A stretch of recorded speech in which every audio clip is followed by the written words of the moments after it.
come all, not Cody. Well, I was 60 recently. I'm allowed. Desiree, who's come all the way from New York. Yes. Flew in last night to be here because she's all about purpose, not position. And Cody coming all the way from up north, Cheshire, because she's going to teach us how to bounce back. Yeah. And I'm sorry, you've got me coming from Wales. Telling you how to get trajectory in your business, credible visibility, know yourself, and make who you are the best part of your business. We ready to do this? Yeah! Cue the music, Raymond. Yeah. Get the music going. Yeah. Women, we love our music. Yeah. Yeah.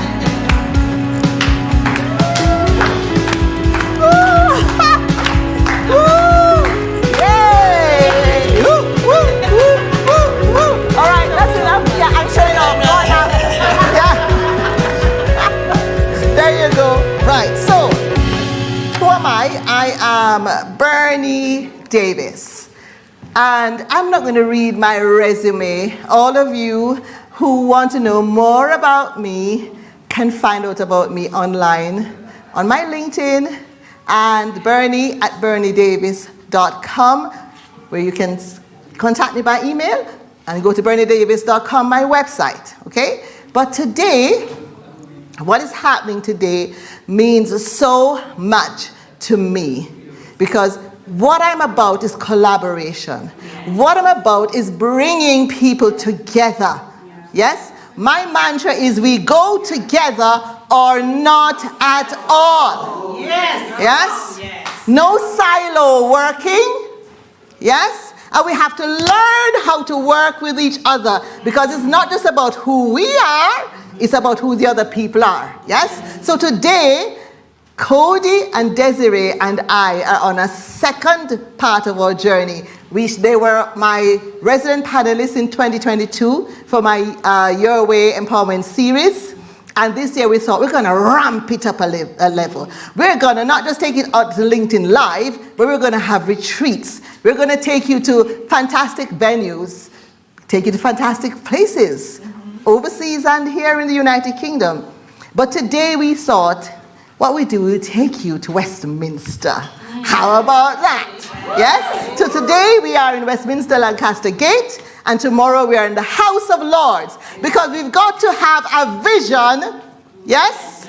Without vision, the people perish. Yes? So we've got to have a vision, and we are going to do this in 2023 and beyond. But before we do that, as a perfect example of what I talk about collaboration, we have Robin Marsh and Margaret Alley, who are the people who are at the very head of the Universal Peace Federation, who quite kindly awarded Mark and myself Ambassadors for Peace on United Nations Day in 2022.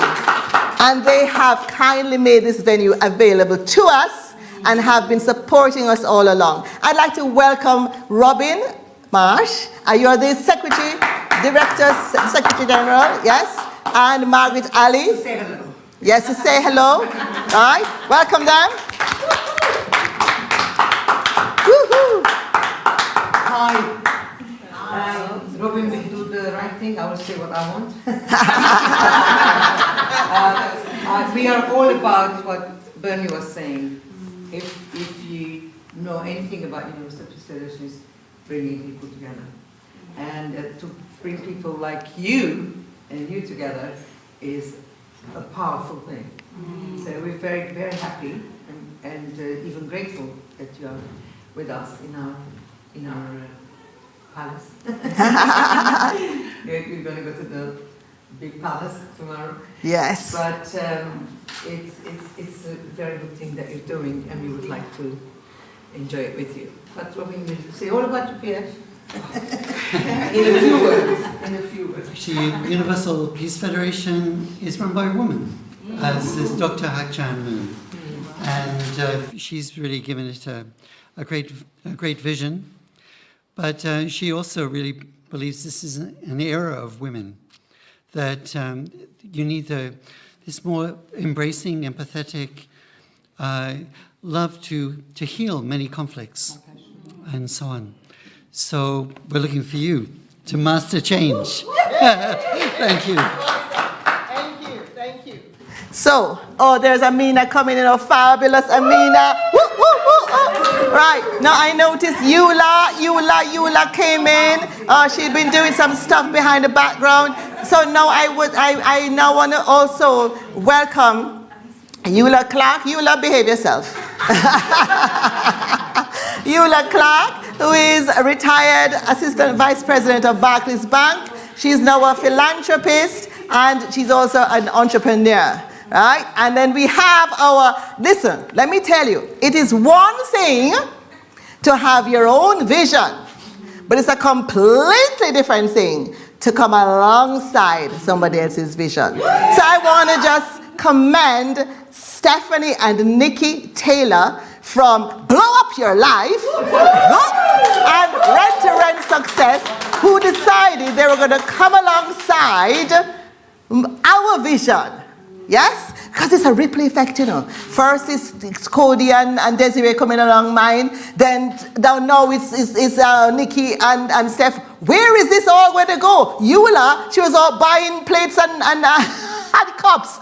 I don't want to embarrass her. But listen, that's what we do. Yes? So Steph and Nick, they were headline sponsors. They put their money where their heart is. Welcome them all. Yes, fantastic. Brilliant. Okay, so introducing me. I'm the first master class. And that is how I feel inside. I know this morning I was like, but really it's excitement. It's adrenaline. It is like, yes, when you have a vision and you see it happen, come on. Yes, that is just so exciting. So I want to talk to you about how you can revive that. How you can know yourself, embrace your U-print, yes, and get fire in your belly for your business again. Yeah? And I ain't talking about Mrs. Doubtfire kind of fire and your fire kind of fire, right? I'm talking about Shakira kind of fire in your belly, yeah? For your business, yeah? When you wake up in the morning, you're like, what? Today is another day that I can do something. Today is another day that I can serve. Today is another day that I can build. Today is another day, sometimes I can rest. Yes. Come on. Yeah, it's all a part of it. Yeah? So, what are you doing? Okay. So everybody has a story. Don't we? We all are sat here with a multiplicity of stories. Some stories, they excite us. Some of them, they trip us over. They keep us going. Always have in your back pocket the stories that keep you going. Yes, because there's always going to be a time when you ask yourself, can I? Yeah? What stories are you telling yourself? But let me tell you a story. And this is a story about a farmer who had chickens. And he had one chicken pretty much looking like that. What's going on, kind of chicken? He's wondering what's going on with this chicken. Yes? And so he had a friend came over to visit him. And the friend said, remember it's a story though, so work with me. So it's not true. So the friend said to him, what's going on with that chicken over there? So I don't know. So he said, you know what? Why not take that chicken and take it over top of that mountain and see what happens? Well, the chicken took off because the chicken was an eagle in the wrong place. Are you an eagle? Yes. In the farmland?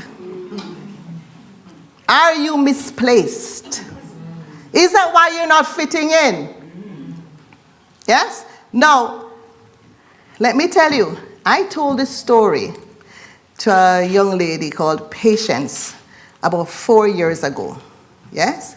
And it was a time I was still running my restaurant business, and she just seemed a little broken. She was living in a little one-up flat. Which was her original student accommodation when she came to the university. And, nothing much happening for Patience. And I thought of that story, and I told Patience that story. And she went away. About a year after that, Patience got in touch and said, Bernie, I no longer want to be that chicken in the farmyard. I want to be the eagle I am. And I coached Patience. Well, within a year, Patience, every day, everything that happens, she's called upon to comment by BBC, ITV, you name it. Yes, she has her own business. She's an award when she's the recipient of the 2021 Ethnic Minority Welsh Women Achievement Association Award for Self-Development, and the Roger Morgan, those of you know Roger Morgan, that was one of our first ministers, in Wales, Roger Morgan Award. She contested in the 2022 Wales elections, and she is a councillor, so she's now Councillor Patience Bentu. Yes. And she's the first Nigerian to be elected, but she also was the first woman to be chair of our award. And it goes on, and it goes on. And the other day, International Women's Day, who was one of the speakers alongside me, Patience Bentu. Yeah? Because she realized who she was. Yes? And now she's just moving into her nice big house in Kile. Those of you who from Sons, Kile? It's posh. All right? Okay. So that's what happens when you learn who you are. So those of you who lack clarity, no sense of direction, you don't know what you need to do for your business, listen, we can help you. We're all going to help you today. So when you leave here, you leave with fire in your belly. But I'm going to tell you my story. Yes? Because you see me and you think, I know you all don't have much sense, so you think, oh, Bernie's great. She's wonderful. But I always say to people, right? I am the greatest confidence boost. Cody knows that now. The secret is out with Cody, right? Yeah, you think I'm the most amazing person. You get alongside me, you realize my memory isn't good. I'm a bit crazy. I forget things. All right, and then you'll say, oh, hang on. If Bernie can do that, hey, so can I. And I don't hide my challenges and my struggles from people, because then you take the power of your story away and you rob people from hope, aspiration, and inspiration. So my story, that little girl, yes, 3rd form, high school, she wasn't this Bernie. That little girl was insecure, and as a result of that, she was obnoxious. Believe me, I was competitive to the core, because I was brought up in a family where I was 4th down the totem pole of a strong, high-achieving family out of 5 children. I had to fight my way, I had to scrap my way to even get any amount of attention. Yes? But soon enough, I found out that if I won, understand, from about 4 or 5 years old, I'm talking now. If I won the coveted tin of peanuts every Friday evening when we had the spelling and the maths and all of those things, I didn't just win the peanut. Who can tell me what else I won? Center stage. Center stage. No longer the little runt. For a brief moment. So I then thought, that's how you do it. Win at all counts. Win no matter what. Win no matter who. Yes? That was this little girl. Then to make it even worse, my parents are very strict and we go out of shelter, so we were dropped to school and picked up from school. So I couldn't run with the cool kids. My only thing was, top of the class, right? But I was obnoxious and nobody liked me. And I used to go home and I'd say to my mother, she said to me, you need to know yourself. She even told me in Latin, know yourself. And I was like, are you serious? Did you miss Modern 101 totally? And in particular, the one about the troubled teenage phase. Because you're really, you're not giving me anything. She kept telling me, know yourself, know yourself, know yourself. But I kept on being that obnoxious, competitive, top of the class girl. Until the best thing that could ever happen to that girl happened in my first year at university. I got pregnant. I dropped out. Let that one sink. You can imagine what that did to, first of all, coming from my family, but then somebody who had built her entire life on what she did as the informative element of who she was. But then I knew I wasn't, sleeping around. I knew who I was, but then I also knew what I did. So I started to think, maybe I need to stop judging other people. Maybe you need to really realize that you need people, because I sure needed them then. Yeah? But my family, they came beside me around, and the rest is history. I became a lawyer and all of that. But a different kind of lawyer. A different kind of professional. The one who understood that knowing herself and embracing her U-print, that's what I call your U-print, because we all have one of those wherever we go and we leave them behind, whether by default or on purpose. So how about intentionally leaving your U-print behind? But you know what it also does? It frees you of life's bullies. And in particular, the bully of other people's opinions. Yes? Right? So I learned to not judge. I learned to collaborate. I learned to take people with me. It is not what people say as my main thing. Thank God that happened to me. That's my main thing. I take people with me. Yes? And I hold short accounts. You're going to get nowhere if you can't build great connections and sustain them in business. You keep falling off with people, hey, you'll soon be standing by yourself. Yes? Don't judge people.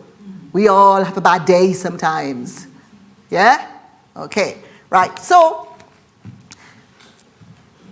because I've learned all of that and I've used all of these brands are real connections of mine. Yes? All of these brands. Because I'm no longer that competitive woman. I've learned how to build my business by using the best part of my business, which is myself, so people know me, like me, trust me, and want to do business and do life with me. Yes? But it's not easy. It's hard. Yes?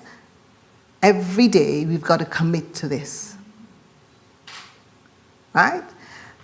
All of these things that I have achieved, there's a lot of blood, sweat, tears, disappointments, rejections, and thank God not too many, but there have also been some situations where you've been betrayed. We all know that. Yes? But that is why you've got to keep going, because one day you might get the call.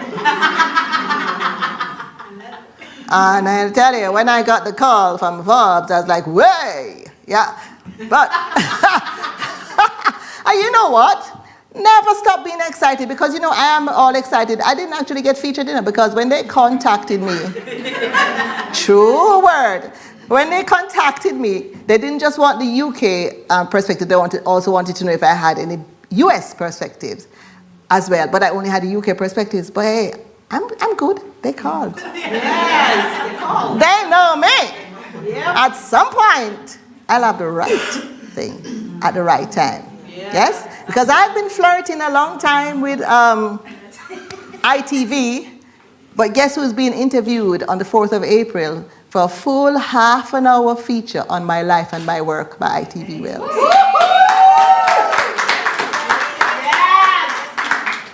Yes. So, you know, and that's how life works. I was so excited for the little 40-second clips they gave me. Yeah, they're never more than about 40 seconds, but no, half an hour, right? And first, that's on face-to-face, and the first black female to be appointed to the advisory panel of Public Services Ombudsman for Wales. Now, am I showing off? No, I'm trying to tell you that you can do the same thing. Because I know I said this morning to Nikki and Steph, I was like, well, I'm no great shakes, and it's like, of course you are. I said, but really, none of us are any great shakes, are we? It's the vision that makes you different. It's your attitude that makes you different. It's your bounce back ability that makes you different. It is the fact that you understand about purpose over position that makes you different. And you just want to blow up your life. That's what makes you different. Yeah? That is what makes us different. We ain't special without that. It's all in the mind. Yeah? So, you know you are. You do?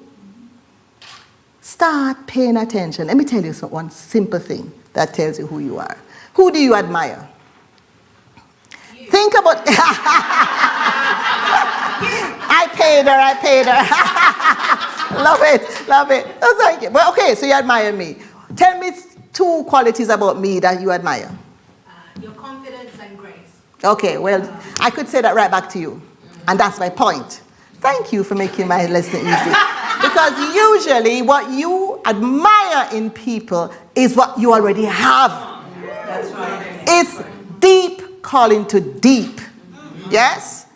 So start thinking about who you admire and think about the things in them that you admire, and then ask yourself if people have told you that about yourself. Yes? Or if you think you have that. Then you start to realize who you are. Then there are the other things that are not like that person. You put that together, you start to form your U-print. You start to understand your U-print. And why you want to understand the U-print? Because when you know who you are, you have a responsibility to be who you are. So if I get up in the morning and I don't feel like I want to come out and I tell myself, hang on a minute here now. That's not you. This miserable person that's got out of your bed is not you.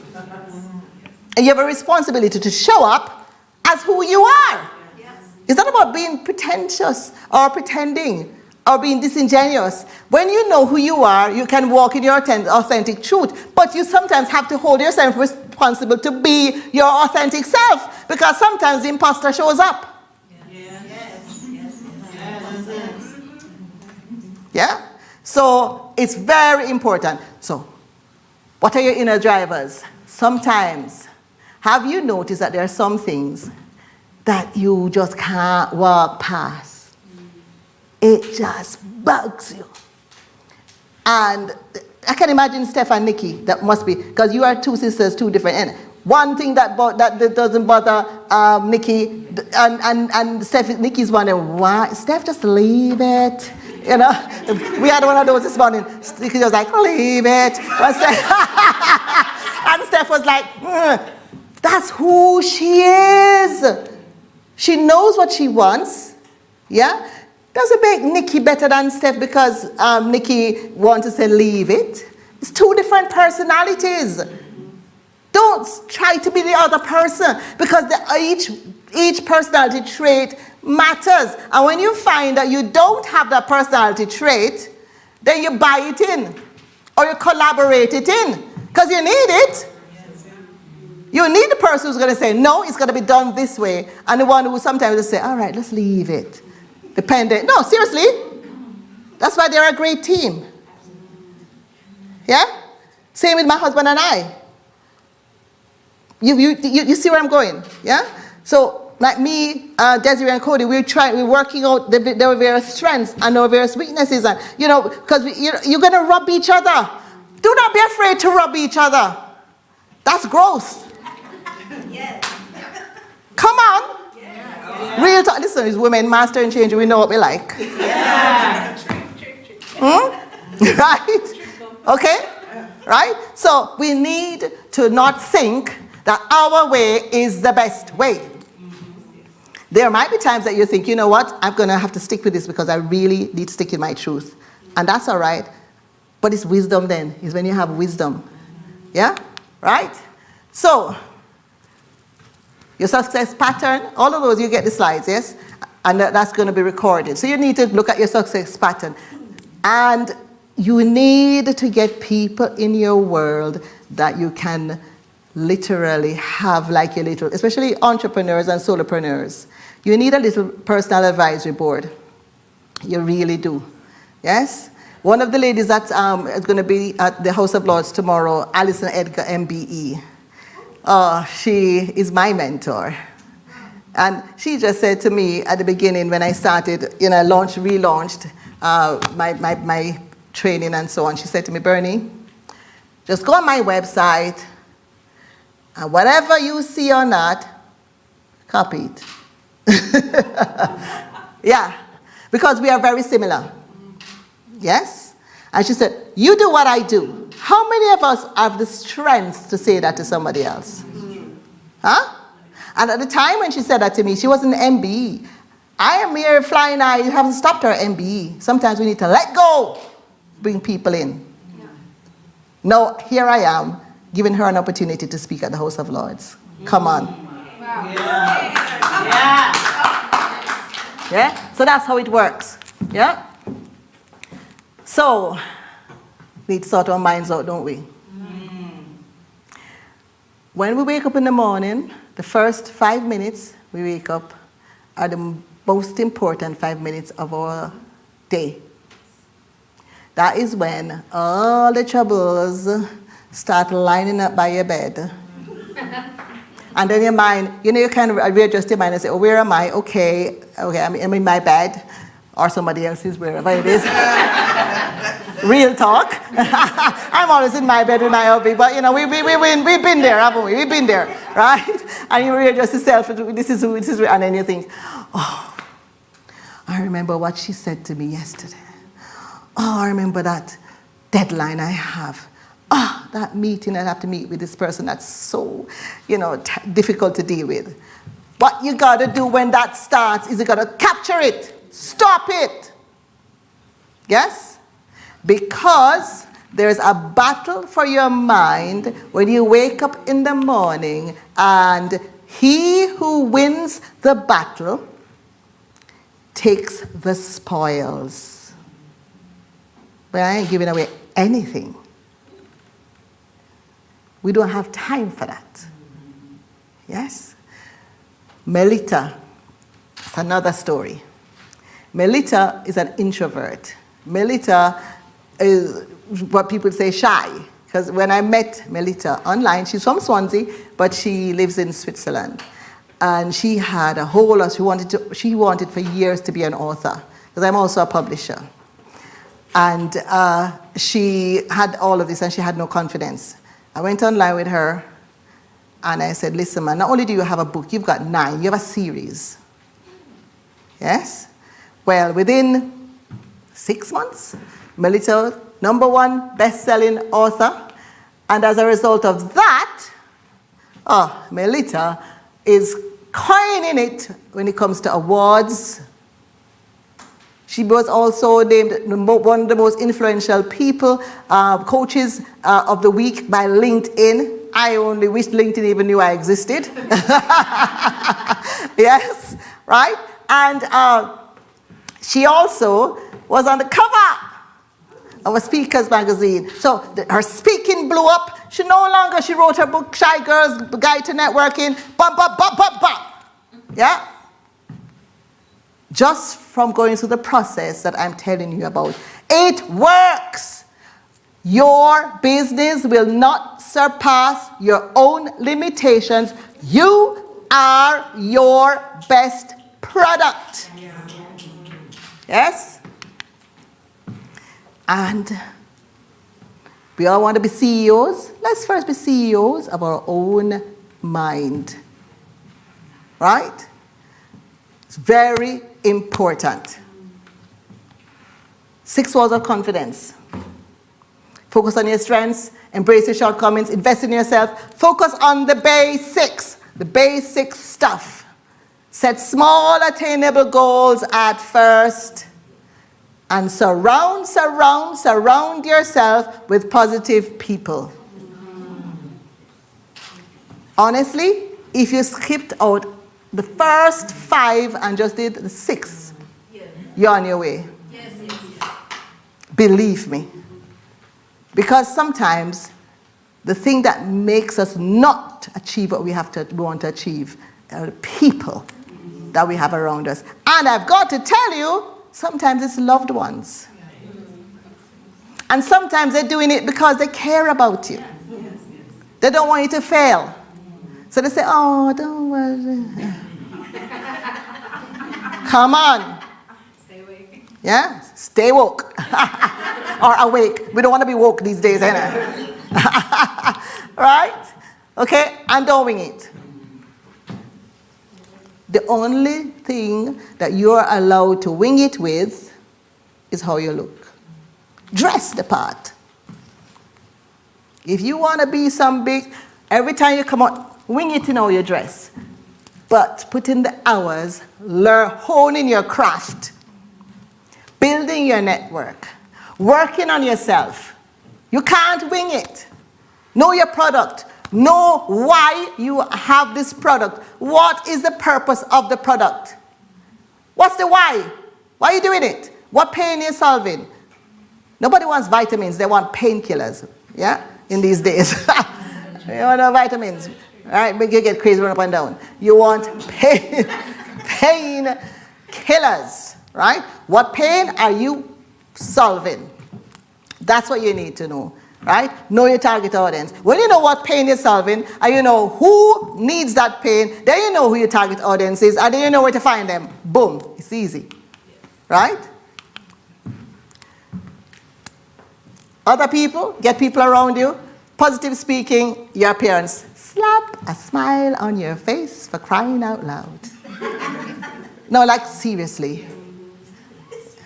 It's simple. I remember when this is true story. I remember when I moved from Bradford down to Wales in 2006. Right? At the time I was practicing law. At the time I'm a 21-year-old lawyer. Oh yeah, all them things behind me, so you know all of what I do. Yeah, right. And I was head of property at New Law Solicitors, and it was a 6-month-old law firm. No, 4-year-old law firm, 6-month-old conveyancing department, and I had to go out and build it. Within 6 months, nobody wanted to hear from anybody else. All them various things, if something happened when home information packs came out, I was the expert they're asking. When South Wales Chamber of Commerce was coming out, they invited me when other people were applying. Then National Conveyancing Congress invited me to speak in Birmingham about how do you network and market your conveyancing department. And I started thinking, hang on a minute, do I actually know something here? And I just started to listen and ask people. You know what they said to me? Bernie, whenever I see you, you make me feel so welcome. You have a big smile on your face. You help me. That was what I realized, so that's my thing. Yeah? And so in doing that, smiling. I mean, you might not go around like a Cheshire cat like me, but look pleasant. No resting bee faces. Yeah? Right? Look pleasant. Be approachable. You don't have to be all, like me. You can have quiet confidence, but an affect that is welcoming.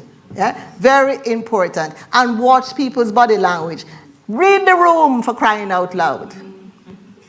Some of us just don't read the room. We got to read the room, all right? So it's time to act. So we're going to make some changes now, right? So let me tell you what I did now when I decided to relearn. So my bit of my potted history is did law, practiced law up to 2009, then I launched my own business, doing all this training, blah, blah, blah, and all of that. And then my mother died, and it just knocked the wind out of me. And I was like, well, I am done with this. And we bought, Mark and I got married, and we bought a restaurant, and we ran a restaurant. I stopped, because I never give out of empty. Yes? When I decided to relaunch my training and coaching, because Patience was one of those people, and several others who came saying, Bernie, I want you to coach me, I want you to train me. And I thought, I said to Mark, and then we got invited to buy the franchise for networking business, and I thought, you know what, the signs are there, the signs are there. So this is what I did, right? Get yourself a nice photo shoot. Let me tell you, I invested about £700. I didn't want to do it. I was not happy. No, I wasn't, because I'm like, actually, the photographer back there was thinking, why you think you're getting for free? But, like, what? And then my friend said, Bernie, you invest in a good photo shoot. You can use that. And I tell you, I've invested in a photo shoot, and I've made the ROI on that has been incredible, right? You need to get a brand expert, right? You need to. You cannot afford not to. Don't tell me you can't afford to do it. You can't afford not to. You want to be a chicken or you want to be an eagle? It's just about that, isn't it? Yeah? Get a brand expert. If you can't write, some of us have our writing skills. That's about going back to knowing yourself and embracing. If you can't write well, get somebody to do your copy for you, okay? Get your website to be working for you. Your website is not a brochure. It needs to work for you. Nobody's going to stay on it because you look pretty. Right? Okay? Then you take payments, so you let it do everything. Get your website working for you. And if you want to speak, just speak. It's not even a joke. You want to speak? Speak. I wanted to speak. You know what I started to do? Speak. I'm not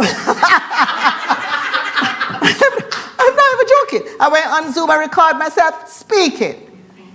Yes? Do videos, speaking. Put them out. Yeah. Host my own event. Nobody invited me to speak. I have my event, I speak. It's worked, hasn't it? It has worked. I don't put anything out asking anybody, do you want me to speak? And I'm coining it speaking. Mm-hmm. Yes? Seriously. If you want to get paid properly to speak, charge them. Do not be afraid of them saying no. Sometimes I do the thing like I'm like, hold it, wait. An email comes, oh, good, they accepted my thing. Because sometimes it's you're thinking, I really want this gig. Should I say to them? No, and I'm like, no, hold it. Hold it. Yeah? Let me tell you a little tip for free. You see the first person who speaks, after you tell them what your fees are, that person loses. Do not be the one to speak after you tell them what your fees are. Hold the pregnant pause. Don't feel like saying, oh, and if it's a bit of a problem, they've got you. Yeah. So that's what you've got to do. So you do your own event. You call people who can speak with you. Chuck it out there. And before you know it, Bob's your uncle, and you are in the house of the Lords, speaking not just 1, 2, 3 times. Yeah? That's what you got to do. And you've got to speak from your heart. Only heart talks now. Listen. Nobody really cares about what you do, except to be jealous of you. So they don't like it. The only way that they're going to go beyond being jealous, to be inspired by you, is when you show them your heart. Free. That what I just said is worth $5,000. I'm not even joking. Let me say it again. The only way that what you do will matter to people is when you show them your heart. It moves from jealousy to inspiration to wanting to come alongside you. Try it. I remember the first time I spoke at the House of Lords. I was supposed to speak.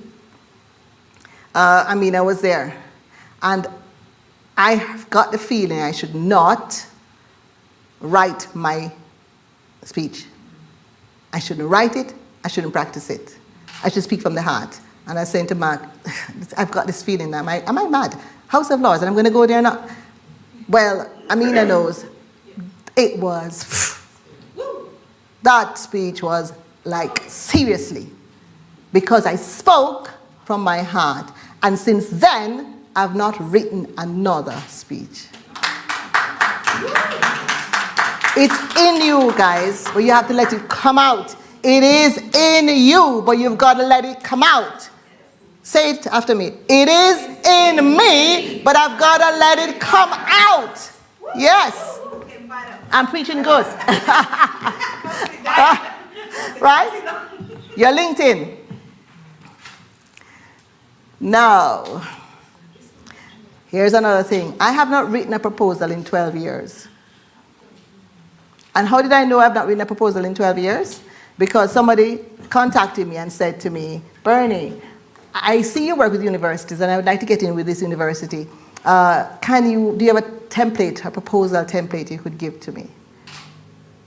And I think that was probably God letting me realize just how good he's been to me because I didn't realize. And I turned to Mark and said, Mark, I do not have a proposal template to give to her. I have not written a proposal, it was 2 years ago I discovered that. I haven't written a proposal in 10 years. You know why? My LinkedIn is my dynamic, living, breathing, daily proposal.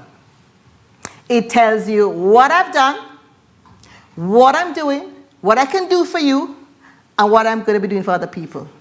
You will need to have your banner on your LinkedIn needs to actually sell you.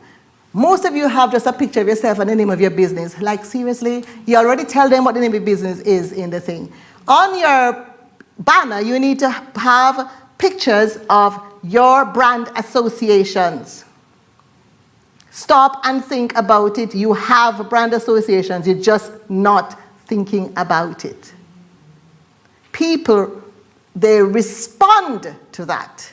They think, whoa, she's been on ITV, blah, blah, blah, blah, blah. Doesn't matter if it was only 40 seconds. You know what I'm saying? It's my brand association. I've been on there many times for 40 seconds. Yes, right? Your about should not just be about what you're doing. It should be about what need you are providing in a very, very snappy, wonderful way. Oh, I love, did you see what Steph and Nick, and they haven't paid me to say it's the truth. You'll see what they wrote about what they're going to do, about the badass manufacturing, badassery. I just want to know about the badassery. Sometimes you got to use, you know what I'm saying? Based on your audience, you speak the language of your audience. Let it be something that attraction marketing is what we're talking about. Yeah? That's what we need to be doing. Another thing that we don't do, because we don't get a lot of views on it, is we don't you put articles or documents on LinkedIn. Big mistake. Do you know why? It doesn't matter if it's only 10 people. You think, oh, no response to articles. Google loves articles. Google loves documents. It will take you up in the Google rankings. So every one of you know, your next thing for the next week is get some article in there, get a document, something. Start doing that on your LinkedIn. And you know what else? The headhunters and the people that want to know you and want to find out about you, that will be useful, won't it? You don't need a whole 1,000. Listen, up until recently, I didn't have 1,000 followers on Instagram. I have under 7,000 followers on LinkedIn. And I do not punt for work. So if you think that you know better than me, yeah? But I'm just telling you, it's not the numbers, it's the quality. Yes? Okay? Join relevant groups and engage with them, right? Leveraging your social capital, right? Here are some referral building strategies.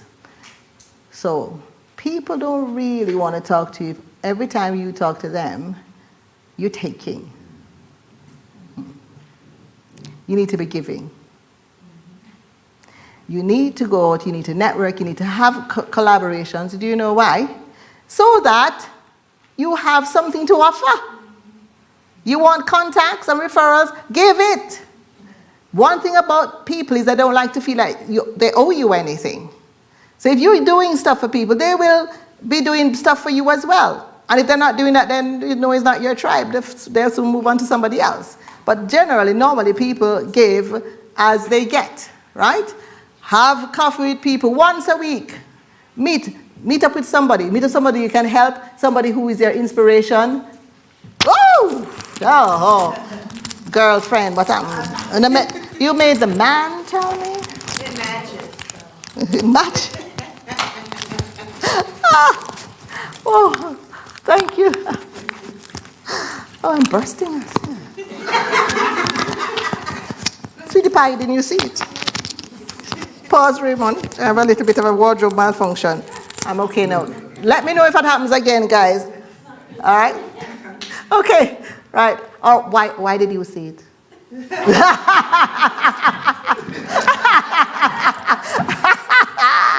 I'm joking. Oh, no.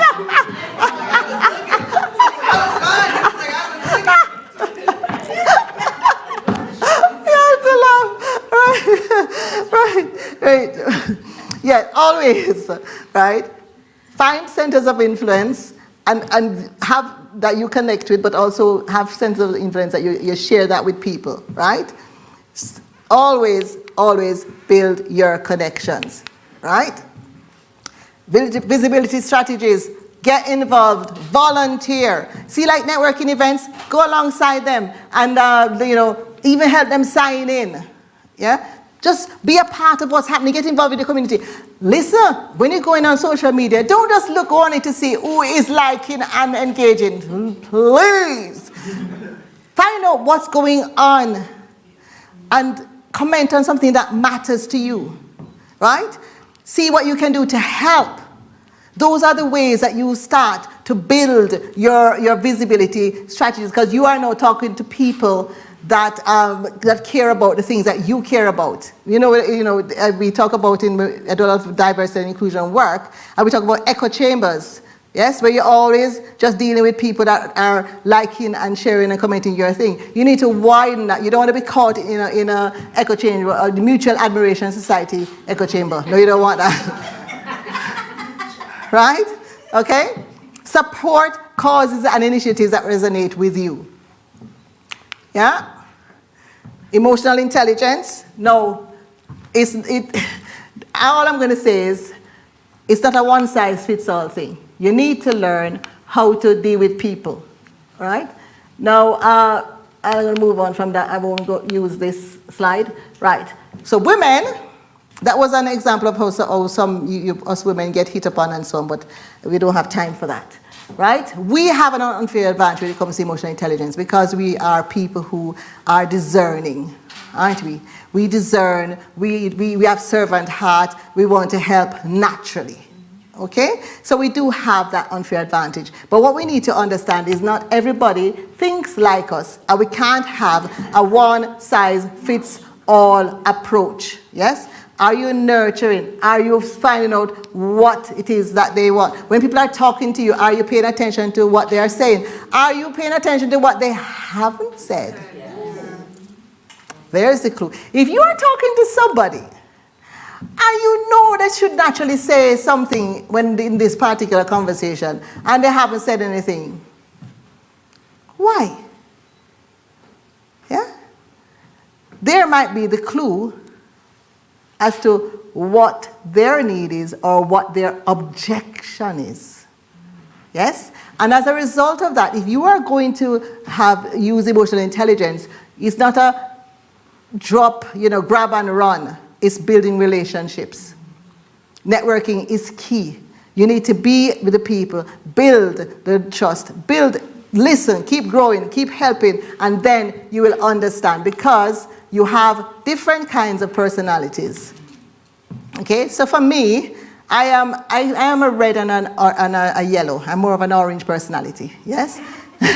Yeah, I do like to achieve, and I like things to be done right. Anybody that was here this morning saw that. It was coming out. Because it had to be right, and we've got to start on time, and yes, it has to be right, and I've got to see what was coming at the end, and so on. But then I also love people, and I'm caring, and I'm hugging, and I'm a team player. So there's a combination there. I do like recognition, but not in the way I liked it when I was a child. I like recognition now, because for if I do something for you, to me it's like gratitude. You should just say thank you. I really, if somebody says to me, Bernie, thank you so much, that meant so much to me.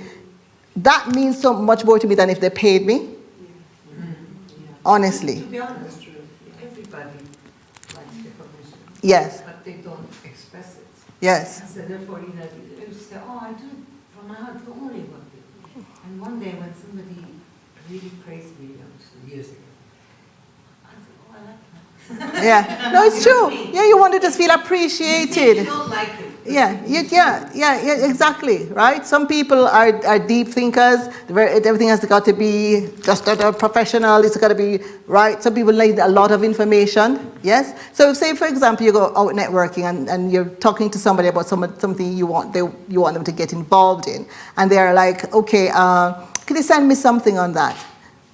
Stop going on in their ears. It's not that they don't care. They want to have a considered view of it. More likely than not, they are interested in making a decision, but they're not going to make a flippant one. And this is somebody you could then trust when they say yes. Yes? So that is really, really, really important. Now, it's not as simple as this is. I have it in my book. A lot of these things that I have here are in my book, Your Business, Your Way. But there are a lot of ways that you can actually identify what these various personality types are. The simple one with the ones, if you go up to hug somebody. Have you hugged somebody and they feel like a tree trunk? Yes? Don't hug them again. They're not huggers, right? Okay, they're not huggers at all. And also, what you'll do when you discover that somebody is a certain personality type, if you want them to get involved in something, then you know how to tell them about it. So, say now, for me, if you want me to get involved in a project, you're going to tell me who it's going to help, the difference it's going to make, but then I also want to know where is it, what's the brand in leverage and all that, because that's me, I'm sorry. Yeah, I'm not going to do something under the quiet. It's going to be, okay, so where are we taking this? Where's the credible visibility? That's who I am, and who we're going to help. So that would be for me, yes? Some other people, you just tell them, okay, it's just about this. This is how much money you're going to make. Yeah, the straight red personality, you're talking to them, and they keep interrupting you. They don't care, but they've got you. They get it. Don't over-inform them. They're ready to make the decision. If you keep telling them after they think you turn them off and they're finished with you. Okay? Right. But there's more from my, I'm at the end. Yeah, get a copy of my book.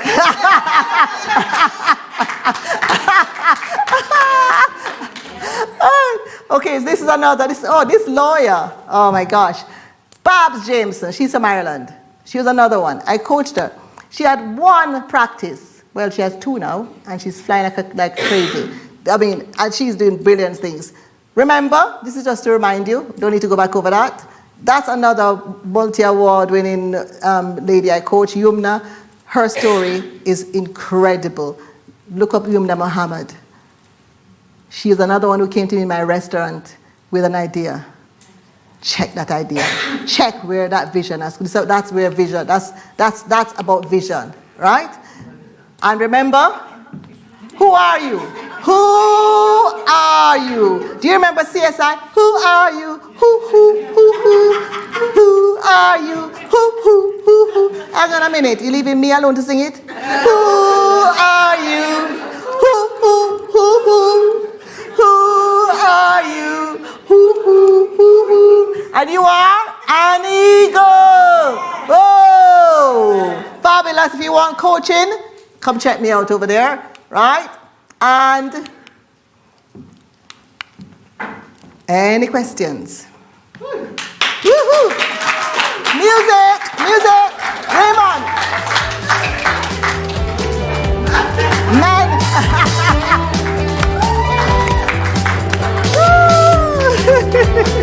Any questions, guys? Any questions? Cody? I'm going to start. So, Betty, I've never picked up a phone to call you and you've never answered. I have never wanted 5 minutes and you haven't given it to me. With everything that you do, how do you fit everything? Gosh, that's a really hard. I don't know. Is the honest answer. And you know, it's interesting you said that because something that Mark said. I don't pick up all the time at all. Huh? I don't pick up. I know, but I don't expect people to be like me. That's the thing. The thing is, Mark asked me that question as well because same with my children. And sometimes I'll pick the phone up. They'll ring, and I'll pick the phone up when I am actually in a meeting, and I'll say, I'll call you back. And my daughter will say, Mom, if you are in a meeting, why pick up to say, I call you back? I said, because you're important, and it could be urgent, and I'm not going to miss it. I'd rather stop, see that you're okay, and then go back to my meeting. Who doesn't like that? That's their issue. Right? I think people, because I'm a people person, I'm people focused, I'm always working. But listen, if somebody rings and I can, another thing my daughter says to me is, Mom, you don't have to answer the email straight away as you get it. Yes, I do, because it's me, I'm a conversation. The email is like a conversation, you know. I'm going to answer if I can. If I don't answer, I'm in meetings. So I think the thing is, I don't know, I literally do not know how I do what I do. I thank God for the strength and the grace to be able to do what I do, and to be able to even be here with you incredible women, because all of you are doing amazing things in your world, and so I'm just blessed. But thank you that you value that. I appreciate it. Thank you. All right. Yes, Evelyn.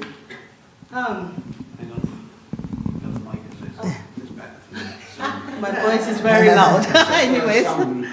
Okay. Thank you very much, Madam Bernie. I want to say this is a great opportunity for me. So, a little bit about how I met Madam Bernie is I You want to met come her, up so that he can see you? Oh, okay. I got Can the you, stage today. Raymond, can you see them? Can you see the crowd? Can you see them? I met Madam Bernie at the First Wales Online Diversity and Inclusion Award. And a bit about me is just that girl who came into Wales as a student, master's, pregnant, already have 2 kids, and just didn't know where she was going.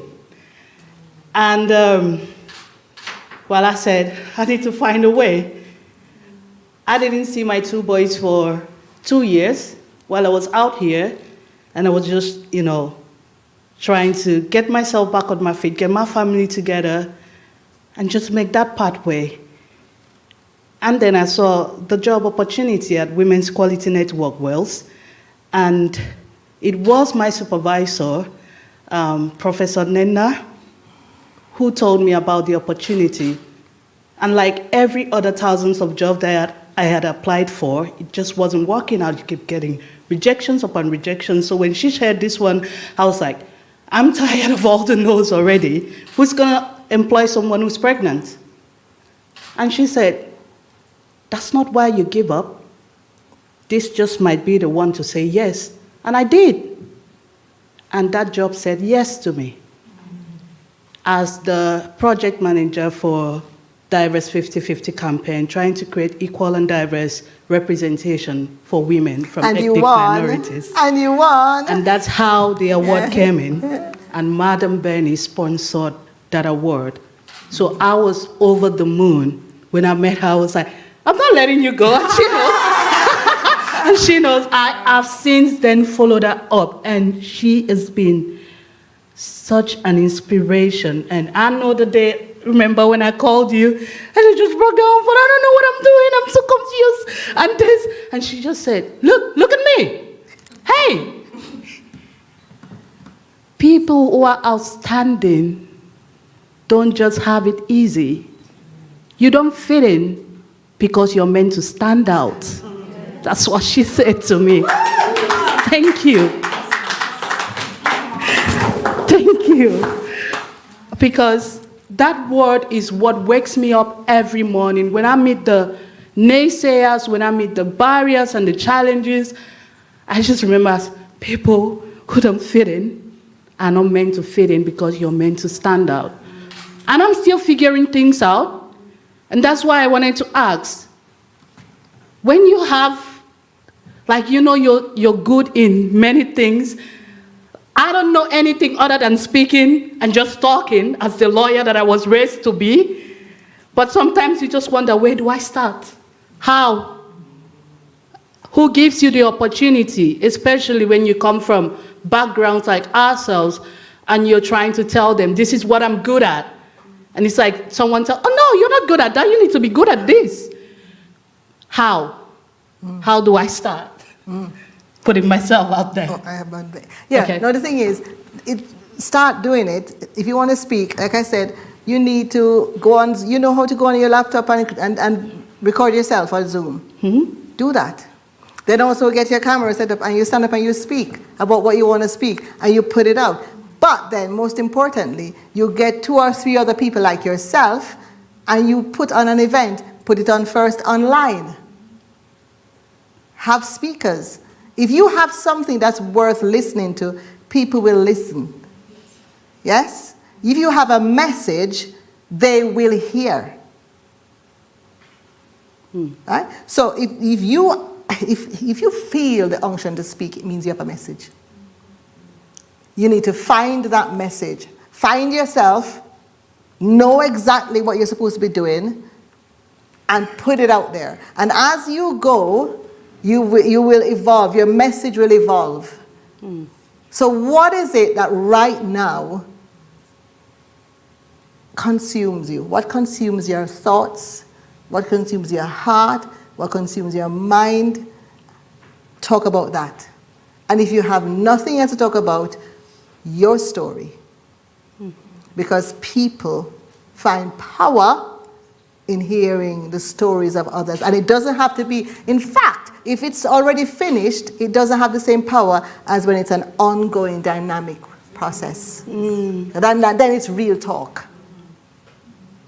Yes? Does that help? That's why she's my mentor. Awesome. All right. Oh yeah. Okay. Quickly. Right. This is going into your break time. You're going to lose 5 minutes of your break. Is that all right? Yeah. Is that fine? Yeah. Okay. All right. Okay. Please, if I may, really quickly. Come up.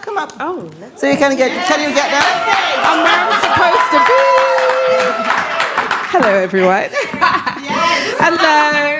Absolute pleasure to be here. Amina, thank you so much for inviting me. Yes. First and foremost, you've just validated me so much for the woman that I am. Amen. You've said so many things that I thought I was the only person hearing it, thinking it, believing it. And couple things, but one thing that you said that stood out to me is the winging it side. And you were saying, don't wing it when you are, with your outfit, that's fine, but make sure you have that structure when it comes to your plan, etc.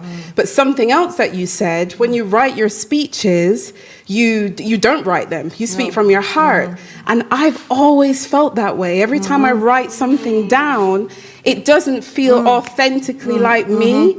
So when I heard you say that, it just blew my mind. Awesome. And it just validated me as a person that I am. So the question I have is more so around, how do you keep that balance going between staying as your authentic self, but knowing that there's certain procedures, processes that you have to do in order to get your speaking and your business out there? How do you keep that balance going? Well, for me, what I find works for me is that's where wisdom comes in.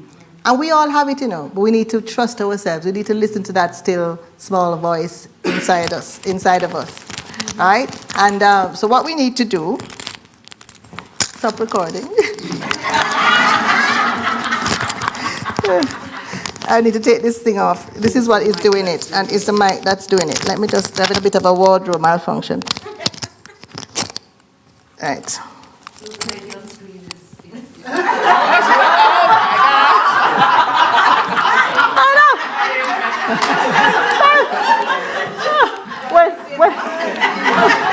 When did that happen? That was hilarious. That's hilarious. Right. Okay. Right. Let's get back to it. Right. Okay. So what really. You know your voice, don't you? I know it, yeah. You know the voice that is you and the voice that is second guessing you. Oh, yeah. Yeah? Yeah. So you have to just stick to that. It's like when I heard that voice to say, some people say universe, God, whatever. Some of it is a combination of you and God. Yes? Say to me, don't write that speech when you go into the House of Lords. Right? But I knew I shouldn't write the speech. So I walked in there and I walked in with confidence. Because I knew that when I opened my mouth, it would come out. Right?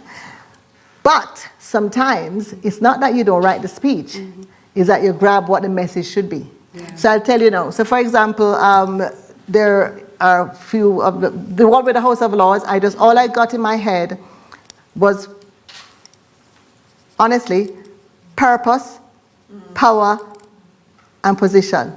Those are the 3 P's. That's what I got in 2021. And that's all I had, and then it flowed through that.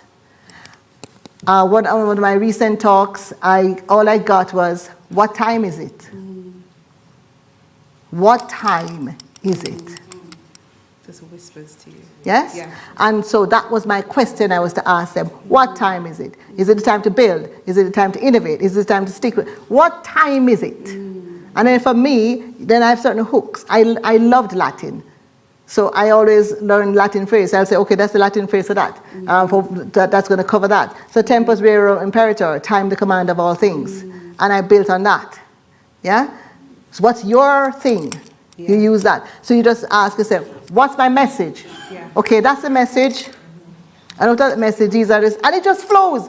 Because it is in you waiting to come out. But you've got to trust it. Yeah. Yes? You've been living, you have experiences, you have a story. What's the message? So each time I ask, what's the message that I need to give today? What's the message? And when I started in the new year, I knew the message was time to change. And we need to master change. And women need to change. And then the rest of them need to come back. That is why it's strategic. So today, women master and change. Tomorrow, the men and everybody else need to come and learn. Listen, you've got to be a part of us mastering change. You've got to help us. Yes? Because we're going to do this. So that's it. So it is that. Does that help? Yeah, it does. Awesome. Thank you so much. Okay. Right. Awesome. So anybody else? Admina, you're quick. And then, listen, we need a break, because you need a break, right? So Amina, can you hold your question for me? Write it down until the Q&A later on. Yeah? Oh yes, I have mentoring on offer. Come ask me about my mentoring and my publishing and my book. Oh yeah.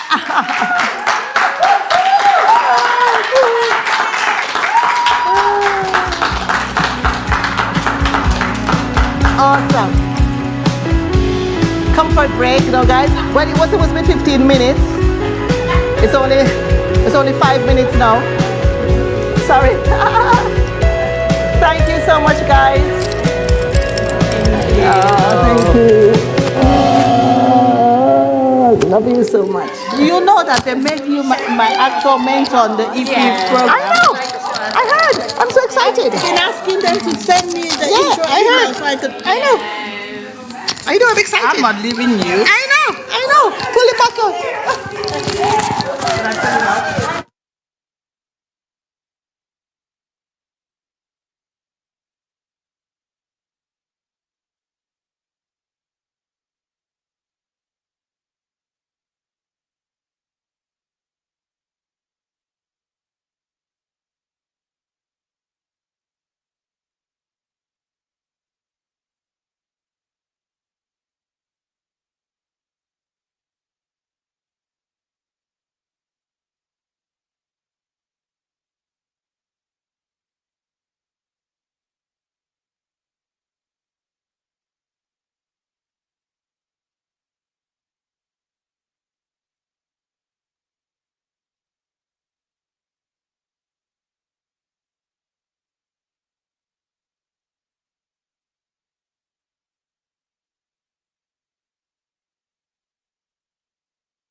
Everybody back?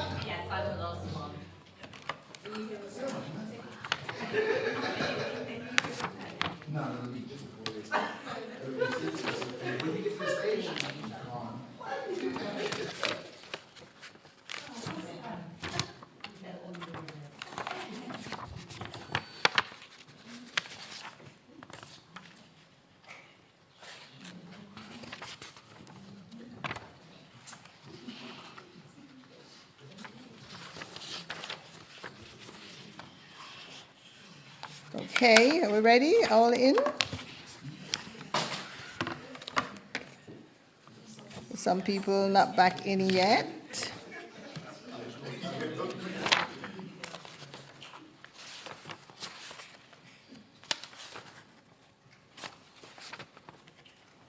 Yeah, all in.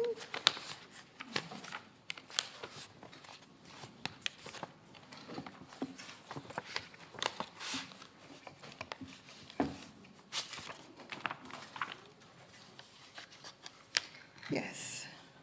Okay, so we are going to start now, guys. Let's get a round of applause.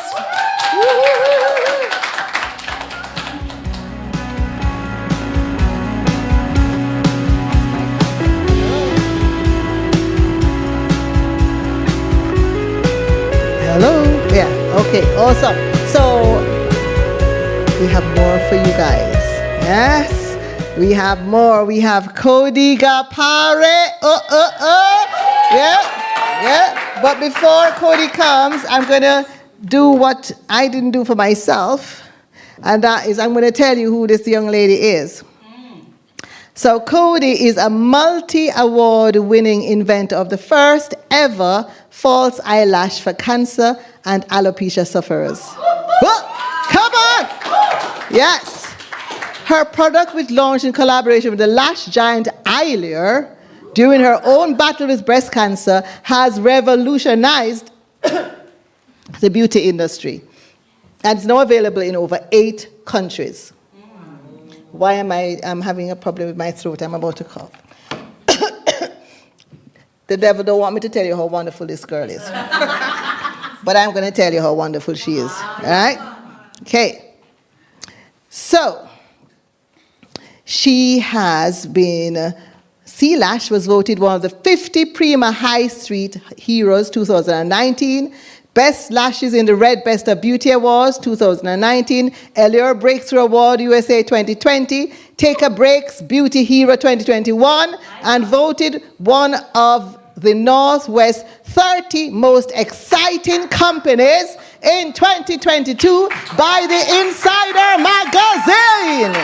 Yes, C-Lash has been featured on BBC, This Morning, Huffington Post, Red Magazine, Allure Magazine, USA, The Good Housekeeping, Vogue, Cosmopolitan, and many more. Wow. Listen, what did I tell you? When you decide that you're going to start your journey to excellence, you attract better than yourself. I give you Cody Gapare.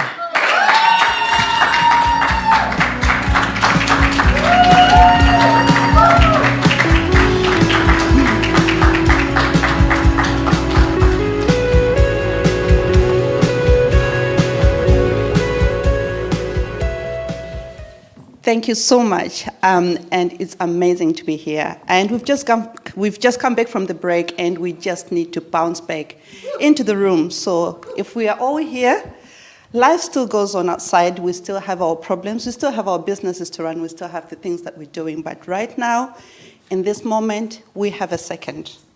So I just want you to take a moment to find one thing you can see, one thing you can touch, one thing you can feel, and one thing to be grateful for. And take a deep breath and bounce back. Because today we are talking about bounce back ability. And yes, I'm following after Bernie, and that is a hard act to follow. But I am going to try, because if we are going to bounce back, we have to bounce back with confidence, and we have to bounce back with everything that we've got. And I need to correct myself, because we are calling it bouncing back, but we are not bouncing back, because we are going to bounce up.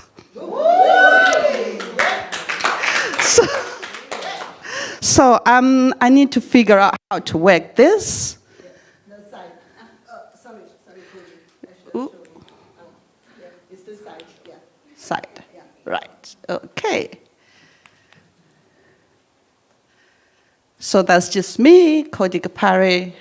And I'm just going to tell you, today I'm going to tell you a bit about myself. And my journey is all about bouncing back. And most of the people I tell about me, I always tell them about lessons from the canvas. And that, when I talk about lessons from the canvas, I'm referring to anybody who's ever watched wrestling or boxing. Every time a boxer gets hit, they fall onto the canvas. And it's those lessons that allow you to get back up.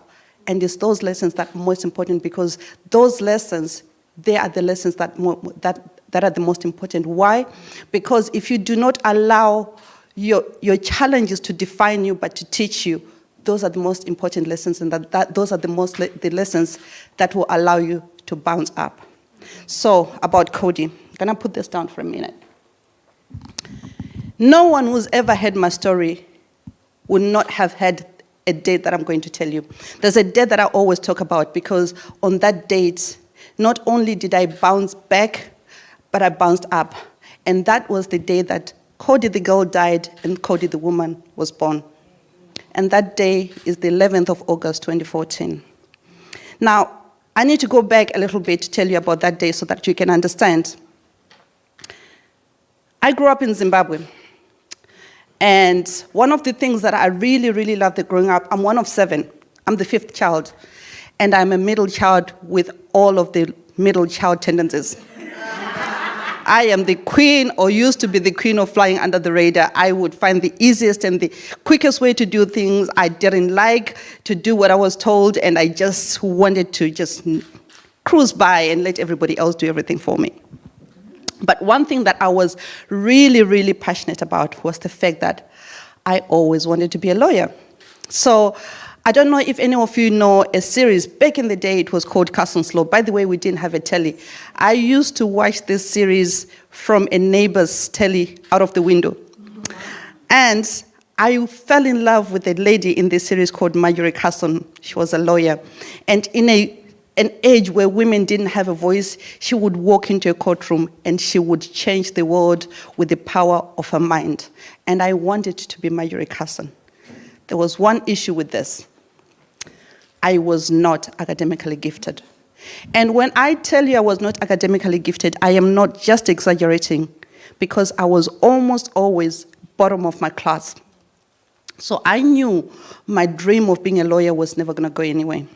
But, you know, there's something, that never die attitude that we women have, you know, girls, we've got this attitude that, you know I'm never going to do this, but I'm going to try.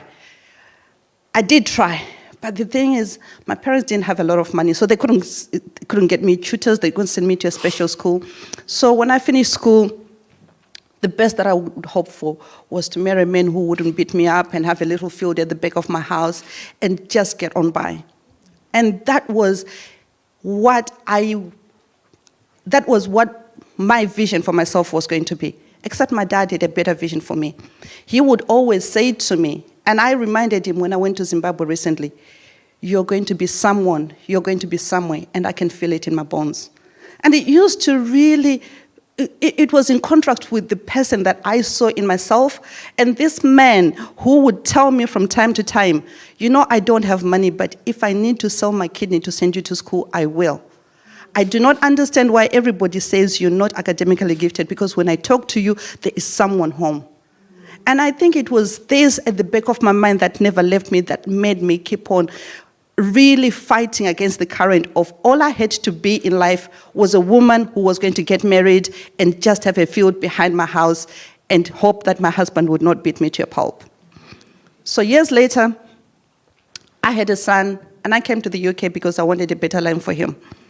And when I came to the UK, I did all sorts of jobs you can imagine. I did picking and packing. I was cleaning toilets at the Trafford Centre. I did everything because I wanted to be able to send money home to my son. Eventually, I found a place. I got a job as an office junior.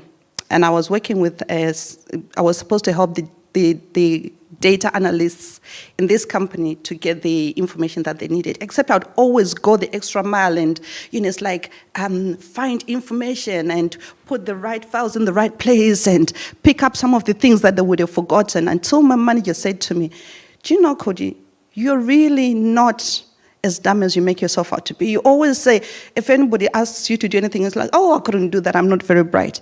But you clearly are bright. You clearly go the extra mile. Would you like to train to be a data analyst? I was like, no, I couldn't do that. And I was like, seriously, would you like to? So probably it was an advantage for him because here's a girl who was very good at what she was being trained to do, but he didn't have to pay me the salary of a data analyst. I don't know if that was the thinking behind him training me, but what I know is I was allowed to do this job, and by the time I left this company, I was a senior analyst. And I went on to another company. And I met a guy who was going to change my life in a big way. His name was Ross Jackson. This was a fleet management company. Again, I was working as a data analyst for this company. And I used to always say to him, when we sit at lunch, we'd always sit together and talk about things. And I would say to him, I would tell anybody who was willing to listen, do you know when I was growing up, I wanted to be, and I would tell them this story about we used to watch telly through the No, I'm distracted. I'm trying to tell her to stand there so we can see her optics, Okay. your picture. All right, okay. Sorry. And I would say to her, to everybody who listen, when we're talking about, growing up in Zimbabwe, I would say, do you know, we didn't have a telly until I was maybe about 14, and all this time we used to watch programs like MacGyver and all this, but we used to watch it out of someone else's window because we're not allowed in because we'd be playing in the dirt and would be so dirty that they wouldn't let us sit on their sofas. So they would chase us out and would walk through and would watch. But I would always, when everybody had gone home, I would always stay to watch Carson's Law because for me, I thought I was going to be a lawyer. And I would tell this story so many times until my manager says, so why don't you be a lawyer? Why don't you go on and become a lawyer? And I said, me? No, I couldn't do that. And I kept on saying this. And one thing that somebody told me years later is, your spirit doesn't know when you're joking and when you're being serious. So when you say to people in a jocular way, oh, I'm stupid, oh, I'm this, your spirit doesn't know that. It listens to what you tell us because it cannot differentiate the truth. And so he said to me, stop saying that about yourself. You clearly are capable of becoming a lawyer if you really want to. We have MVQs in this company. I'm willing for you to do those MVQs for free so that you can go and follow your dream. And this was a man who was allowing me to follow a dream that was never going to benefit his company because as a lawyer, I was never going to come back and work in that company. But he believed in someone like me so much. As soon as he said that, I did go and I did register and I did my MVQs. In fact, I did them in 16 months instead of 21. I was that determined. As soon as I finished, I applied, and I'd always wanted to go to Manchester Metropolitan University, so I applied, and I did everything. And after filling in all the forms, they said to me, you have to come back on the 11th of August for your final interview. That's when you realize dreams can come true. Not the dreams that you have when you're sleeping at night, but that dream that keeps you awake at night. Finally, on this day, I was going to walk in and I was going to have my final interview and I was going to finally follow my dream. And what my father had been saying to me all along started making sense to me. So I walked into this building, big imposing building. I sat down at the business school, and this lady was asking me questions. And I promise you, I had done my homework. There was no way this interview was going to be the thing that was going to stand between me and my dream. I had done my homework. Everything she asked me, I knew how to answer, and some more, until the very last question. And this question, ironically, was just a generic question. There was nothing special about this question. You would all have been asked this question if you'd been to, anybody who would have been asked, when you're going to a new school or start a new job or anything, they would ask you, is there anything that you know that might interfere with your work here or with your study here, or is there any help that you might need? For me, that question became the stumbling block. It became the question that stood between me and my dream. Because I stood there and I paused and I was in a panic. Because the thing that I was going to say next was going to absolutely make sure that I was never going to go into and study law. Because what I said to her was, ma'am, this afternoon, this was at 6 o'clock in the evening when I was having this interview. And I said, ma'am, this afternoon at 3 o'clock, I was told that I've got breast cancer. Oh, no. Yes. Earlier that day, I had gone for results of a biopsy. I had found a lump in my right breast 10 days before I had had a biopsy. But I was only 36 years old. And I was convinced, because there were other important things that were going on in my head. I was finally going to be a lawyer. And I was finally going to do everything that everybody else had thought that I couldn't do, including myself. So the fact that I had found this lump and I'd gone for my biopsy, it was a secondary thing. And I was so convinced that I was too skinny, too black, too young, too active, too clean living to have cancer. And I was so convinced that I took no one to this appointment with me. No one, apart from my ex-husband, knew that I was going for this appointment. So when the doctor told me that I had breast cancer, I wasn't prepared. So what I did, instead of sitting down and processing and maybe going home and crying myself to sleep or calling a friend and crying on their shoulder, what I did was drive to Metropolitan University, because that's where my dream was. Because life was knocking me down at that point, but I was not going to stay down. I was going to bounce back up.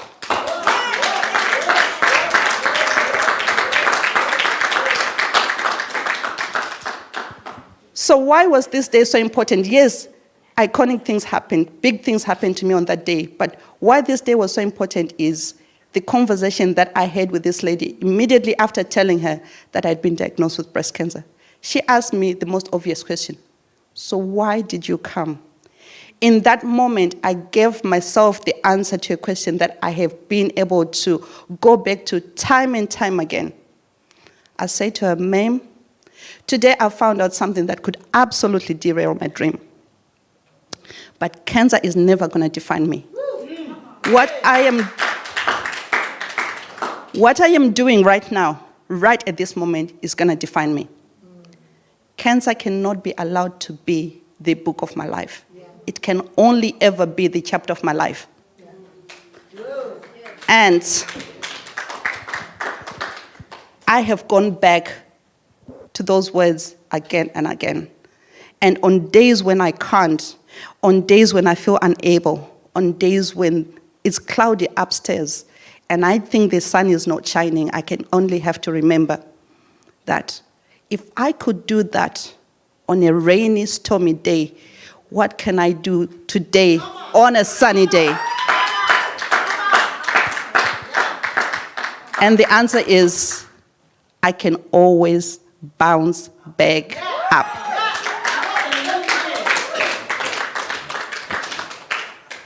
So how did Silash come about? Again, it's another story of bouncing back up. Silash came about when I went to university. I went for that interview, and I walked away thinking that I had absolutely blown my chances. I wasn't expecting anything. I wasn't even expecting an email from the university, except the very next day I received an email, and I still have this copy of my email on my wall of dreams in my house, and it says, "We thought you could use some good news. You've got a place at the university." Absolutely. These are things that dreams are made of. These are the reason why we wake up in the morning. These are the reasons why we are all here today, because we all have dreams. And because sometimes dreams do come true. But here's the thing about dreams and about working hard and about going for what you want. Sometimes you win, but sometimes you learn.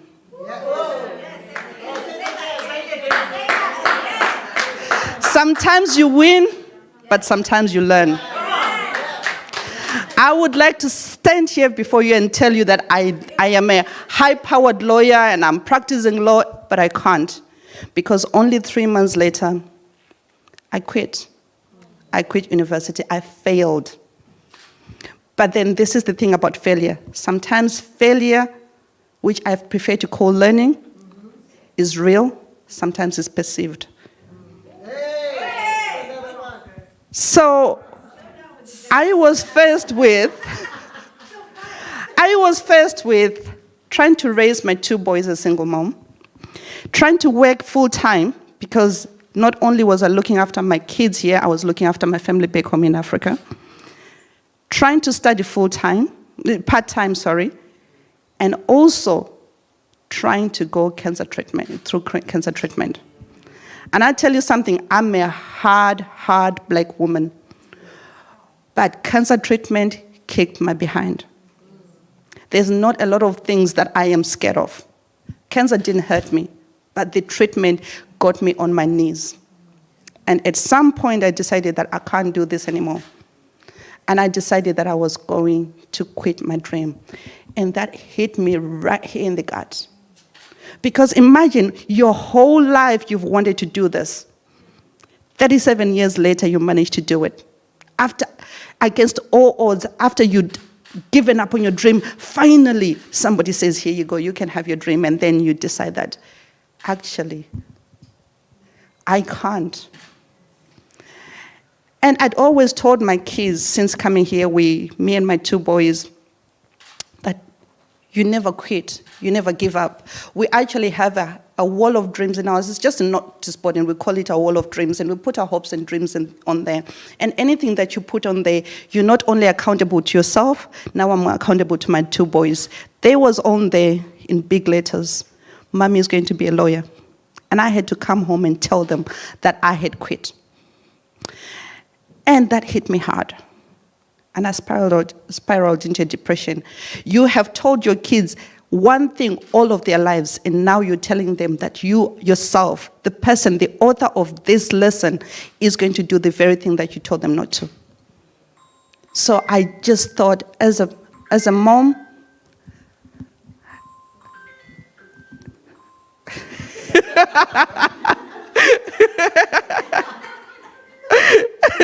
as a mom, I had failed my kids. So in that moment, I decided that I was going to, in fact, I didn't decide anything, actually. I just stopped. I just stopped doing everything. And some days I didn't even bother having a shower. Some days my kids would have to just find something from the freezer and put it in the microwave for themselves. Up until one day that I forgot to pick up my son from school, and I knew that whatever else was happening to me, being a mom does not ever take backstage, and I needed to get out of this place. And the way I managed to get out of that place was by trying every single thing. Now I'm African, and I'm not scared to say that we are notoriously bad at asking for help. Most especially when it comes to mental health. I could have gone to someone, I could have gone to my oncology nurse and say, I'm struggling here, but then I just could not do that. And I tried everything until I happened upon something that I decided to call Lipstick and Heels. Lipstick and Heels was simply this. I would wake up in the morning, have a shower, put on my makeup, put on some high heels, and put on a beautiful dress. And especially when I was going for my chemotherapy treatment, I would put on a dress with a train, sequins, feathers, everything, and I would walk in as if I was walking to go to my wedding. And it became a thing for me. I mean, I think it's because for the first time in my life, when everything that was happening to me in those months when I was going through treatment was out of my control, I did not have any say in who was poking a needle in me or was cutting off flesh of me or who was telling me to go for an appointment. But for the first time, I could detect, I could demand what kind of hair color I was having that day. I could say to myself what kind of dress and what kind of shoes I was wearing or what kind of handbag I was going to have, and I had control, and that's all I needed, and I bounced back. The only thing that defeated me was the fact that my lashes would not stay in place. When my lashes fell out, I'd been told that my hair was going to fall out, and it did. And I wasn't too concerned because I had, parted with my hair. I dyed it blue before it fell out and shaved one side, and, I'd just done everything. But nobody ever told me that every bit of your hair was going to fall out, including my lashes and my eyebrows. And when they did, that hit me harder because now my plan of lipstick and heels was interrupted.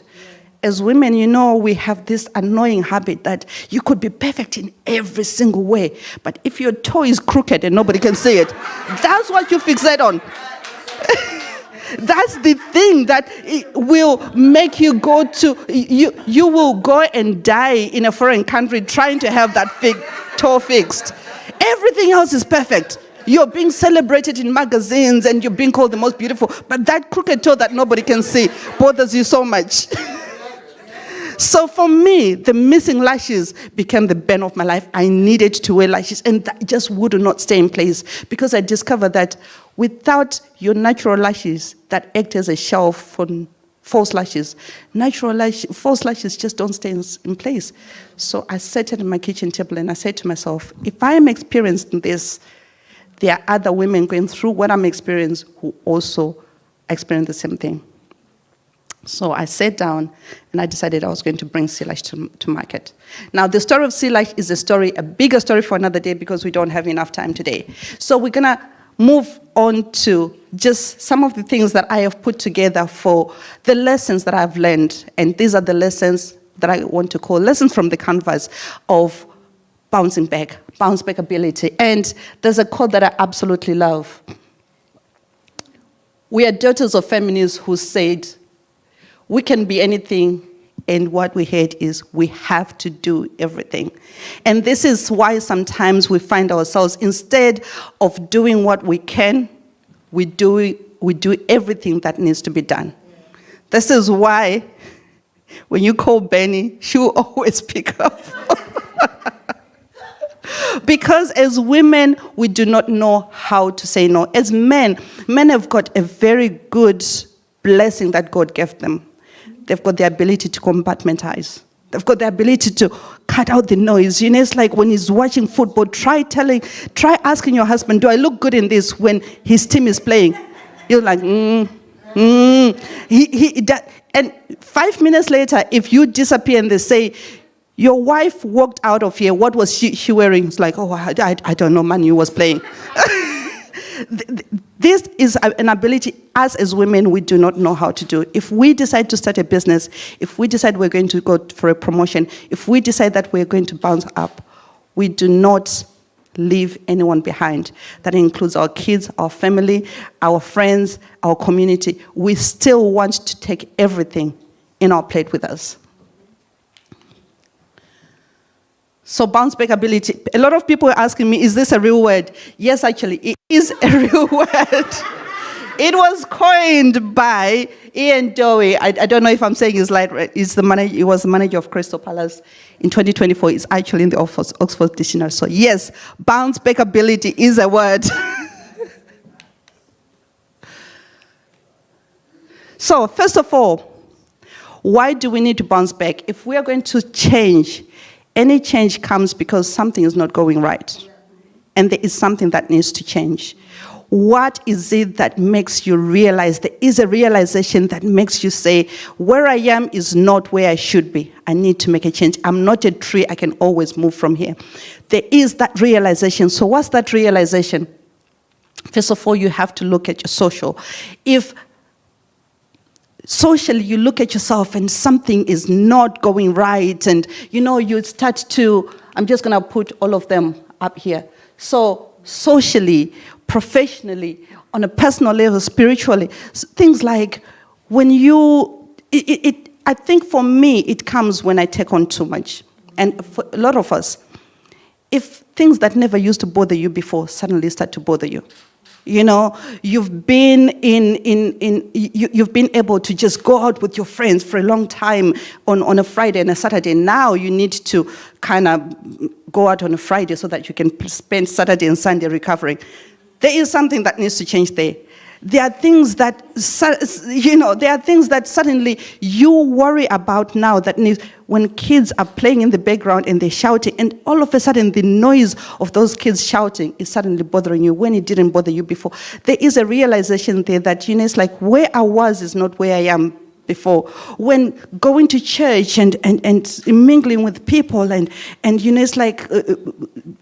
at the end of the day, it's like you don't mind, and all of a sudden you wake up on a Sunday and you've got a feeling in your gut and you don't want to go there, and something has changed. So there must be a realization that something is wrong, and this is one thing that women don't do enough and quickly, that we need to realize at some point that where I was before, I am no longer there.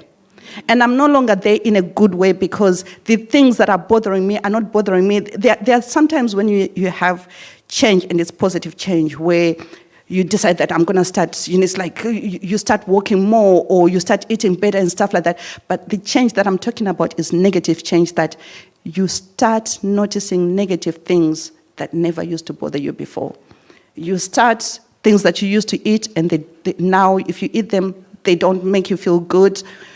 People that you used to socialize with, if you're around them, they don't make you feel good. Things that you used to be able to take on, and all of a sudden, when you're taking those things on, they don't make you feel good anymore. That realization that something needs to change is where you need to start your bounce back ability. Because if we don't, and as women, if we don't, what happens is we will have a crash. If you have that realization that I am not sleeping as well as I used to, I am not able to process things as well as I used to, I'm not able to keep my temper as well as I used to, and we keep on going, it's your body trying to tell you that something needs to change.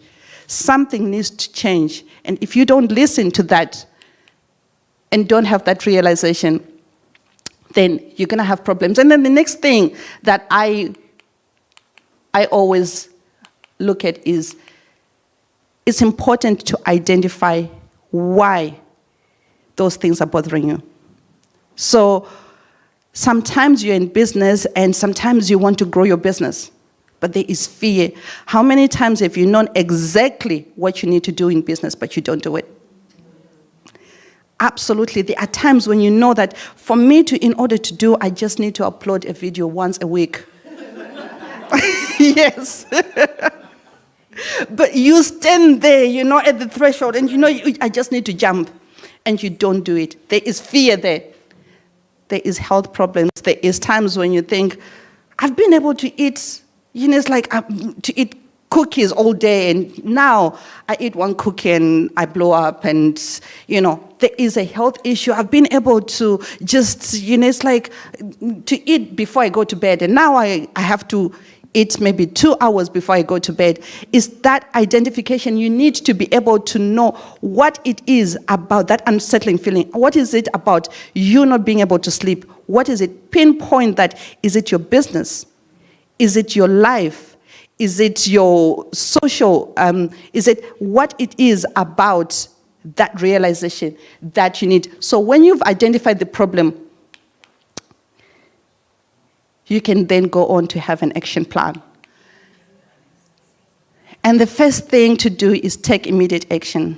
And it goes back to what we're talking about when we're talking about, as women, we wait, and we hope it's going to go away, and we hope it's going to change, or we hope somebody is going to come. We are our own rescue. No one is coming. Especially if we are women who... The reason most of us are here and most of us have decided to go to do entrepreneurship. Most of us have decided to get promotions and get more responsibilities in our companies is because there is something burning inside of us. Not everybody was called out to do. If starting a business was easy, everybody would have done it. If getting a promotion was easy, everybody would have done it. If running a business was easy, everybody would have done it. And one of the things that people do not understand is the first thing that you have to realize about, especially running your own business, is you do not run your own business because you want to make a lot of money. The first thing you realize is you're probably going to be poor for a very long time. There is no business that was ever created, a legit business, that you create a business today and tomorrow you're running a business and it's a business that's successful. So take immediate action if you see that there's a problem. The next thing is women, 5 minutes. I'm going to put everything here because we've got limited time. Do not do it alone, because one of the things that we do as women is we do not know how to ask for help. And this is one of the things that we talk about. Know your limitations. Knowing your limitations is important. I know we say that we can be everything and we can do everything, but no one can do everything. And Ben was saying that sometimes if you can't do it yourself, get somebody in to do it. Buy in talent. Have people around you that can help you with the things that you're not very good at. Create accountability. Have people around you who will tell you, you said to me last week, you're going to do this. Where are you with this?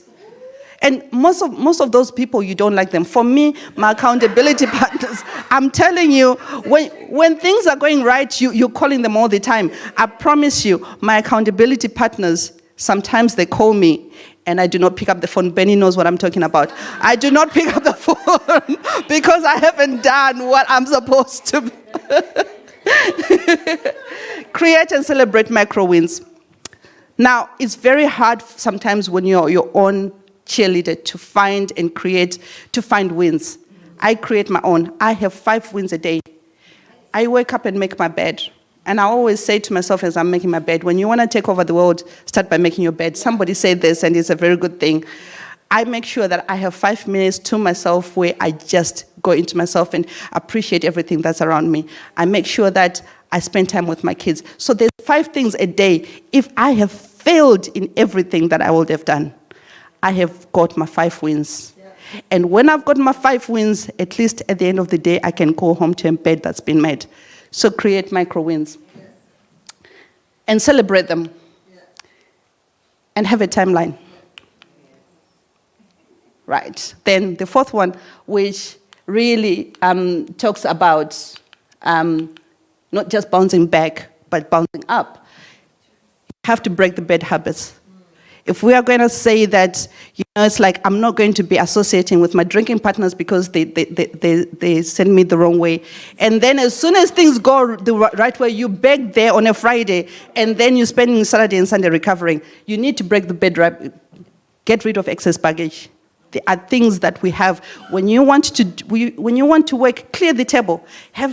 It's not just friends. It's not just the people around you. It's the things that you're doing in your business that are creating unnecessary, that are stealing your time unnecessarily. Not every opportunity is an opportunity. You have to break that bad habit. Benny was saying sometimes, it's like you want to charge people, and I used to be so scared because my rent is due and this person is offering me 250 to speak, and I could really do with the 250, so I take it anyway. We need to break habits like that, because if you're going to bounce up, you have to know your worth and you need to follow through. And then make unpopular decisions. Stop picking up calls to people who do not add value to your business. Stop it. You don't need them. They might not like you, but don't pick up that call because you could be doing something else. And if you stop including things that don't bring quality to your business, you have more time to do things that matter to your business. Then bounce back and level up. You don't want to bounce back and still be where you were. Where am I going? The comeback is always greater than the setback.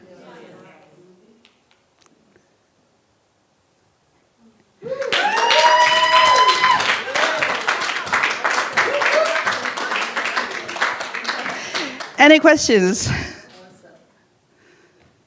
Amazing.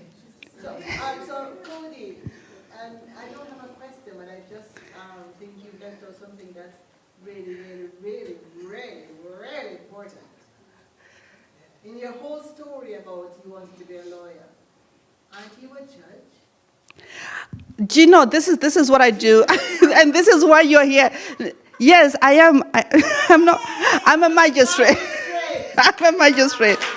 I'm a justice of peace for England, where else. And I'm also a TED speaker, a mentor, and a coach. And it's called Ladder 13. And if you're looking for speakers, then I'm here. And you can come and get my card from me. And yeah, that's. So you are a magistrate. So you didn't the legal world. You are in it, girl. I am in it. I am to a lesser extent, but yes, I am. What drives you? My kids. The reason I came here and left my family, who I absolutely love, was my kids, because I needed to give them the life that my dad gave me. My dad didn't give me anything material, but he put fire in my belly, and he absolutely put an iron rod in my spine. So. I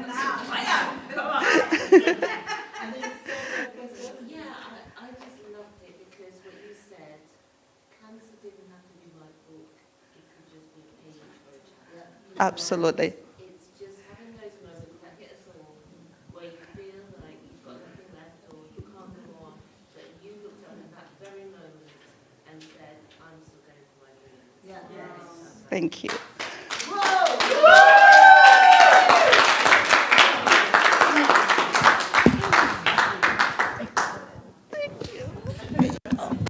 Excellent. Absolutely amazing. Wow. I told you guys. Yes. Now I need my glasses. Where did I put them? Because I need to Desiree, did I have my glasses there? I think I put them.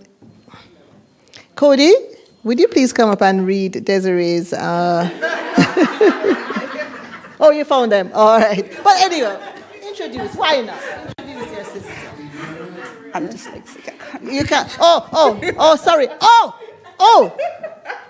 She's dyslexic. No, let that sink in. Let that sink in. Okay. All right? Okay. That's what I'm talking about. That's what we're talking about. There is nothing, absolutely nothing that's going to stop you from doing what you want to do if you have the vision.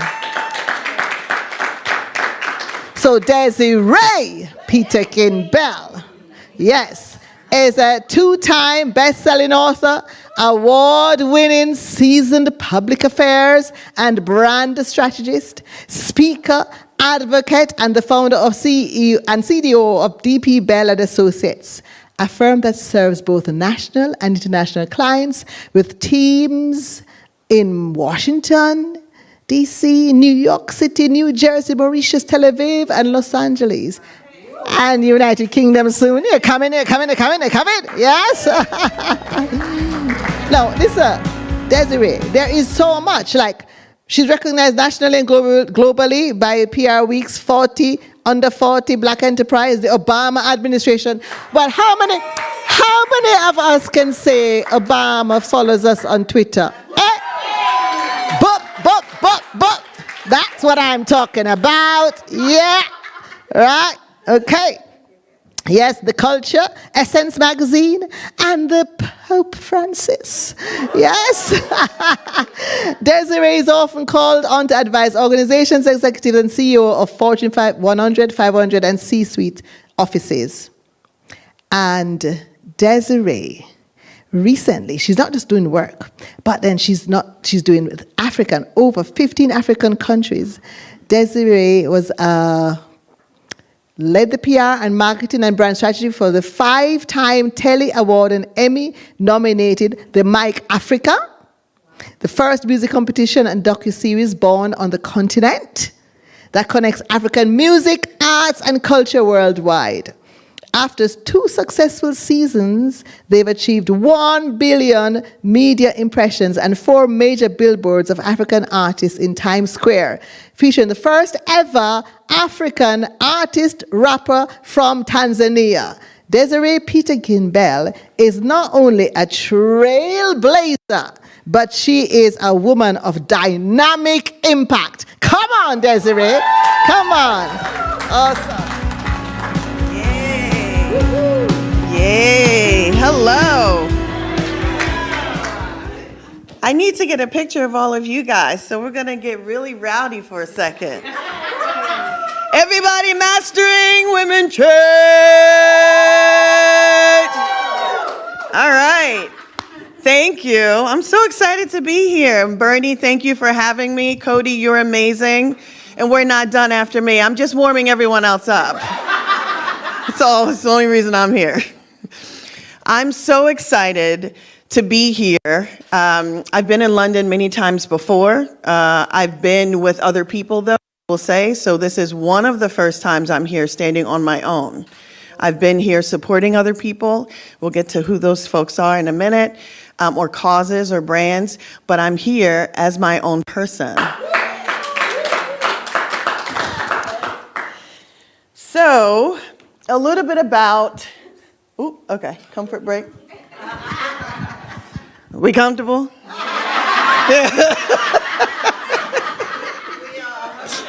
Okay, good. All right, a little bit about me. So I live by the mantra, purpose, not position. Okay? And it's not something that I actually created. It's something that actually found me through many, many different experiences. Sometimes some obstacles and tribulations. It found me. And so I accepted it. And now I breathe and live it. And I'm really, really, really, really focused on impact. That's my world. I have a 14-year-old daughter who'll be, she'll be 15. Oh my gosh, she'll be 15. I'm old, sorry. Refocus. So I have a 14-year-old daughter who'll be 15 in June. I wake up every single day wanting to make a better world for her. For her. That's why I do the work that I do. So I had the opportunity to work with some interesting people. Maybe you've heard of him, maybe not. I don't know. He's married to some other woman named Beyonce. Whatever. I've had the opportunity to work with some amazing people in entertainment, but also people like world leaders like Pope Francis. So when Pope Francis first came to the United States and he was commissioned to come to Pennsylvania, New York, and DC, I was handpicked as part of his team to help lead that entire mission. Now, I always tell people, I am not Catholic. So I had to learn a lot. I'm Baptist. We go, hey, yay, yay, hey, amen. Hallelujah. That's what we do. That's what we do. So I had to remember that when I went to my first Catholic meeting, because that's not what they do. But that's okay. So I was handpicked by the Pope really to lead all the logistics, and I coordinated with over 75 international, federal, and national and local agencies, which was one of the hardest jobs I've ever had to do. And for those people who may not know a little bit about Pope Francis, he's really his own person. He is, obviously, the Pope, but he really wanted to be with the people. And it was my job to make sure that that, in fact, happened, and that we also protected him while we did it. I worked with some other amazing people. Maybe you know this guy. He's one of my faves. President Obama. So I was able to work with him on a campaign when folks couldn't even pronounce his name and didn't even think he would be able to win. And my goal and role there was to make sure that everyone in the United States, in some states that probably weren't as friendly, had the opportunity to know who he really was, both him and his family, and what they stood for. And so what became really, really fun was chanting and saying things like, "You fired up? You ready to go? Fired up? Ready to go?" That became our chant. And that also became how I began to still fill in my purpose. I was still trying to figure out where I wanted to be. But this was when I started to develop. So I decided to write a book. So when we talk about telling your story, we also talk about being authentic, being true to who you are. I always tell people, particularly women, because I'm a woman, well, that helps. But particularly women, because sometimes we can shrink ourselves. We doubt ourselves. Now I'm gonna say something a bit controversial. Sorry, Bernie. So, I'm from the US, like I said, and I'm from New York City. So one of the things that typically women will do in the US, but also globally, because we have businesses globally, is they will question themselves. They will think they have to dot every single I and every T has to be crossed. Why a man can walk in that same meeting with nothing and just expect it. Right? So it's not to say we don't need to be prepared, but it is to say that we need to have more confidence in who we are and how we show up and who we are about. I always say we have to remember who we are and whose we are. That is the most powerful moment. Right?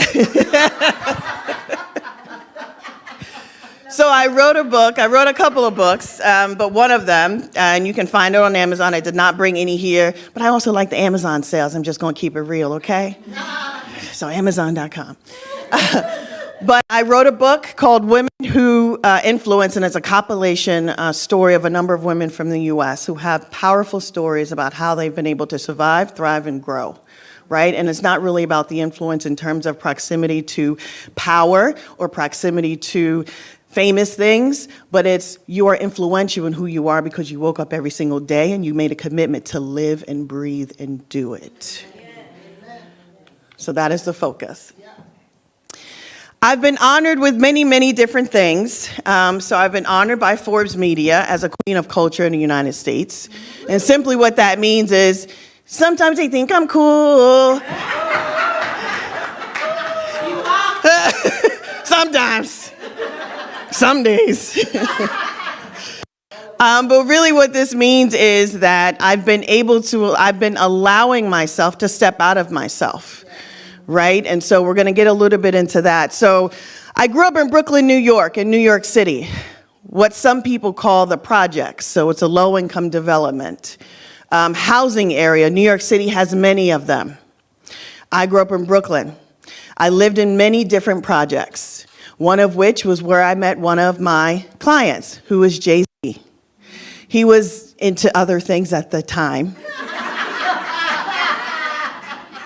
However, that's where his entrepreneurial spirit developed. So, I had teachers in my community. I knew what could be. Right or wrong, I knew what could be. So I grew up thinking, as the oldest of three girls, my mother, a single mother, she always instilled in us that education was the primary goal or primary important component of life. And it didn't matter where you came from. It didn't matter what you had, what you didn't have, but if you worked hard, then you can and you should be able to attain your goals. Now, that's a very utopic view. And so while she taught us that, she also taught me that I was a young black woman in America. It's different. You can be a young black woman wherever you are. But when you are a black woman, when you are a black woman of a certain stature, not born with particular means, and you come from a single family, a single parent household, there are stereotypes and tropes that unfortunately will try to define you. And so my mother allowed me to understand that some people will see me as that, even though I do not see myself as that. And she said, prevail anyway. So that was my purpose. When my mother was younger, she used to go to a school. She was one of the first black students to attend school. And she was chased home every single day by ignorant white boys, I'm gonna be real with you, who told her she didn't belong. And she ran home every day. One day, her stomach was hurting, and she said, I can't run home today, I'm not running. And she turned around and she said, I'm not running. I have purpose here. I belong here. And that is what she taught me, which is some people will try to chase you away. Some people will try to tell you you don't belong. They may even physically try to stop you. But you have purpose to stay where you are. That is your purpose. These are the lessons that I didn't realize. Like I said, purpose, not position. These were the themes of my life. So my mother was teaching me about purpose really early on. And I went to college, and I was the first person in my family to graduate college. And I was like, oh, this is great. It's hard, but it's great. I went away. I thought I wanted to go to law school. So I went to a big law firm in New York City, 4 Times Square. I won't say the name. But it's a big one. And I thought I wanted to be a lawyer. I did everything they said I was supposed to do. I did well in school, got into law school, worked at a big law firm. I made more than my mother did. I was 21, making more than her. I didn't know what to do with the money either. I was like, ooh, this is cool.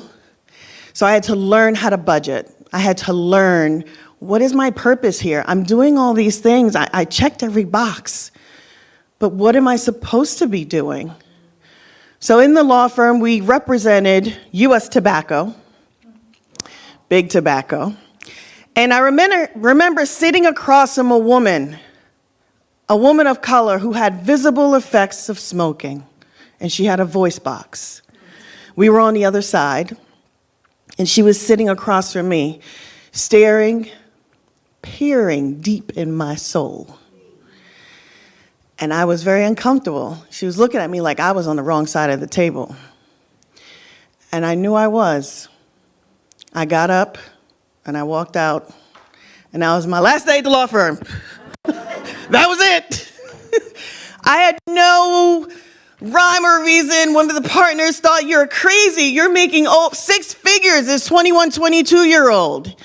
And you just walk out just because you have a conscience? What is that? And I remember saying, this is not my purpose. The position was amazing. It's not my purpose. I wasn't meant to be here. So I went home and I cried. That's what you do. I want to ask this. Are there any folks in here who are under 30? Or who's just past 30? You ain't got to tell me your age, but just, okay. Okay. Let me tell you something. I believe, so we hear of, midlife crisis. Those are real too. But the real also are those quarter-life crisis moments. Those moments, right, when you're in your 20s, early 30s, and you're trying to figure it out. Listen, it's very real. Very real. Why? Because you have so many options, and you're trying to figure out what road to take, right? And that was me. So I left the law firm. I had no idea where I was going to go, but I knew that that was not my purpose, even though the position was amazing. And like I said, let me remind y'all, I made 6 figures. So to go from that to $0 when you still have rent and phone is kind of crazy. But I took a leap of faith because I knew that was not bringing me happiness. That is not who I am in my blood. I always say this, I drink deeply from wells I did not dig. My ancestors were brought to the United States of America and changed. That is in my blood. There are women and ancestors who died so that I could show up in rooms. My job is to give back. That's what I believe my job is.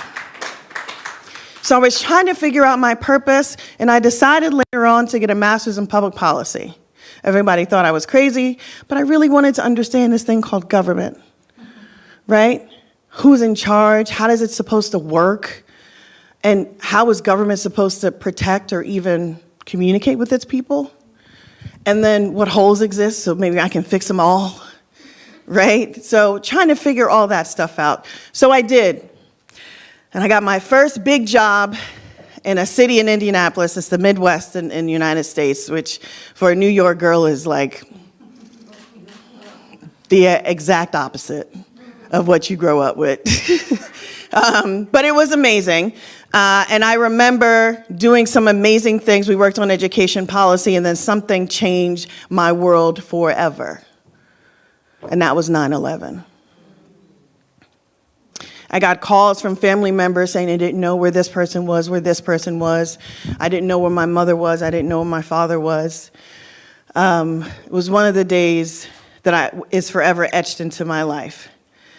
And it was then that I made the decision to come back home and work in my city, New York City, a city of 8.1 million people, one of the most complex governments in the world, to help bring it back. And I did that with a very, very unknown person, or maybe known, a billionaire mayor who was Michael Bloomberg. And I was his senior advisor, and I became the supervising legislative representative, managing 51 city council members, and being a representative on behalf of the mayor to them on everything from smoking to smoking legislation, tort reform, gun legislation, economic development, housing, affordable housing. And that's when I found my purpose, helping people. So I always tell people, this purpose thing is not a straight line. And don't be afraid of that. When you go through life, understanding that all of your experiences make up who you are. That's the power. That is the power that you have. So don't shrink from it. Don't shirk from it. Don't hide it. And to be honest, don't deny it. All of those experiences will make you who you are, and they help you find your purpose. So I knew it. I had found my purpose. This was it. This was it. Then my life changed again on July 23rd, 2003. This was after 9/11. New York City was starting to feel very confident. People were feeling bold. So we would walk into City Hall, those of us who worked in City Hall, like we owned it, because we did. And I walked in with a councilman and a strange man, Councilman James Davis from Brooklyn. And the strange man was dressed to the nines. He looked impeccable. Now, I knew everyone in City Hall. Everyone used to call me the queen of City Hall. I was like, but I don't know you.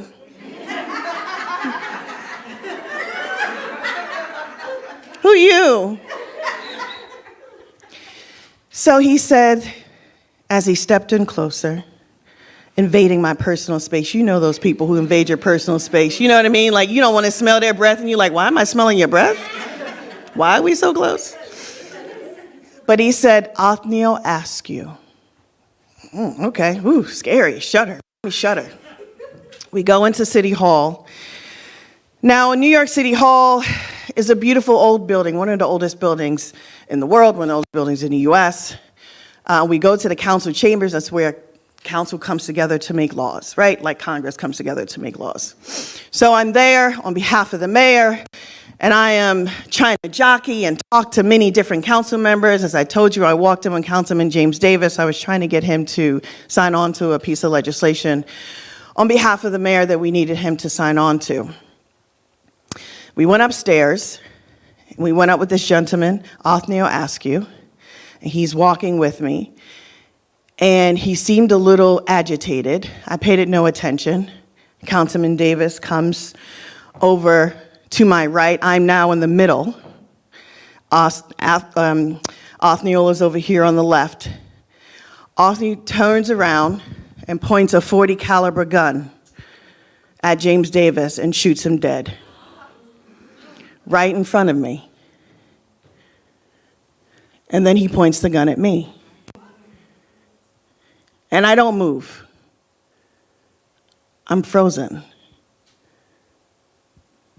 I'm confused. There was an officer further down on a lower level who everyone said took a miracle shot. And he actually wound up killing Othniel Askew to save everyone else, to save my life. Now, when I think about this day, I always think about how great I was feeling when I walked into this building. I thought I had finally found my purpose, right? This was my thing. And that moment shook me to my core. And it was nothing I could at all see. I couldn't have seen that at all. So I dropped quickly to the ground, and it seemed like hours, but it was minutes, where the SWAT came in and they took over everything, and they quickly took me out of that space and place. But I remember sitting, and to Mayor Bloomberg's credit, he actually tried to come for many of us who were in the city council chambers, but obviously he was told not to because you shouldn't run to danger, but he was just trying to get us out. In that moment in time, I realized that I cannot let anything, and I cannot let any moment or the severe insecurity of others impede progress, and I cannot allow for any bad situation to take me away from my purpose, because that almost did it. It almost knocked me down. It almost knocked me down. So when I stand here today, I talk about real life things, right? I talk about things that I've been through because I know that if you can get through and find and salvage those things, the good in some of these tragic things, and still stand in your purpose, you will be a force to be reckoned with, a force.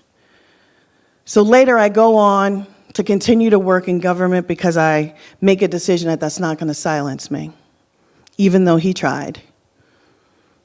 I made a decision that I wouldn't be deterred, even though it almost did try to deter me. And I engaged in even more, and I tried to help even more people. I later went on to work with President Obama. I later went on to work with Senator Cory Booker. I later went on to work with a lot of these people that you see up here. And that's my purpose. And so when I tell people that purpose is really about sometimes having to go through some ish, put the S in front of it, that's what it is. Because you cannot find your purpose if you don't find yourself. And the only time you find yourself is when you're going through something. If you've gone through something, if you've been delivered through it, right? I always talk about diamonds. Diamonds are what? Diamonds are some of the most precious stones in the world. Do you know the process they have to go to become diamonds? They don't just sprout out the ground and rock. Yes. They are tested. They are beat. They are put on fire so that you can see their brilliance. And that's what being, and that's what living in purpose is. So identify your purpose. You identify your purpose through going through some stuff.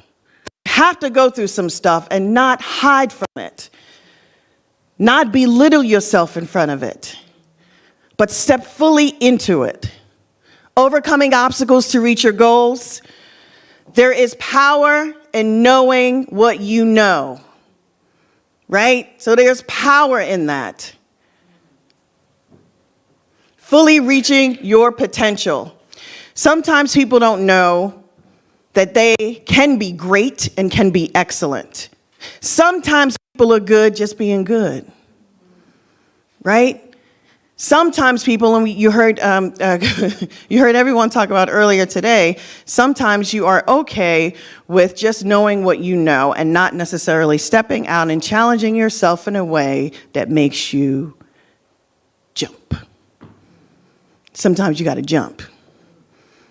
Sometimes you got to take what happened and you got to jump. Stand in your purpose to make impact and be effective. Now, I will say this. Part of all of this, two things, Being uncomfortable.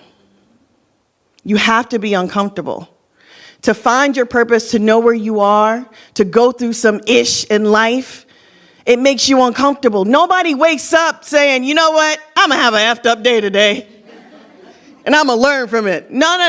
Nobody wants that. Everybody wants ease. You should have ease.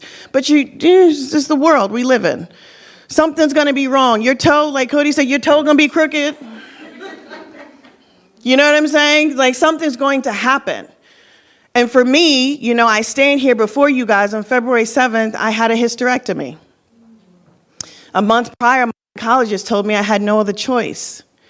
I had to get all my affairs in order just in case. And I remember looking at my oncologist and told him, I said, you know what? We're going to be good. And he was like, oh, I can't guarantee that for you, but okay. I was like, nope, I'm telling you, we're going to be good. And we are good. I am good. A lot of this is also about a positive mindset, right? Having a positive mindset, and even when you are going through some of the hardest stuff,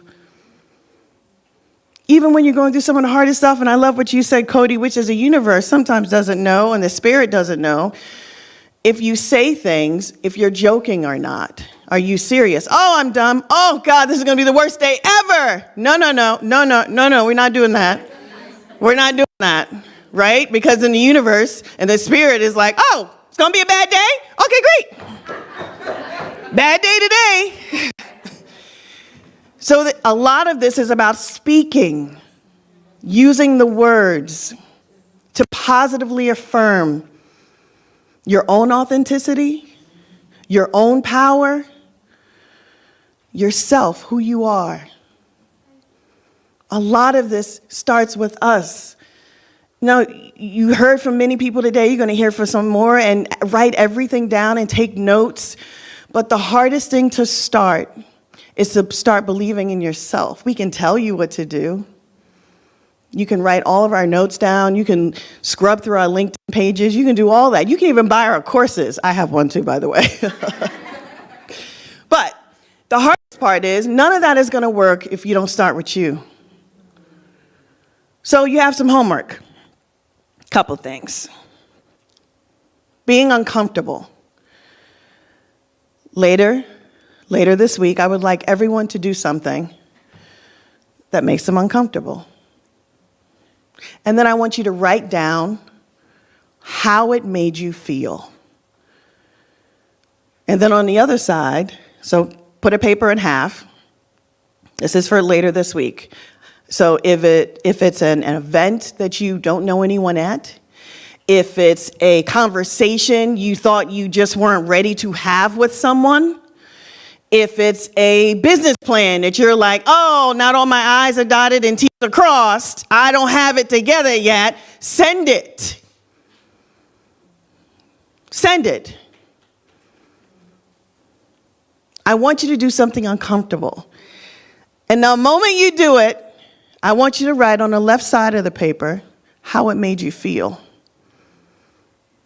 And then on the right side of the paper, I want you to write, and I'm still here. Because that's what it is. Being uncomfortable doesn't mean that you have to completely disappear. You're still here. You're still here. So that's the first thing I want you to do. The second thing I want you to do is ease. Okay, now this is particularly we have some men in the audience, so this is particularly for the women. Like I said, one thing that women often do, we try to fix everything. We sometimes shortchange ourselves because we don't think we are worthy or we don't think we've done enough, right? And like Bernie first started and she said, just talk. Open your mouth and talk. Just start, right? So it's about having that confidence. But it's also about ease. As women, we take on a lot. We take care of everybody else and we don't take care of ourselves. We do that. I know as mothers we do that. I know as often as women we do that. So I want to tell women also to have ease. So when you are tapped into your purpose and you figure out, this is what drives me every single day. I cannot wait to do this one thing. I'm itching and burning in my heart and my spirit and my soul to do this one thing. When you feel close to your purpose, despite your position, and it doesn't matter, I'll be honest with you. You know, I've had clients, like I said, I've had clients who started out as drug dealers and now have multi-billion-dollar corporations. Right? Your position doesn't matter. Your purpose and what drives you and what feeds you matters. That's what matters. But as we do that as women, sometimes we can overdo it. A little bit. And what I mean by that is sometimes we can forget to take care of ourselves. And that's extremely important. So I always want to tell people when I give this talk, I do not want you to simply focus on finding your purpose and thinking you have to kill yourself to get there, to find it. Sometimes you need ease. And when I say ease, I mean, and you can think about this, E, which is everyone deserves time. A, acknowledge who you are, the power you possess. S, sit down. Sit down for 5 minutes. Sit for 5 minutes. And E, everyone deserves peace. So protect yours at all cost.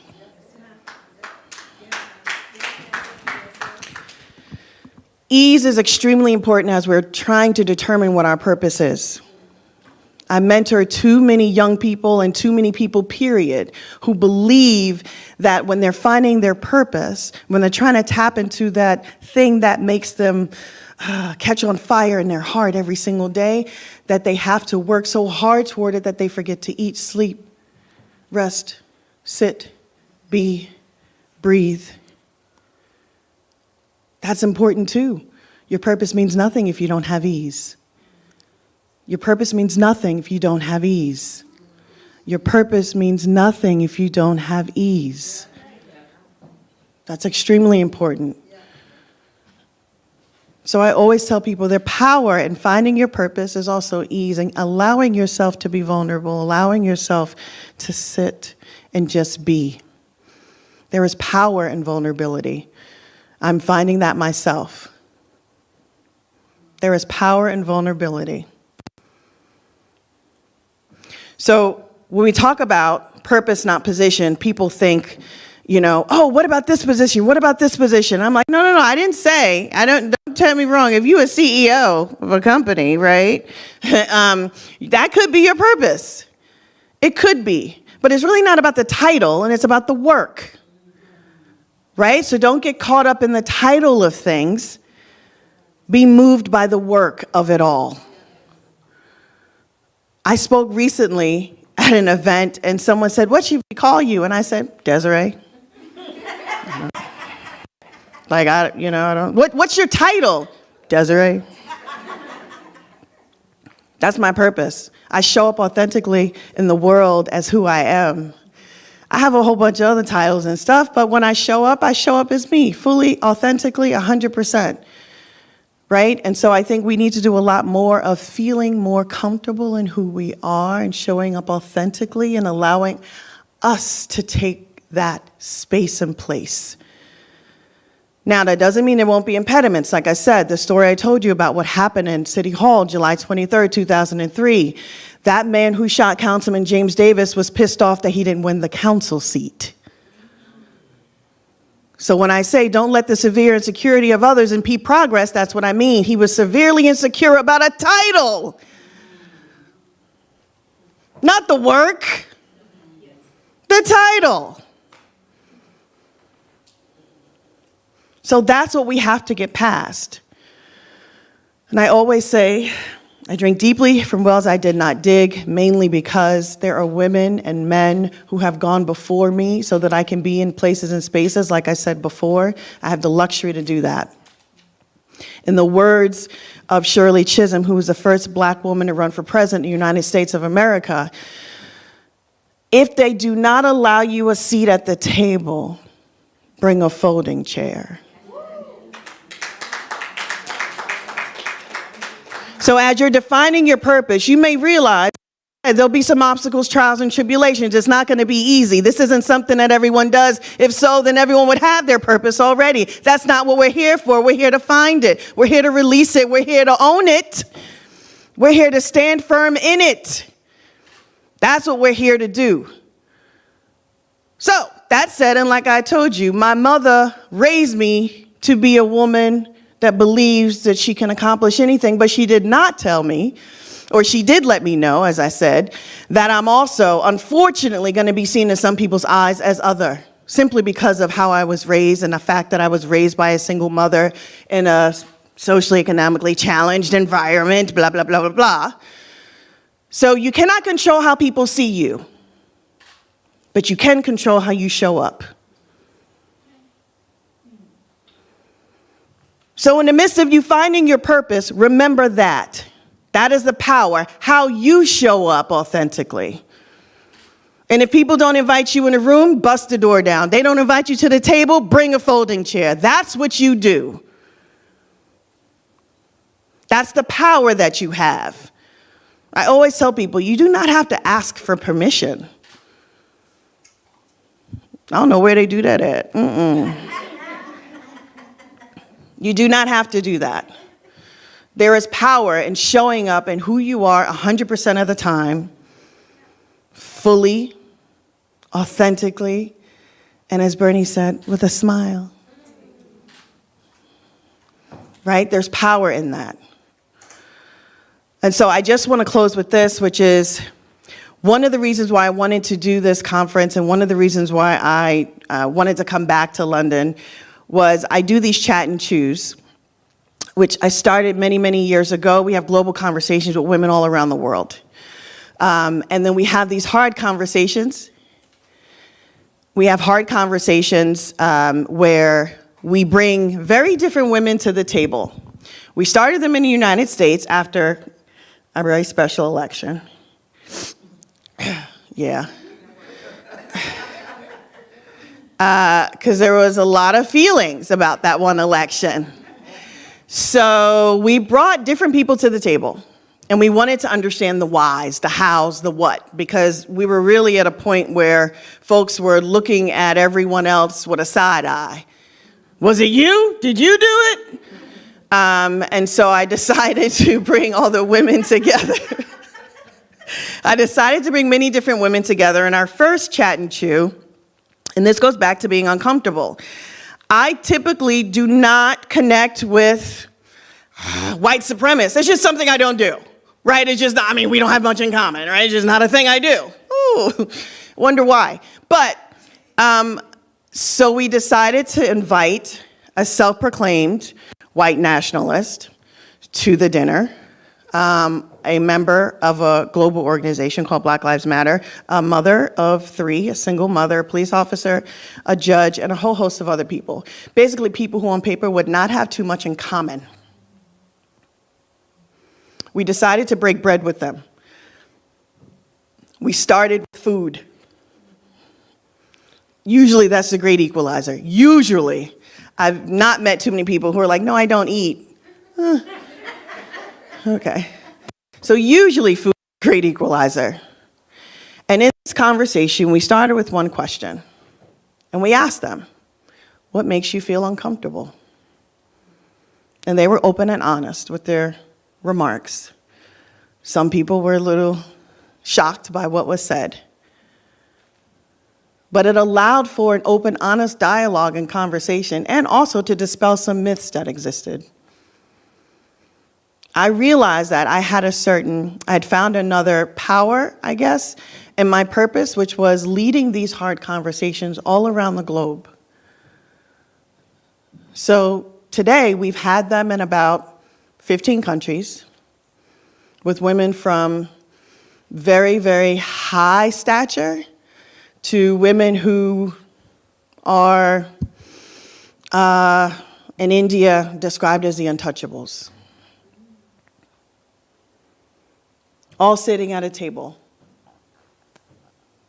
trying to connect. So there's power in connection. There's power in really finding the alignment of purpose among people. And when we did that, we found that the greatest purpose in that room at the moment was communicating. What we needed to do was continue to communicate, because that's what wasn't happening. That was the biggest lesson in purpose. And that's often the issue around the world, which is people aren't communicating anymore. Right? They're relying on other things and not opening their mouths and talking, or being uncomfortable and jumping, right? And having that conversation or sending that proposal, or even, saying hello to that person they didn't know. A lot of this purpose, not position work is literally rooted in being uncomfortable. That's the power. If you are really, really interested in honing what that skill is of being purposeful, of being impactful, the most significant element to that is being uncomfortable. So coming here today, I wanted to connect with people that I didn't know, because I always put myself in positions where I'm learning and I want to connect. And I think that's the only way you can grow. I think that's the only way you can continue to find and hone your purpose. That's where the power is. And so to all of you, thank you. This has been an amazing, amazing experience, and I'm open to questions.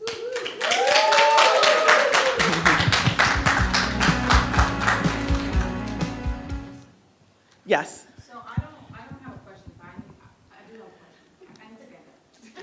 question. So I got a lot of energy in my body right now. Because, I've been really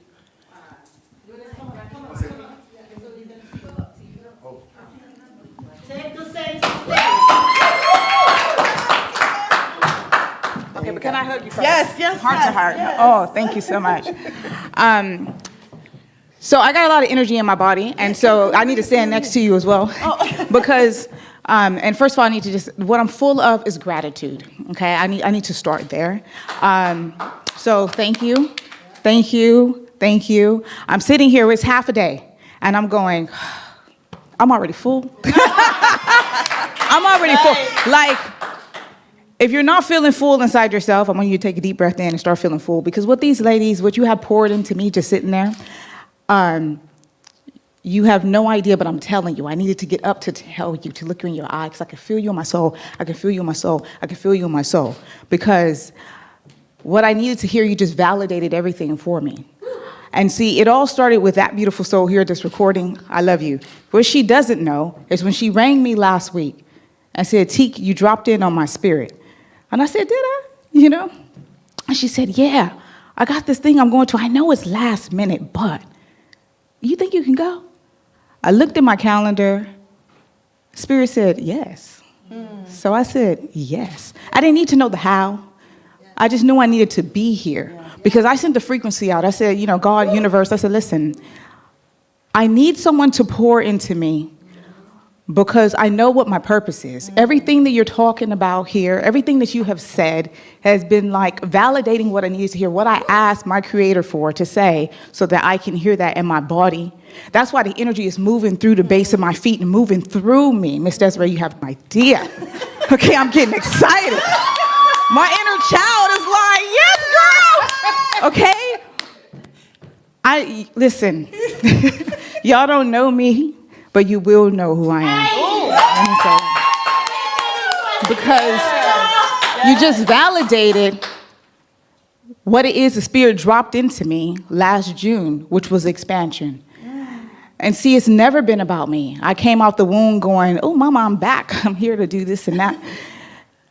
But really and truly, this beautiful soul, when she rang me and she said to me, just inviting me here. And I start moving things out the way because I knew I needed to be here, okay? And so she said something to me that she now is gonna know that actually broke me down into tears.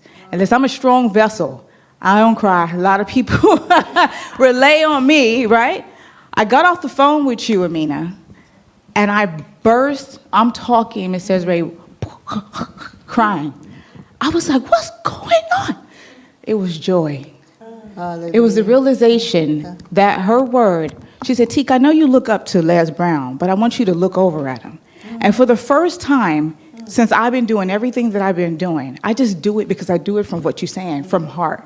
I look up when I wake up out of my bed and I go, I see the first words I see is take purposeful action, right? Yeah. Soon as I open my eyes. But I never really know the impact that I have made with whoever I made it with.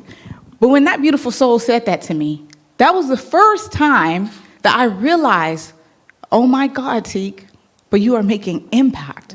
You have no idea what you're doing.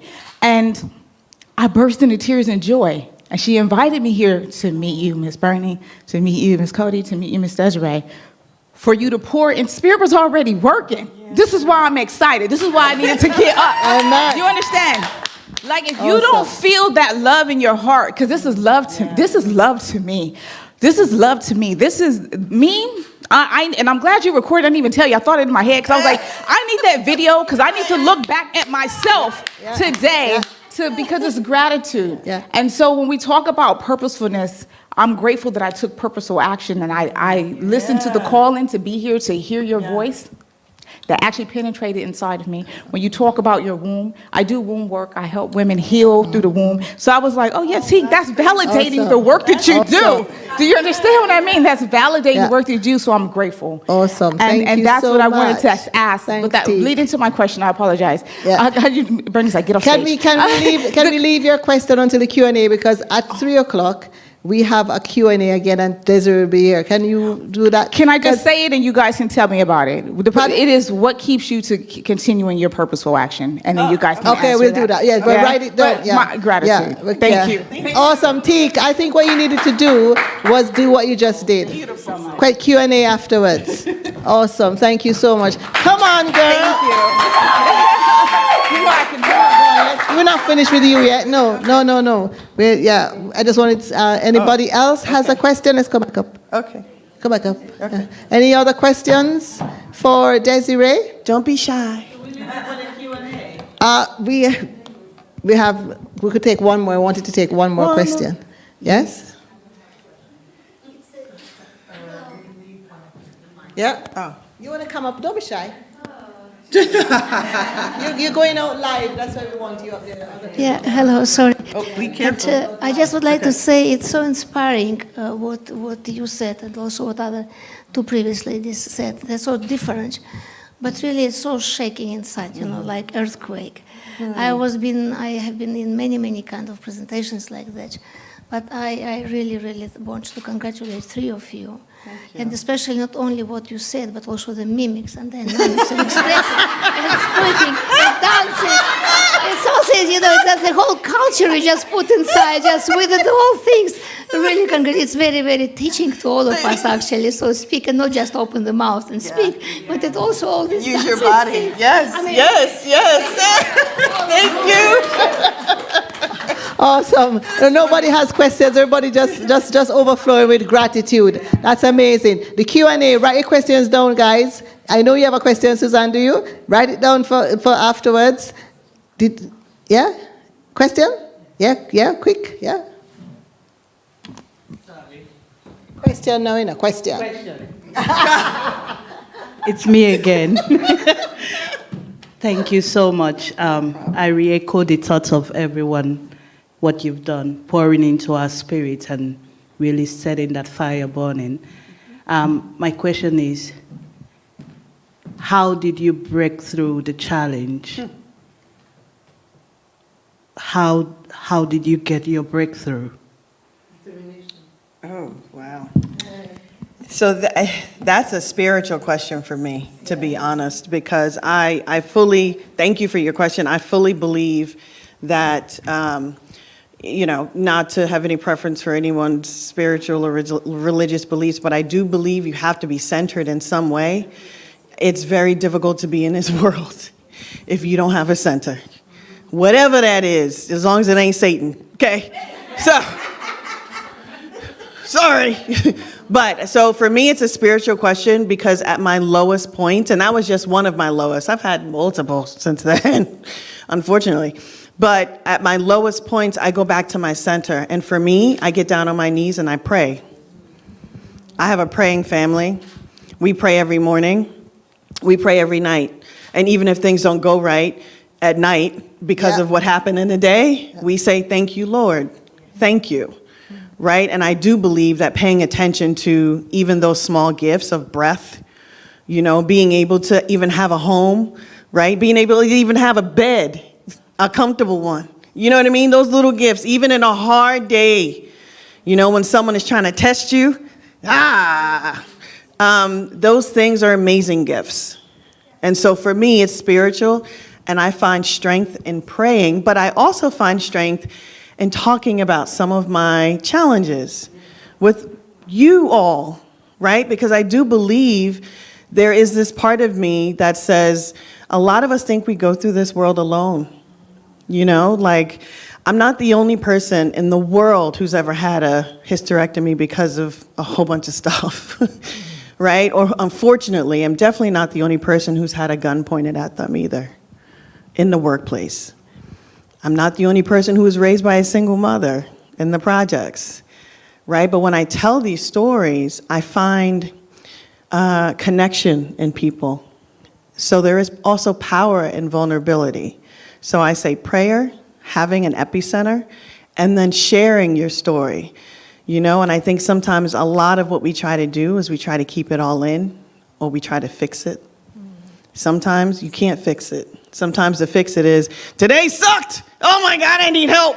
Right? Sometimes that's the fix, and being vulnerable about that. Awesome. Thank you so much.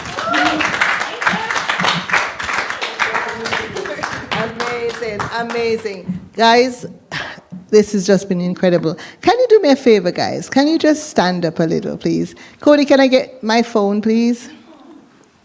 Can I get my phone, please? Right. So if you would just indulge me a minute, because we've heard all sorts of stuff, haven't we? We've heard about, you need to find yourself, know yourself, how you can actually get credible visibility.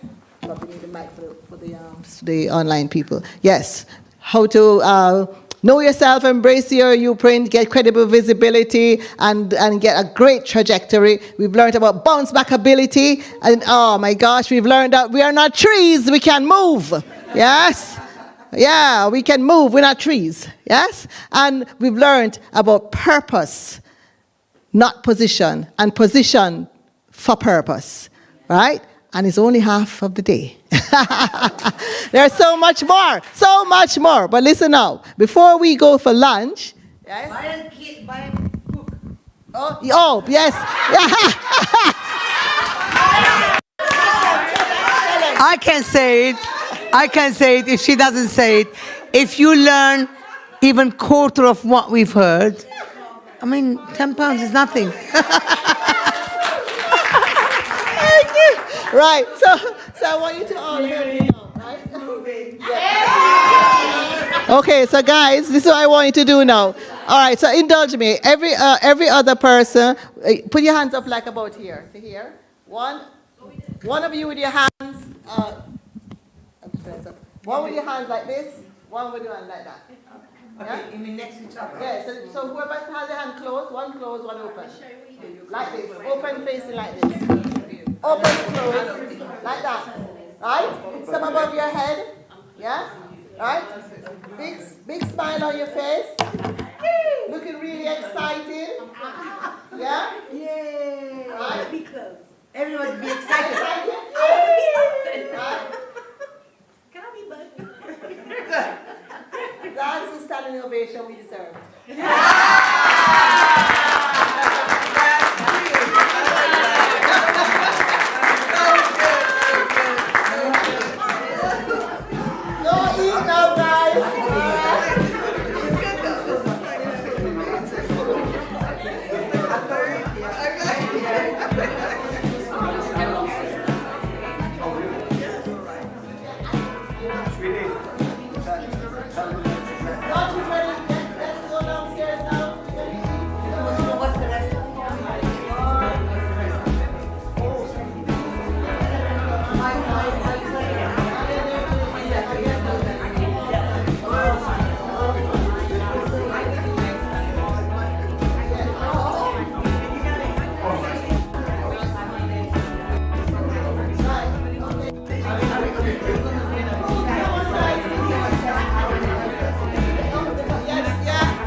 Guys, food, food, food. Time to get some food. The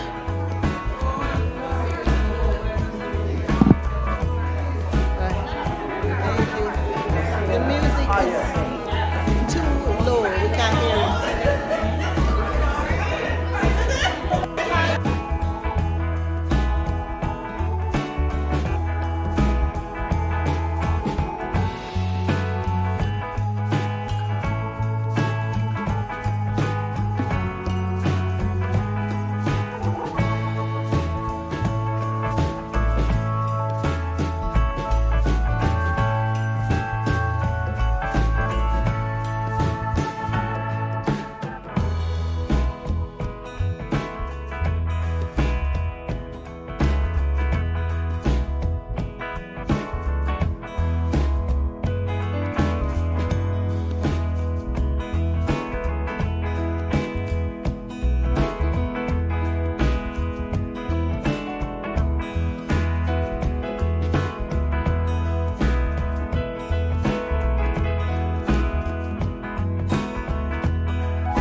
Are we excited? Woo? Are we full? Yeah? Do we have room for more? Ah, yes. Don't fall asleep on us now, you know. They say you must. Don't feed people that are going to fall asleep. Right. I think the photographer wants to do something before you all rush, start dwindling off later on. But I hope you all stay until 4. But you all here, would you mind, and we are 10 minutes before start time, so we're doing good. Would you mind all coming up here? The photographer wants a photograph of us all. Yeah.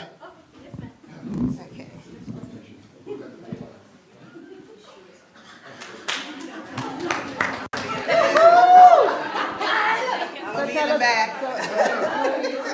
Can we have the speakers in the front on the floor? Yeah. And everybody else up and around and. What's your AD guy's name? Raymond. Ray. Ray. It's okay if I move this for a second. I'm the only March.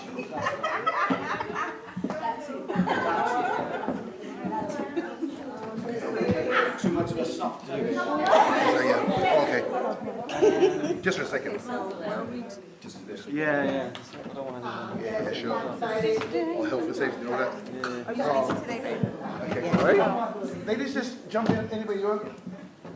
Are you staying down? What are you doing there? I'm too small. I know you want to be right here. Step on that step. Be on the end. Yeah, you want to be high up. I think he's going to put the speakers there. Yeah, come up on that side. Speaker? Yeah. I'll be a speaker. There you go. Where is she? The little one. Oh, that's why she's already there. The woman, get up. I'm telling Bernie. You should have both gone up there. You can both go on the step. Go on. Now you're not alone. Go on the step as well. Okay, go on. Wait, it's a comedian. We need somebody to got to make sure we got everyone's faces. Sorry. Okay, cool. Oh, nice. Yellow? Okay, just. Oh. Okay, cool. Just blocked you out. Where's the teacher that brought you guys? There she is.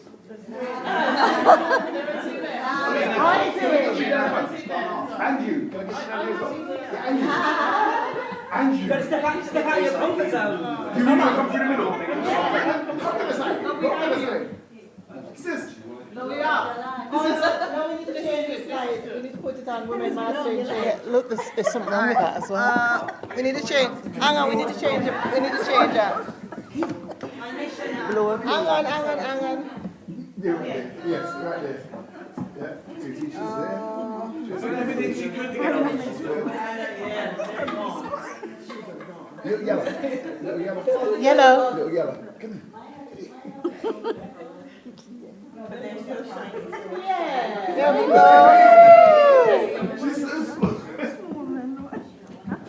Yes. Right. There we go. That's good. Okay, we've got 5 minutes or so of time. Okay. Sorry, ladies. Guys, you got the tight on the edges?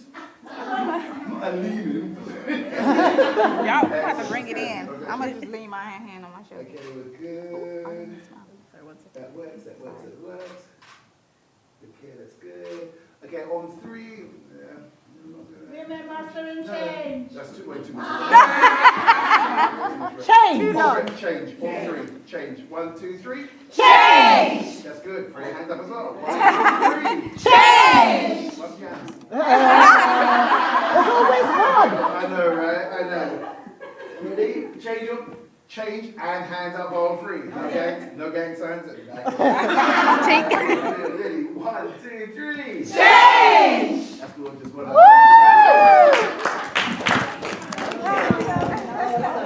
That's awesome.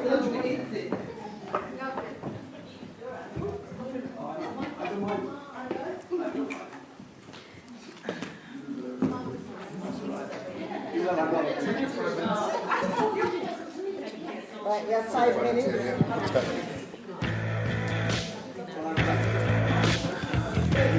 get hard on the stick, boy. You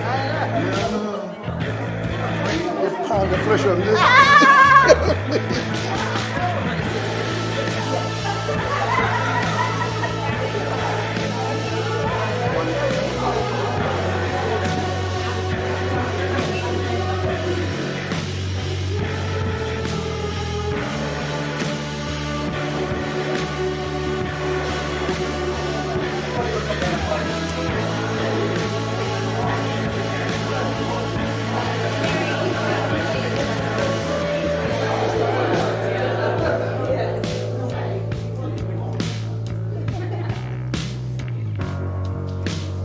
Right, so start getting ourselves in the attitude now.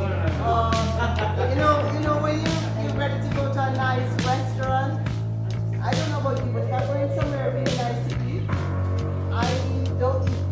And I'm going and all I'm thinking about is how much I'm going to eat and what I'm going to get. So that's the attitude I want you to have right now. Now you're going to serve you up something good. Yeah? Alright? Those of you who were here before, did you get good food this morning? Yeah! Well, you know how it happens at the end. It's all the dessert. And some of us think it's the best part of the meal, you know what I'm saying? So we're going to round it off with dessert. Yeah? Yes? Alright. So.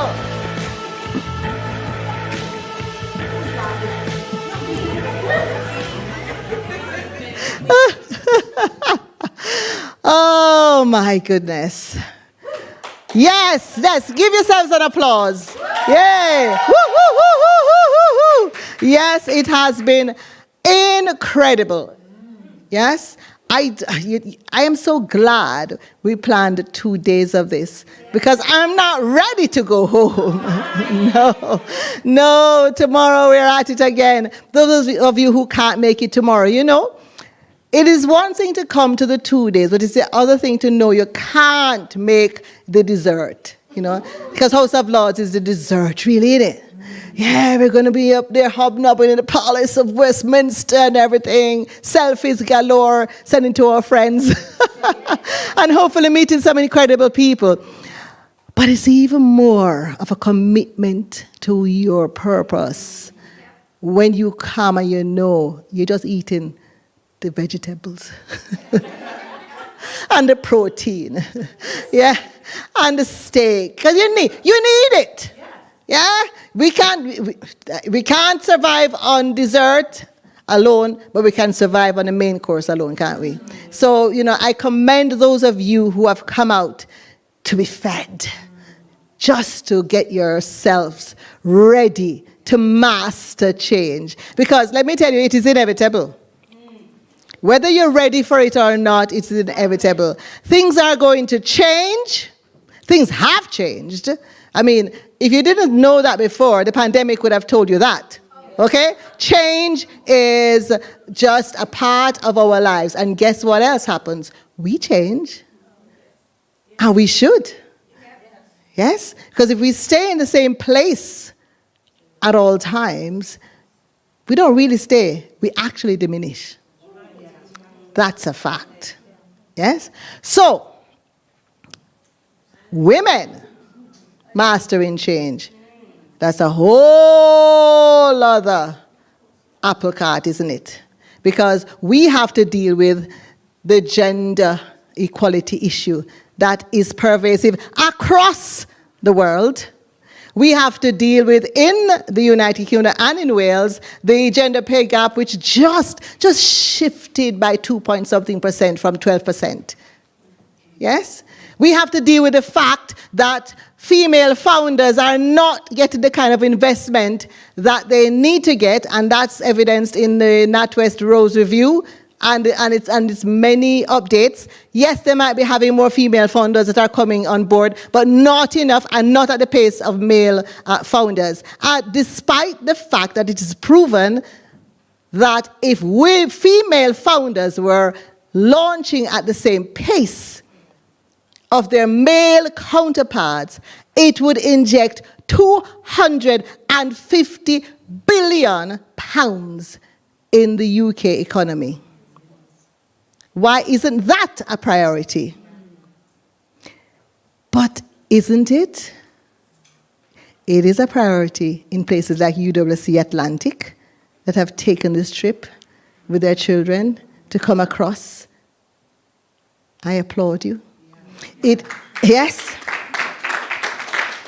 It is a priority to you who are here and our collaborates who will be meeting us at the House of Lords tomorrow.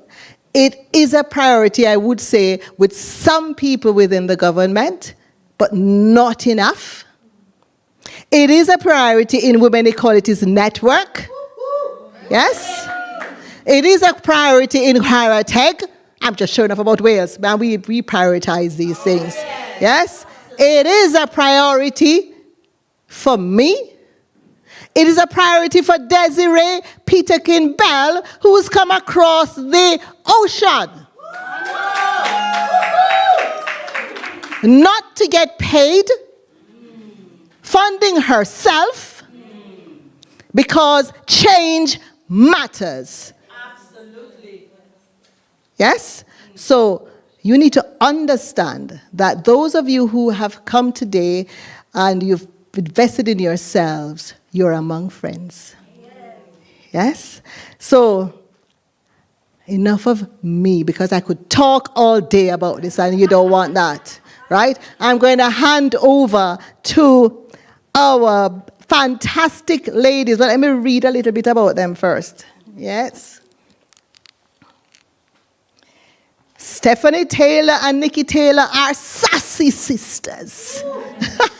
Certified life coaches and founders of Blowup Your Life, which helps the dynamic leaders over 40 to live their personal lives. You have to put that on to 30. To live their personal lives. I lost my place.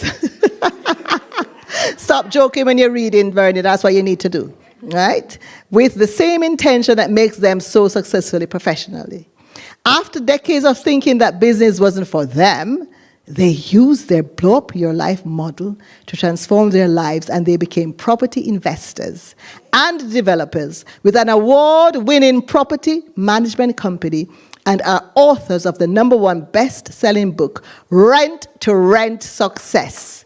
So I just ask you right now, well, listen, you know what? When we're telling you about when things just happen, I saw Steph online. Where is she?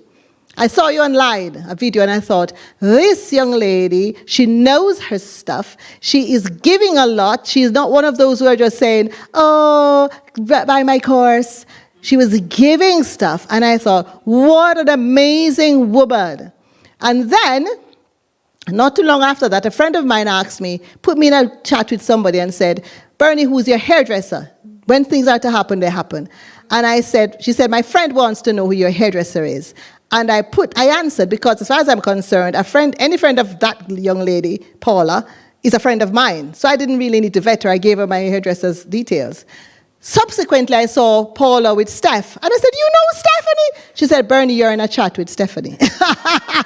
She's the person that you gave your hairdresser. And the rest is history. We connected, and we've been doing live ever since. Thank you, Stephanie. Thank you, Nikki, for coming alongside my vision. But it's not my vision. It's our vision. Come on, girl. Show us how to blow up our lives.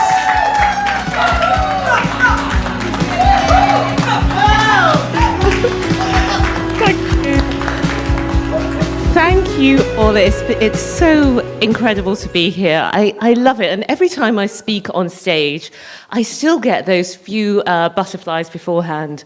But I want to introduce you to my sister, first of all, because I'm speaking, but really, both of us are speaking.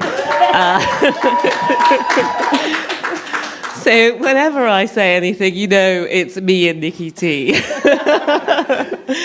And thank you, Bernie, because you heard, you've seen it, you've felt it, that Bernie sees other amazing people and she gets that talent and she nurtures it and she grows it. And she's been so amazing throughout all of this. First of all, reaching out to us as a sponsor and also giving us the opportunity to speak.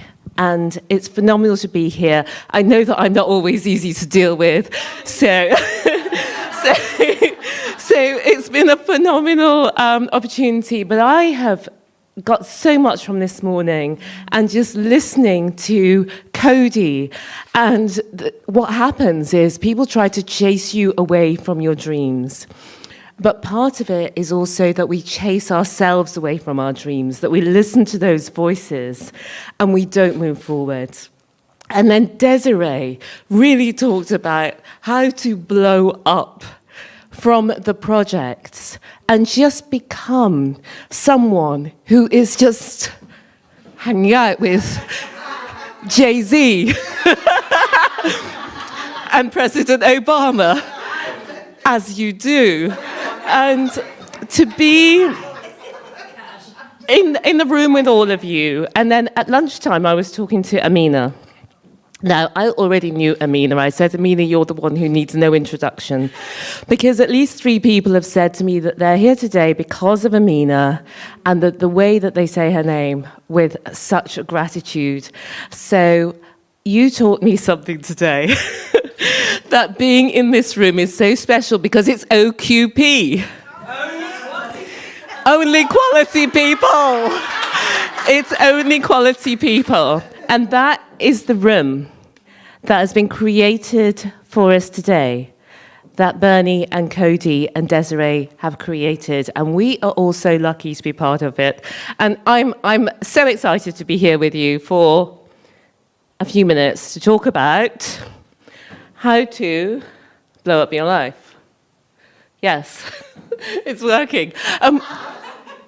Yeah, I know that our slides are not quite showing correctly, but you can get the gist. So we're here today to talk about being a badass. Who wants to be a badass? Does anybody want to be a badass? Because what we're talking about really is how to make an impact in the world at large. We as women, we're always making an impact in the world, whether it's to a few people or whether it's to a lot of people. But as you said earlier, we do often neglect ourselves. And today is about being that inner badass. It's about getting that mindset straight. And some strategies, which are so insightful and so incredible, that I think you're going to love them. So our gift to you today is we've got these Blow Up Your Life notebooks. Now, if you have one, and you already had one, if there was one in your chair and you already have one, please pass it back, because other people may not have one and want one. So if you have two, pass one of them back.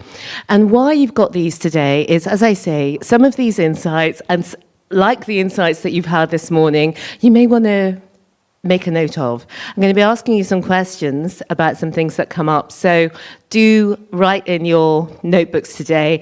I always love to date them and then look back and see where my thinking was a few years ago and how things have blown up since then. So the Badass Manifesto, we're going to be talking about how to be a badass in your life. What does that mean? The 4 principles of badassery, basically. The 3 steps to getting whatever you want, and the powerful question to get you started today.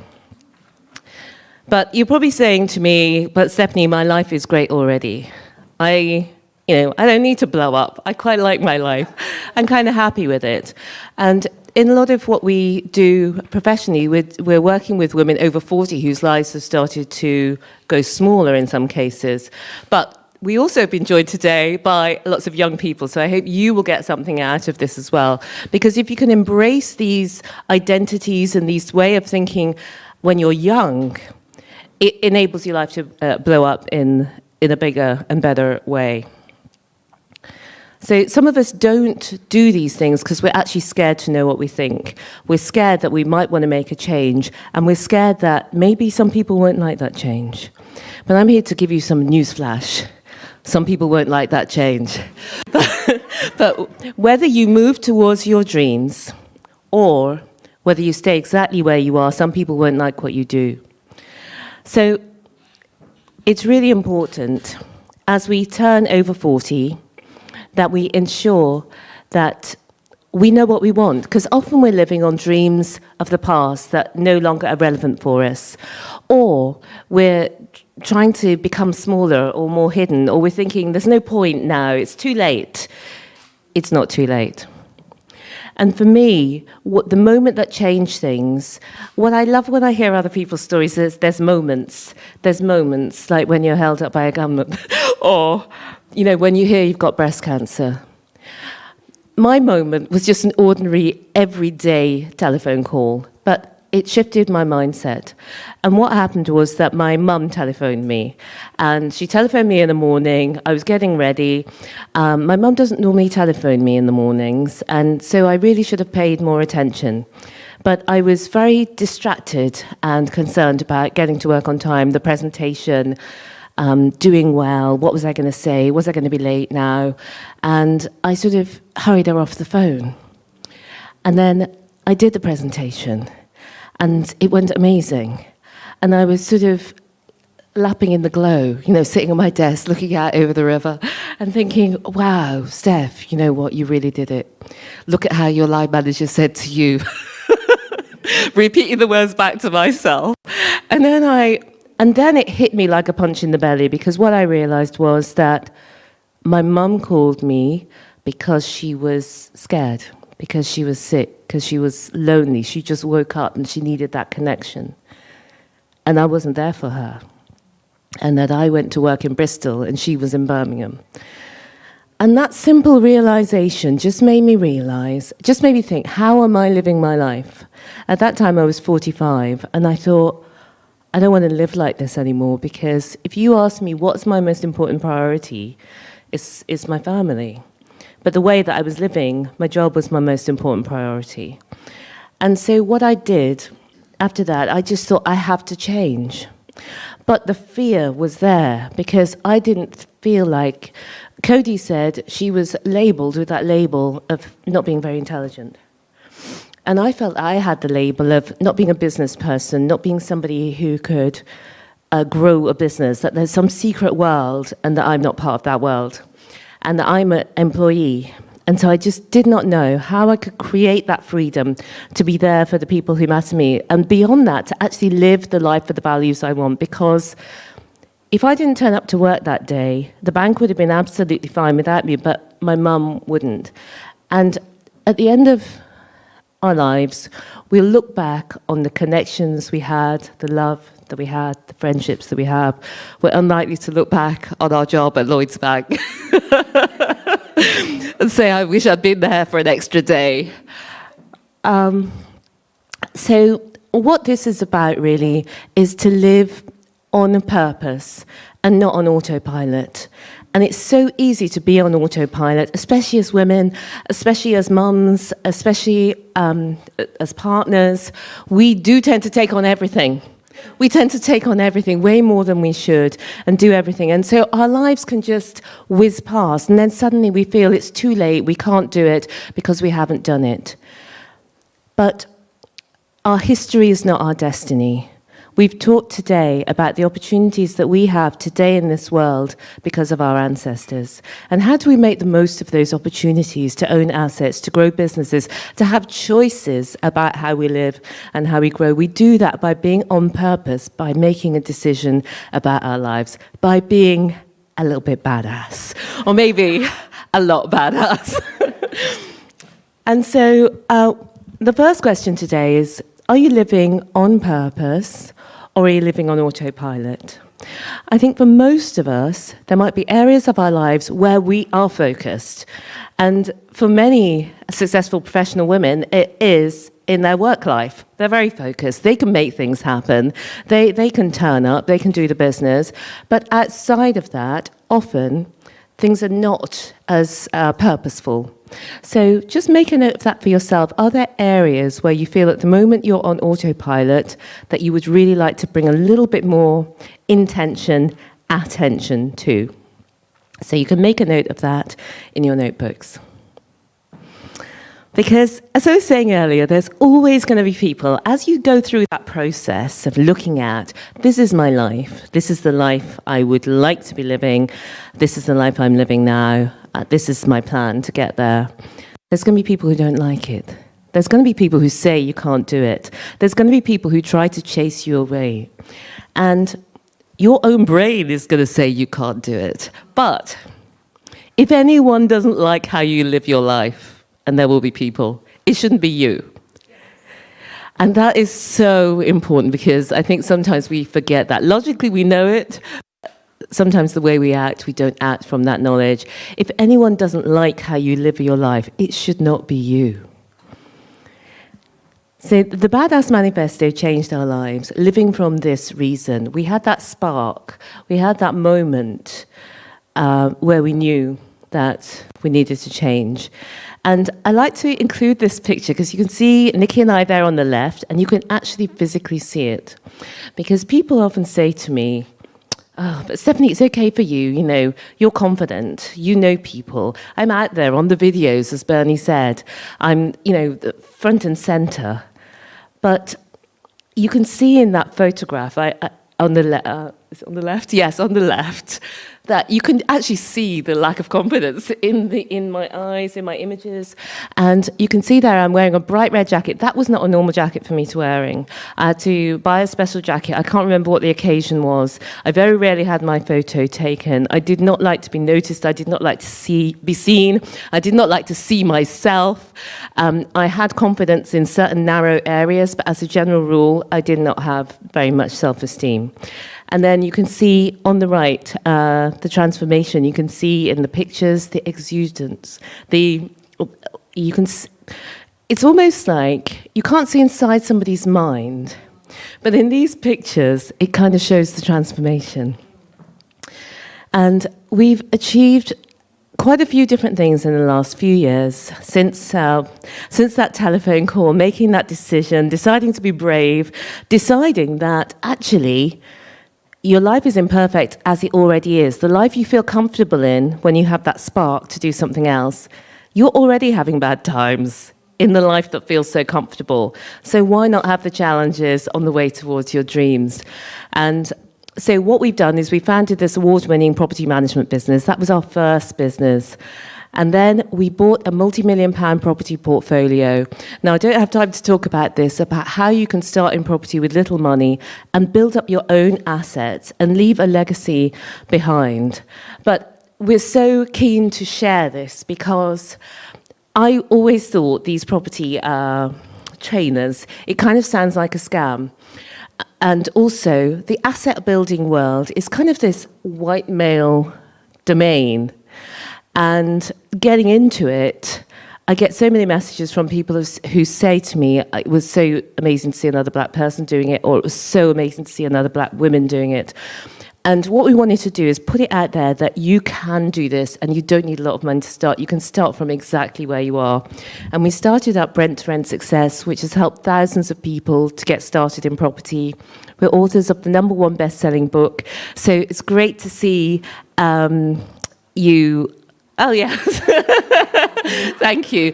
And you'll get a copy of this book as well. Either it was on your chair or it'll be at the back. Thank you. Thank you, Tony. He's making us all look good. So we wrote the #1 best-selling book, and I'm going backwards, am I? I don't know. Don't know. Have I got it upside down again? Have I turned it off? Oh, right. Right, so I can press it on here. It's frozen. Okay, thanks. It's moving on the. Hang on, it's come off the. What was your last thing? That's the book. The book is your last thing. Okay. It came off it somehow. Somehow it came off it. Yeah.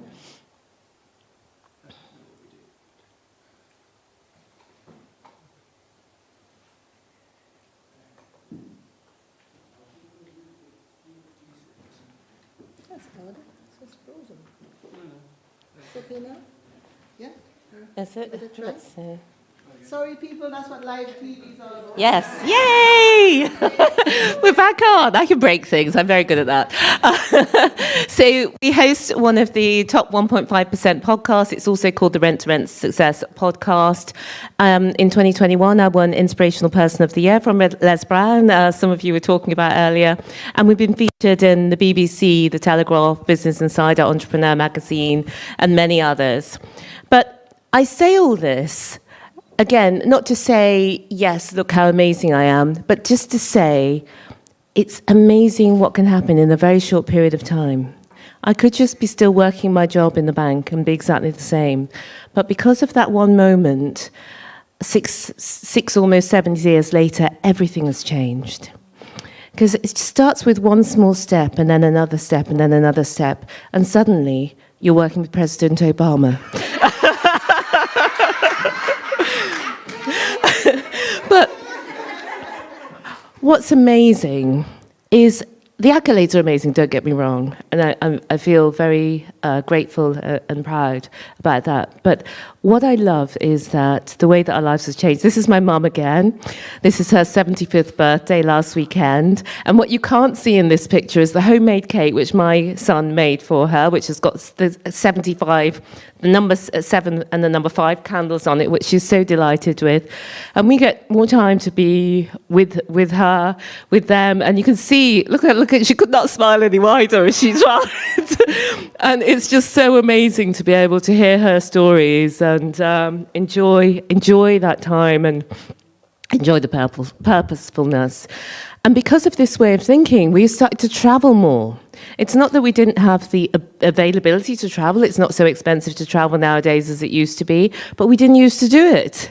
And now we intentionally travel, and sometimes we're traveling to speak to thousands of people on world stages. And that's there. You saw that timid, shy girl. I would look at this future self and say, that's not me. I wouldn't do that. And one of the things that brings us the most joy is we started to think about what's going to happen to all of these properties that we're buying and refurbishing, making all of these ugly homes into beautiful, affordable homes for people. When we're no longer here, property is an asset that lives on for hundreds and can even thousands of years. And so what we're doing is we're setting up an accommodation and education trust to help people who struggle to find those beautiful, affordable homes, like I did as a young mum on a low income. And I remember going to a letting agent one time, and she just looked me up and down from behind her counter. This was a long time ago, but she looked me up and down from behind her counter and she said, "We don't have anything for people like you." And you know, when you already feel that you're not very worthy, it changes you. So to be able to do that is incredible. To be able to use what we're building to help other people in the future way beyond us is fabulous. And the other thing that happened is you'll find that when you start living this way, many of you are already living this way. I know that you're hugely successful. But for me, what I found is when I went from autopilot to on purpose, other magical things happened. I'd always struggled with my weight for decades and thought I just had to just be overweight, and that's just what my lot was. But I found that with focusing on intentionally on my life, creating all of the things that we talked about, I was able to lose weight easily and keep it off and just feel fitter and be healthier.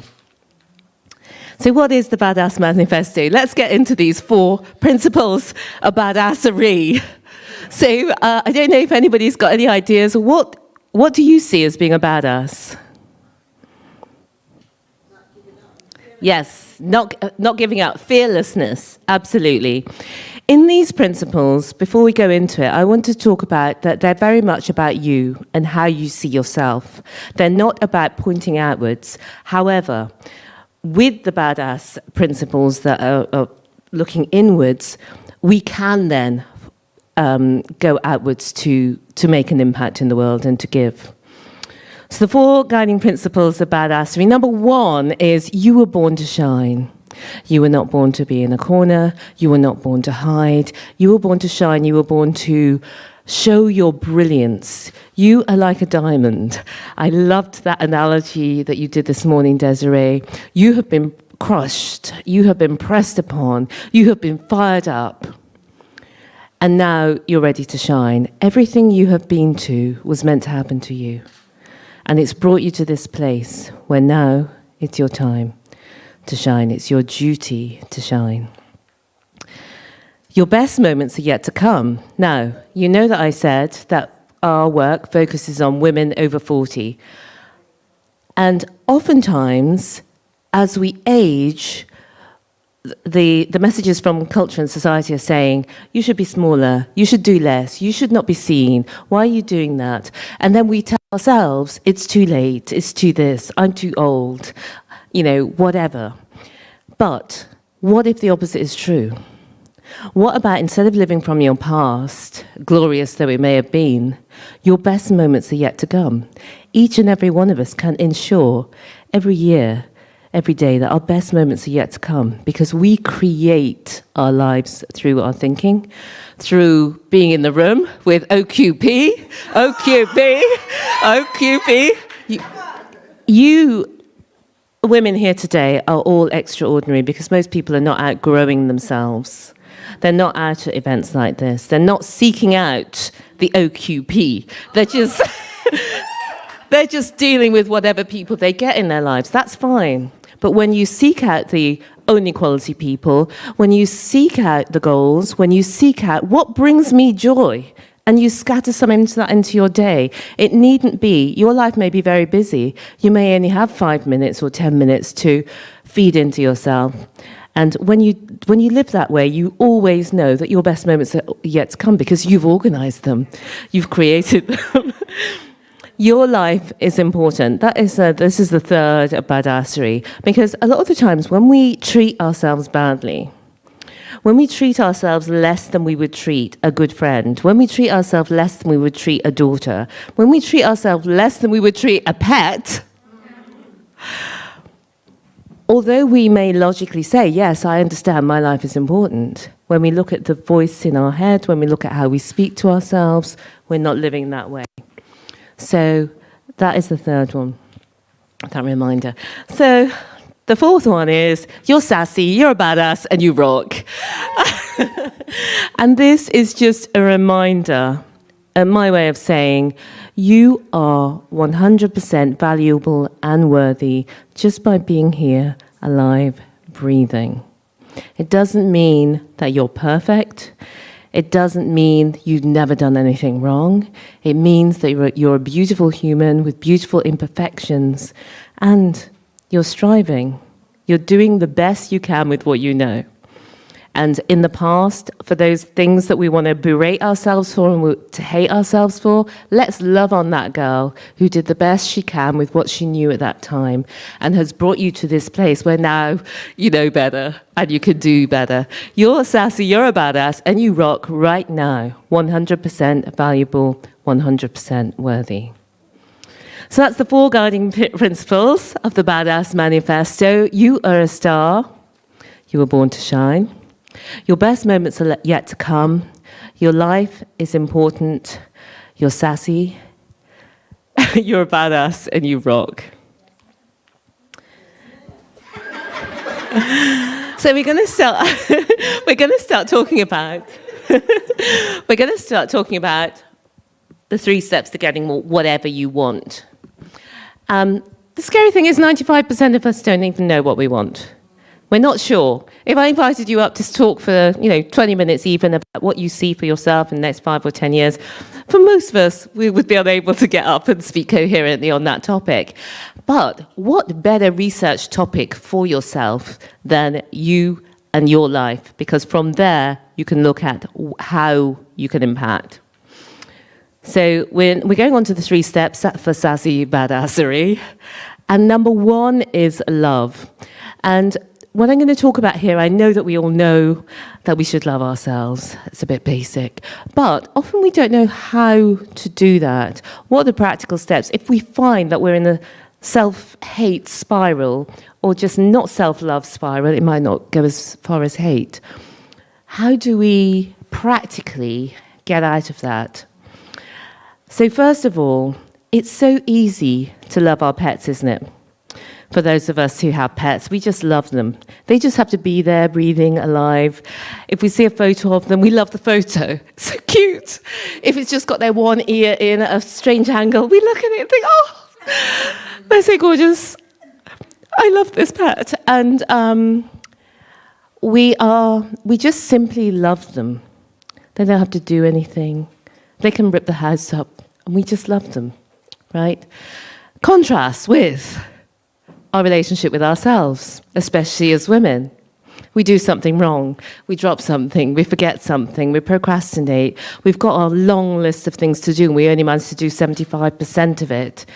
And then we go into, oh, you're so hopeless. Oh, I knew I should never have done that. Oh, you look the wrong way. You spoke the wrong way. Why did you say that? Etc. And the reason we do this is because there are actually two of us. You've probably experienced them. There's the one who says, right, let's make a plan. I know. We'll get up 5 a.m. tomorrow. We'll do 2 hours at the gym. Every day. Do you know, in a month's time, we're going to be on the front of, a magazine with abs. And then that's the punishing routine we set for ourselves. And then we want to beat ourselves up when we don't do it. So the future brain self has got all the plans, it's got ideas, it's got big ideas for you. It thinks you can do a lot more than you're doing now. Unfortunately, you also have the brain I call your toddler brain that wants everything now, wants everything comfortable, wants everything easy. It's sometimes called the primal brain or the chimp brain. And what that brain says is, I want to seek pleasure, I want to avoid pain, and I want to do so using as little energy as possible. So if you think I'm getting up at 5 a.m. to go to the gym for 2 hours, you've got another thing coming. And that is why our lives are so difficult, because if we could just have our future-focused brain, oh yes, I'm going to the gym, and then we've got our other brain. And our primal brain, or our toddler brain as I call it, wants everything now, wants everything easy, doesn't have that future self concept. Is the powerful brain, because that is the survival brain. It's the life or death brain. It feels, why is it so scary, public speaking? It's because it feels that primal brain feels you're separating yourself out, you're putting yourself up for ridicule and death. You're separate from the crowd. And that's why a lot of people, most people, hate public speaking for that reason. It's the primal brain. Logically, we know we're not going to die when we get on stage. And that is what we're working with. So how do we get around that and try to make it so that we can make those plans and it can work out on a consistent basis? We've got to fall in love with two people. We've got to fall in love with this person here now, exactly, beautifully imperfect. And we've got to fall in love with the future self that we want to be. So whatever we are aiming for, so for example, in that gym, example, it might be, I want to be fitter. I want to feel fitter. I want to have a bit more energy. Whatever your reason, that's your future person. So you've got to picture that future person and fall in love with her. So in the morning, when you arrange your gym session, you've got your future self tomorrow in the morning. You've got to be in love with her. What will she like to do tomorrow morning? So if you're not too fit right now, you're not going to set her up to go 5 a.m. for 2 hours, hardcore. You're going to set her up for something loving. You're not going to set her up for a punishment. You're going to set her up for something loving. So you're going to fall in love. You're going to make your plans from love for your future self. Because the problem that we sometimes misunderstand self-love as meaning only for my current self. So I'm going to throw my future self down the river. Because everything for your future requires you to do something maybe uncomfortable today. Like maybe you've got to do that video. Maybe that's what you need to do. So you've got to be in love with that future self who finds it easy to do videos, and has built up her profile and her business. You have to be in love with that future self tomorrow who's going to find it challenging. And set your plans from love. So that is the practical way to actually love yourself. Make a plan for yourself and then love your current self who's flawed and love your future self enough to do what it takes to create her. So that's the first step, always, to getting whatever you want in your life, is to do it through love. We've tried the hate way. It doesn't work. We counterintuitively think that we have to hate ourselves or we won't change, that we have to think, this is not good enough. How I am is not good enough. I'm a bad person, etc. But when we try that, we don't do that on our kids, do we? We don't just say to them, oh, you'll never do it. I think you should give up now. Forget it. We encourage them, and we need to do the same with ourselves and do it from love. So love is number one. And number two is listen. I want you to think of a friend who you love, you absolutely adore. You can't wait to see him or her. You can't wait to see them. You can't wait to hear what they've been up to. Can't wait to get in that room, feel that energy.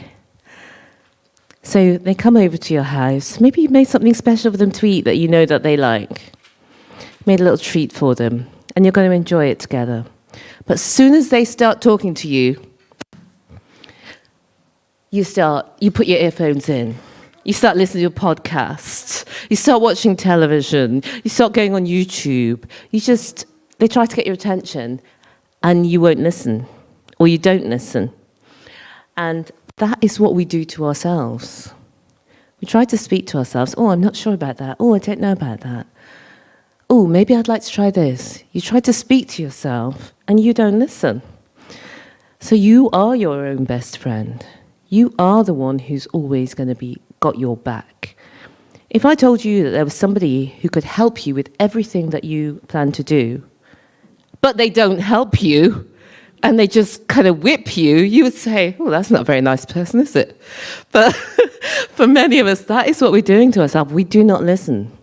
So we have to make that time for ourselves to no TV, no podcast, no music, no social media, where we're just 100% with ourselves as a friend. And for those of you who meditate, that's great. That's a phenomenal thing to do, to be still with your own brain. But even that's not quite far enough, because we also need to ask the questions. And we're going to talk about some of those questions, the unlocking questions of what you want. So we actually need to ask ourselves what we want and actually have that conversation with ourselves as a friend. Because if there's one person in the world who you need to know about, it's you. Otherwise, you're living somebody else's lives and somebody else's dreams. And then 3 is, once you've loved, you've listened, you have to lead. You have to lead your life. And this is a tricky one. I say this as somebody who's only been leading my life in the last few years. Previous to that, I looked like a leader, maybe from the outside. I had a professional role, and my life was pretty good. I wasn't really leading my life because I didn't even know what I wanted. And so the leading part, again, can be a challenge because we might not know what we will want, and B, if we do know what we want, we're scared to then go for it because of all the non-quality people who try to dissuade us from doing it, including sometimes or often our own brain. But you know what? Your history is not your destiny. You can do something you've never, ever done before. And you could do it at any age. And so one of my clients, I remember, when it came to the leading part, what she'd realized, she didn't want to do it, first of all. She said she felt magnetized towards this. She wanted to blow up her life, but she was terrified as well. She'd been married for almost 30 years, and she loved her husband, but she felt that they'd grown apart. She'd gone into coaching and growth and development, and he wasn't into that. She wanted to travel, he didn't. And so as we'd gone through the process, she'd worked out that she wanted travel and adventure. And I just said to her one day, well, if your husband, happily gave you permission to go wherever you wanted in the world for however long you wanted, where would you go? She just started crying uncontrollably. And she said, do you know what? I realize I'm holding myself back. It's not him. He's just a convenient excuse because life has passed by, time has gone on, and now you actually don't want to travel. You're too scared to travel. But she didn't want to let go of that idea. But she brought that resentment of him. She's not enjoying her life so much. She's not going into these adventures. She brought that resentment of him into the relationship, and it created the distance in the relationship such that she was sort of starting to question, is this the relationship for me? And so when she started exploring that and living into her desire, what she found was she didn't actually want to travel in the same way. She didn't want to go backpacking around the world as she had done in her younger day. That had been her desire, which she hadn't fulfilled. But she wanted to go on longer, more luxurious type of holidays. And you know what? Her husband said he's up for it as well. But as well, why wouldn't you be? But he was up for it as well. And she was doing things on her own. She just realised, you know what? If you can do one thing, you can bring joy to your life. You don't have to wait for anybody else. You can approach them with love. She said she'd been feeling depressed. Her depression lifted. She felt much lighter. She felt more energetic. When you do this, it brings you so much joy into your heart just from yourself. You don't need anyone else to change. Her relationship with her husband improved just because she's bringing a different energy now. She's turning up differently. She's organising things for them and for herself that is exciting the whole relationship. So that's it. The 3 steps to getting whatever you want: love, listen, and lead. And whatever comes up for you in listen, your truth is your truth. Now, you might not be building a business. You might be doing something in art. You might be doing something in travel. You might be writing the book you've always wanted to write. You might be looking after your family. You might want to give to charities. Your dream is your dream. And it doesn't matter how many people or how few people it impacts. That is you. That is what you're bringing. And that is your fabulousness. Now, the future-focused energy, that's what we're talking about. We're talking about not living from our past anymore. We're talking about creating something in the future. We're all becoming, as a generation and as a society, longer lived. So even at 40, 50, 60, you can still have 40, 50, and 60 years left again to live. And now we kind of know what we're doing. So it starts to be fun to look into that future-focused energy and it's all messed up, but and to feel that vibrancy, to feel that energy, to feel more yourself, and it's just magnetic to the right people, it's magnetic to the right rooms, it brings more joy to your life. And whether we have left 5 years, 10 years, or whatever the amount is, none of us know, why not live it from that future-focused energy? Why not do that? And we talked about the question, because when you ask yourself, what do I want? For most of us, our brain's going to give us back the answer, I don't know. I don't know. I don't know. And that's because brains are lazy. And if they haven't practiced something, they're not going to want to give you an answer, right? Your brain. But you just got to leave it and let it get to the answer, because you know the truth. You are the only person who knows what you want. You're the only person who knows what's best for you. So the answer has to be within you. So it's only giving yourself the silence to enable yourself to answer over time sometimes. But we've got a question that we think will unlock something for you right today in this room. And so far it's worked on every single person, but you'll tell me afterwards if it works for you. So this question, it reveals your desires, your dreams, and your true self. And if you've got a notebook, we've given the notebooks out, so I hope you have one. What I want you to do is write down today's date and write down the answer to the question that is coming up. And the question is, if you knew you had 1 year to live, what would you do? The reason why that's a powerful question is because it gives you a certain level of anxiety. 1 year to live. And it shows you what your priorities are. Because when you've only got 1 year to live, you know what you've got to do. And there are other questions that come from that. First of all, what would you do? What would you stop doing? What feels really important to you now? And as you go down that road, this is a great question to start off with and take some time on your own with and go deep with, because it will show you a lot about how you want to live your life. And then you can think to yourself, okay, over the next 10 years, I'm going to do this. And then think, How can I do that in the next 6 months? And then watch your life really blow up. So I don't know if anybody got an answer there that was a bit interesting or unusual, or that they didn't know about. Maybe not, but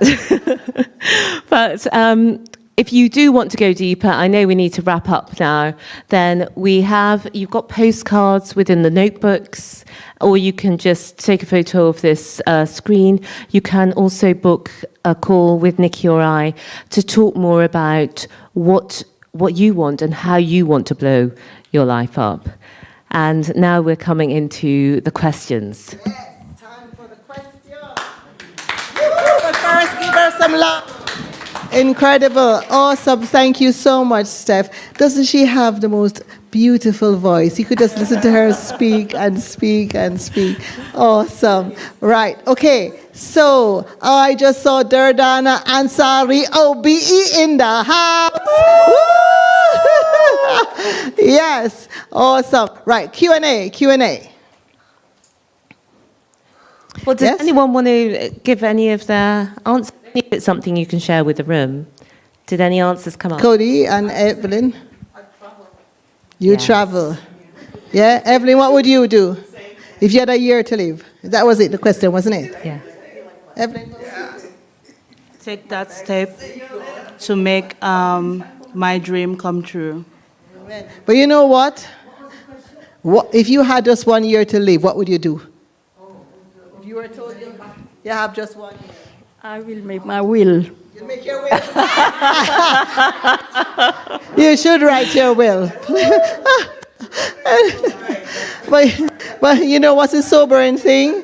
We could just have until next 2 months. We don't know. Yes. We all have an expiration date, and unfortunately, they haven't told us what it is. Yes.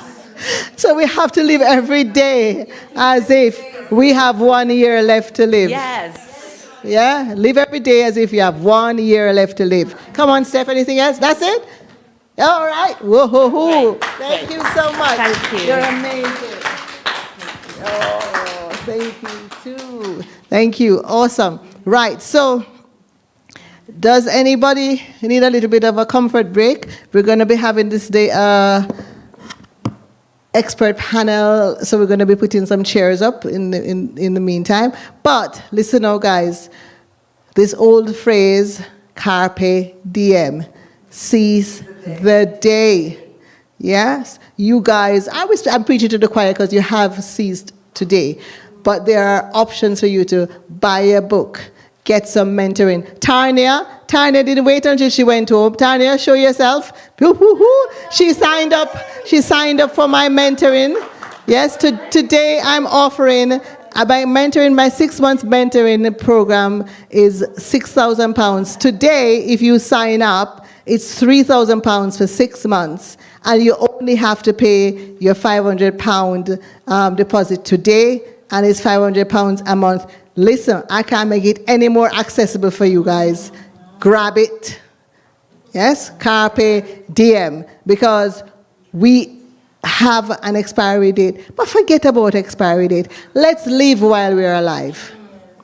Don't live with death overshadowing us. Live with the exuberance and excitement of life. Okay? Now, you have so much that's going to happen with these ladies that are coming up. Durdana Ansari OBE, the Honorable Captain of the Royal Navy.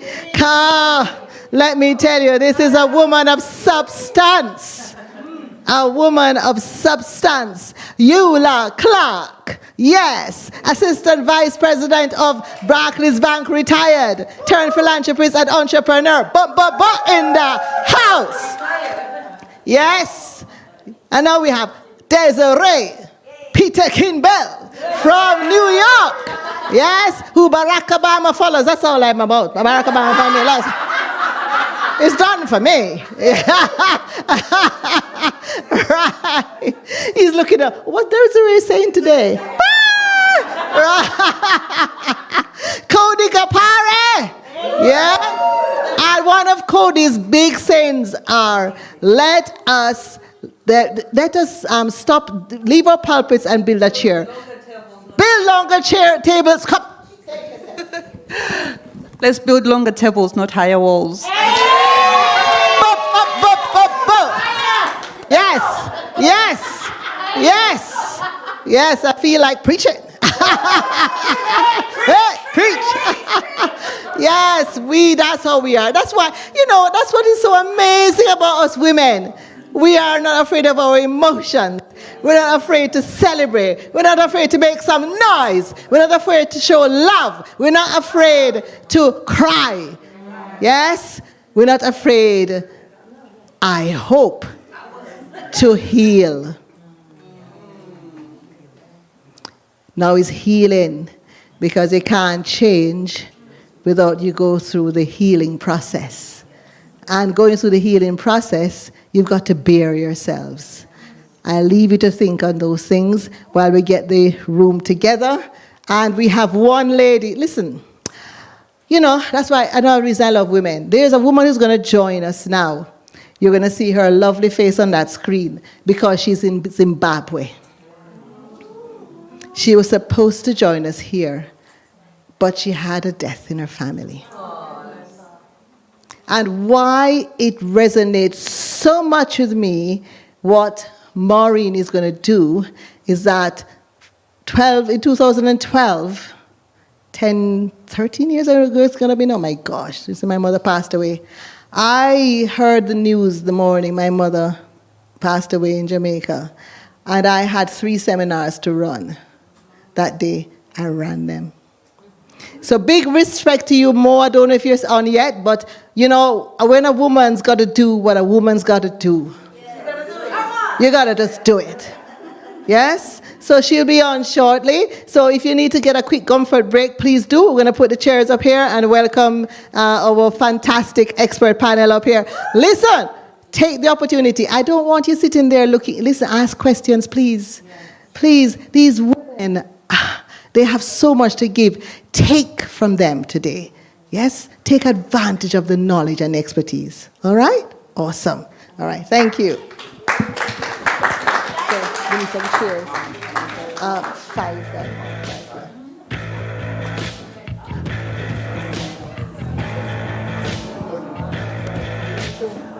Thank you, my lovely. I'll move all this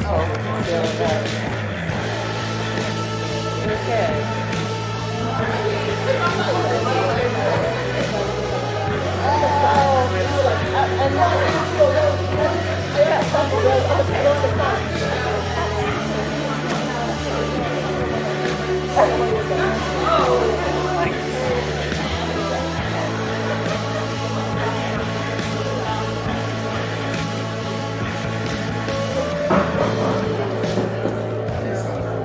Oh, well, no. All I do is take a sample. You signed up for this when you took the demos. I know. I've been doing it for 10 years. I don't mind saying it.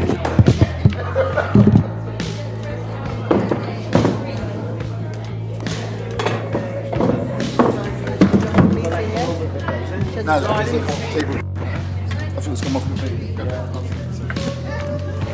Right. What do you want me to do?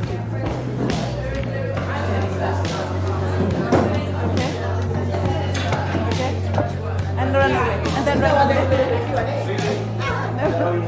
Yeah, 5 or 6. How many of us? It's 5 or 6.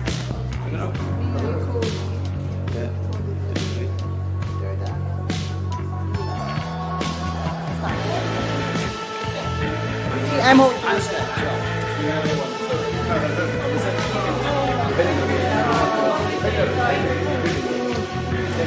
Thank you. Nice meeting you. You want that? If you can have them, yeah, you can moderate them down here. It's like that over there. You want to get them?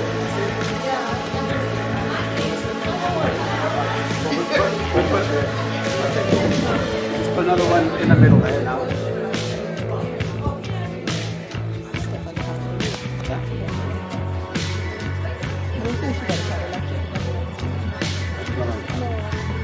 Yeah? Are you in contact with them? Maybe.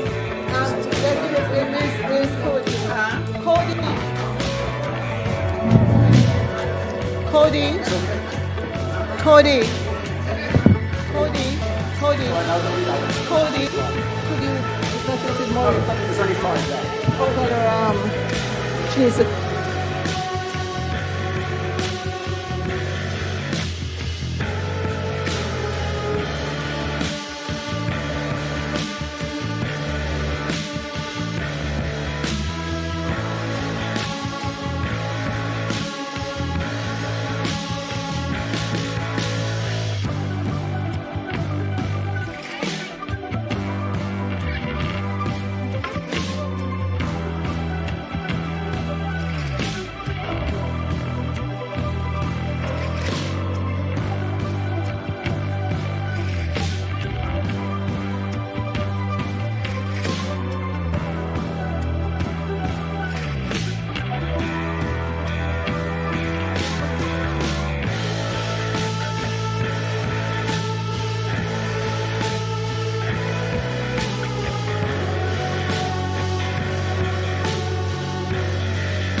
Calling Cody Gapare, calling Durdana, sit over there beside, yeah? Calling Mrs. Durdana Ansari OBE, attention!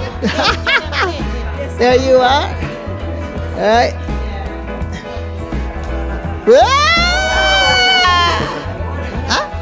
the center. No, I moderated. So I'm going to let them talk.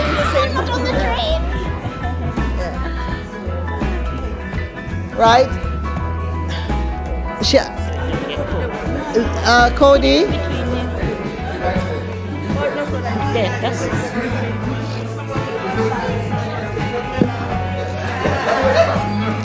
All right, guys, are we going to start now, guys? Are we going to be... Hello? Miss Les Brown herself. I tell you now, when you why do they have to let men in this space? Behave yourself. Desiree watching, we love you, girl. That's a good friend for back. Tony, you've been amazing. We love you. Yeah, we love You've been amazing. Right, now I think we have networking problems. There are problems. There are network problems in Zimbabwe. But I think, Raymond, if you'll just keep an eye on the Zoom, and if she comes in, just let us know. We'll just go with that. Right, I need to give these ladies their due, don't I? Hang on a minute.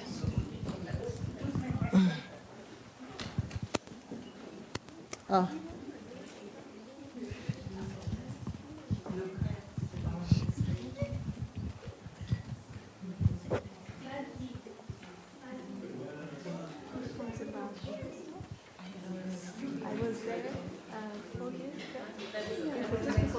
Just before cooking, I went 2020 I went for the first time.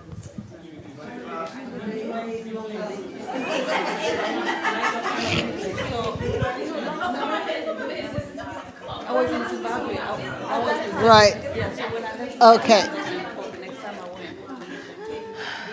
I went. The twins supposed to be on now. No. No. Right, okay. So, can you imagine? It's going to be over soon. I know. But you know what? There's more to come. Yeah? There's more to come. Watch this space. So when we have our residential retreats, watch this space of what we're doing, because we mean business, don't we? Yeah. We definitely mean business. So I would like to introduce Eula, Clarke, and Durdana Ansari, OBE. Now, I know neither of them want to speak about themselves, so I have no idea why I am detached from my paper that I'm supposed to embarrass them with. Can somebody please switch up? Why am I? Yes, and my glasses. It's coming to the, you see this, I tell, people say I don't look like 60, but these are the times you know I'm 60. What am I doing sat here and I don't have my paper and my glasses? Yes, thank you very much. Right. I'm sorry, I'm going to have to. Thank you so much. Margaret, give it up for Margaret Allen! Yes! Whoa! Right.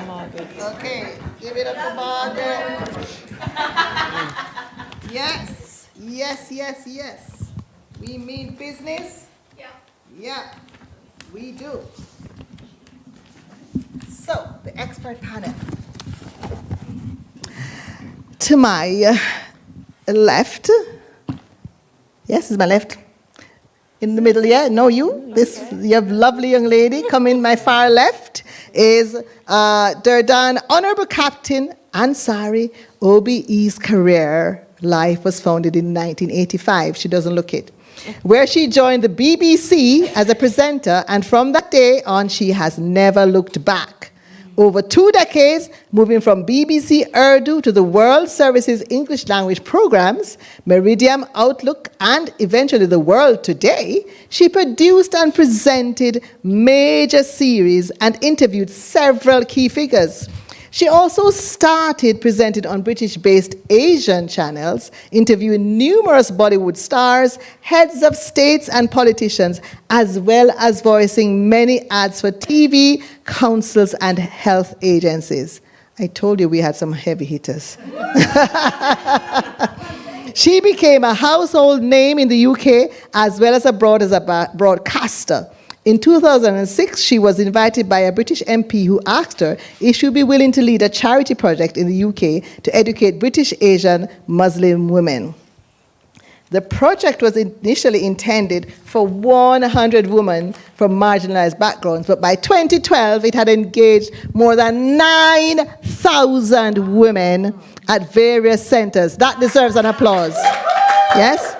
She received an OBE for her contribution to this work. On the 1st of April 2019, she was appointed as Lieutenant Commander. Yeah, and in July 2021, she was promoted and honored with the consent of Her Majesty the Queen to act as an honorary captain for the Royal Navy. Ladies and gentlemen, I present Durdana, but you know, let me tell you, all of that is why I just love what I do. Because all of those accolades, this lady, I met her in this room in December, wasn't it? Right.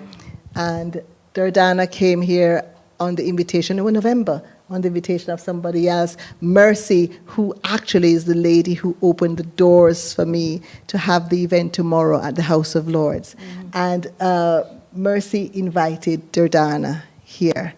And Durdana spoke.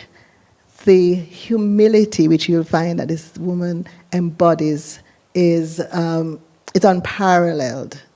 And I remember Margaret. Margaret was wearing a beautiful pearl necklace. And Margaret had told me before the story of the necklace, that a very special lady had given it to her many, many, many years ago, and how special it was. And when Durdana spoke, Margaret was so moved that she gave Durdana the necklace. And Durdana was so reluctant to accept it because she's so humble. And I had to say to her, Durdana, if you have no idea of the history of that necklace and the significance of that gift, take it. And you know what happened? She took it. And the next day we were in House of Lords. You wore it in honor of Margaret. Remember, you did. And you weren't there. I wasn't well. Yes, as you were. No, this lady only met me that time. And I asked her to come alongside my journey. And she has. Durdana, I honor you, and I am grateful to you. Thank you. And now, Eula Clarke, my sister from another mister. We're from Jamaica, and we met, didn't we, amongst a group of ladies, and immediately there was that resonance with Eula and I. And it's just been incredible, the support she has been. But let me tell you about Eula. She's the CEO of Clarke's Associates Consultancy. No? No? Because she has said so much about me. Yeah? Just can't done now. I'm telling you about what I think of you and not what you think of yourself, because she doesn't think that she doesn't think anything of herself. I keep saying that, Durdana, you have no idea how amazing you are. That's why I have to do that. You have to embarrass you. Yes. So, you don't behave yourself now. Yes. She's the CEO of Clarke's Associates Consultancy, a UK consultancy, business focused on coaching and mentoring women to grow and achieve their goals. A renowned woman in leadership expert, award-winning financial services professional, and detail-oriented trusted board advisor with over 2 decades of experience gained building teams, enhancing performance, and driving diversity and inclusion initiatives within highly regulated corporate environment. One of them is Barclays Bank. She has even told, that's how humble she is. What's your problem? I know. With over 45 years of experience achieved working at one of the largest financial institutions in the UK, Eula has won top bank branch manager awards and also recognized for her achievements by different awards, including 3 sets of platinum awards. A problem solver, that she is, believe me. There are many times I've messaged her, yeah. Strategist, yes? Yeah. Problem solver, prominent for her management skills, team growth and performance management strategies, including customer service and engagement. I can't read it anymore, too long. Let's just say, Eula is a serial philanthropist who contributes her time and resources to supporting a variety of charitable organizations in the United Kingdom, Africa, and the Caribbean. Ladies and gentlemen, I give you Eula Clarke. Thank you. So you have heard from us all. You've heard from myself, you've heard from Cody, you've heard from Desiree. And so what I want to do with the expert panel session is to give both Eula and Durdana an opportunity to address us for about 5 or so minutes and each, and then we will go into a Q&A, because you really need, I know you have something in you, and I'd love you to bring it and share it with us. So, yes, Eula, would you like to go? Okay, right, okay. Thank you. For the photo. Oh, sorry. You know, I like to pose, Tony. It's all right. I've known Tony for over 20 years now, I take it, in my time in Barclays. But before I actually say anything, I want to say thank you first to Mercy, who made it possible for me to meet Bernie. And like Bernie said, as soon as we connected in the room, it was, we're Jamaican. We're going to talk Labrish. And before I go into anything, please help me to say happy birthday to this lady. Come on, sing her happy birthday. Come on, guys. Yeah? Go on. Happy birthday to you. Come on, I like to party. Happy birthday to you. Happy birthday to you. Happy birthday. And she had a party and I weren't able to go to Wales, yeah. So I thought, although I didn't meet Obama yet, I thought I'd bring the energy here. Okay, so we've all heard a lot today. My thing for you is, and it's been, you know, really important, and I want to thank Bernie again for putting this on. But the thing about it is, when you go to conferences and you go, it's what you do with it after. We visit so many conferences and we're waiting for people to tell us you can do, but you know you can do it, right? It's that inner voice again. Do you make your plans every day? Do you set your goals? Because that's what I do. And first, I want to just say as well, I was thrown into branches that were underperforming for me to fail.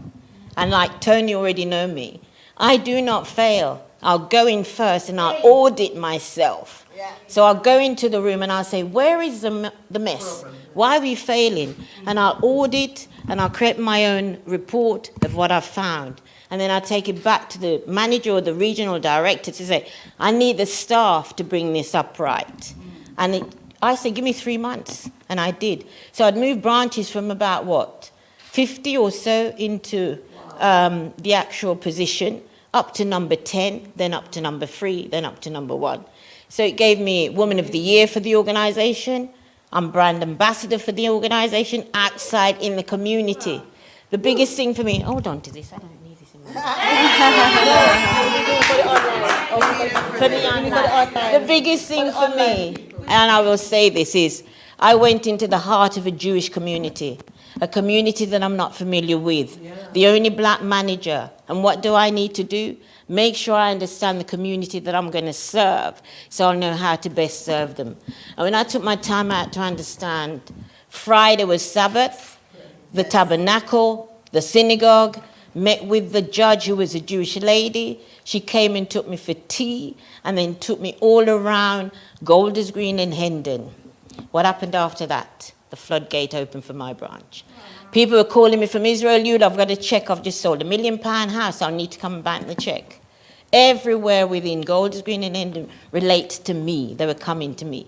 Nobody else in that setup of the 2 branches could manage. My customer service went from 50 to 100%. Yeah. Every month we were called upon. Every project that came in for us to look at came to us first to be able to deliver it. So what you hear today, all I would just say is take it away and put some action on it. Put some goals on it. Put some timelines on everything you do. At the moment, I'm working with some African and Nigerian ladies who are nurses and midwives. We've got a community initiative to help people with health and mental health. So teaching them how to do blood pressure reading, diabetic checks, and everything like that. So my job now as their coach and strategic planner is to get them into doors they cannot get into. And so I start. And so the journey starts. Yeah. It's giving back to the community. And as you do that, so doors open for you. Yeah. So every morning, always make sure if you're Christian or not, you say your prayers, you ask. Yeah. You said the thing around manifestation, you said the thing around universe, and the Bible says, knock on the door will open. Who would have thought I would have met this lady here? And Mark, Yes, my Caribbean chef. Yeah. So again, thank you so much. What you take away, put into action. That's all I would say. Awesome, fabulous.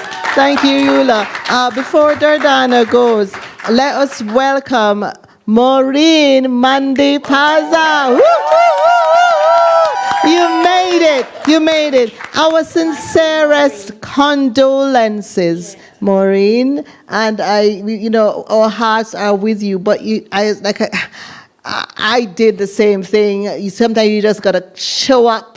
And it actually helps to just do what you gotta do as a woman in life and in business. So, are you able to give her some volume, please? But first, I'll just introduce you officially, Maureen. So let me read your.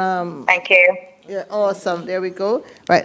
So, Maureen Mandipaza and is a multi-award-winning entrepreneur with businesses in both the UK and Africa. She's actually in Zimbabwe, for those of you who didn't know at the moment. She started her healthcare business in 2016 at her kitchen with no capital, and it has grown into six-figure business, employing over 100 people. Woo, woo, woo, woo, woo, woo, woo. Draven's Healthcare has now expanded into a franchise business, allowing her to expand the organization across the United Kingdom. She has 5 years' experience mentoring and coaching other business people in the healthcare industry and other sectors. Evelyn, pay attention.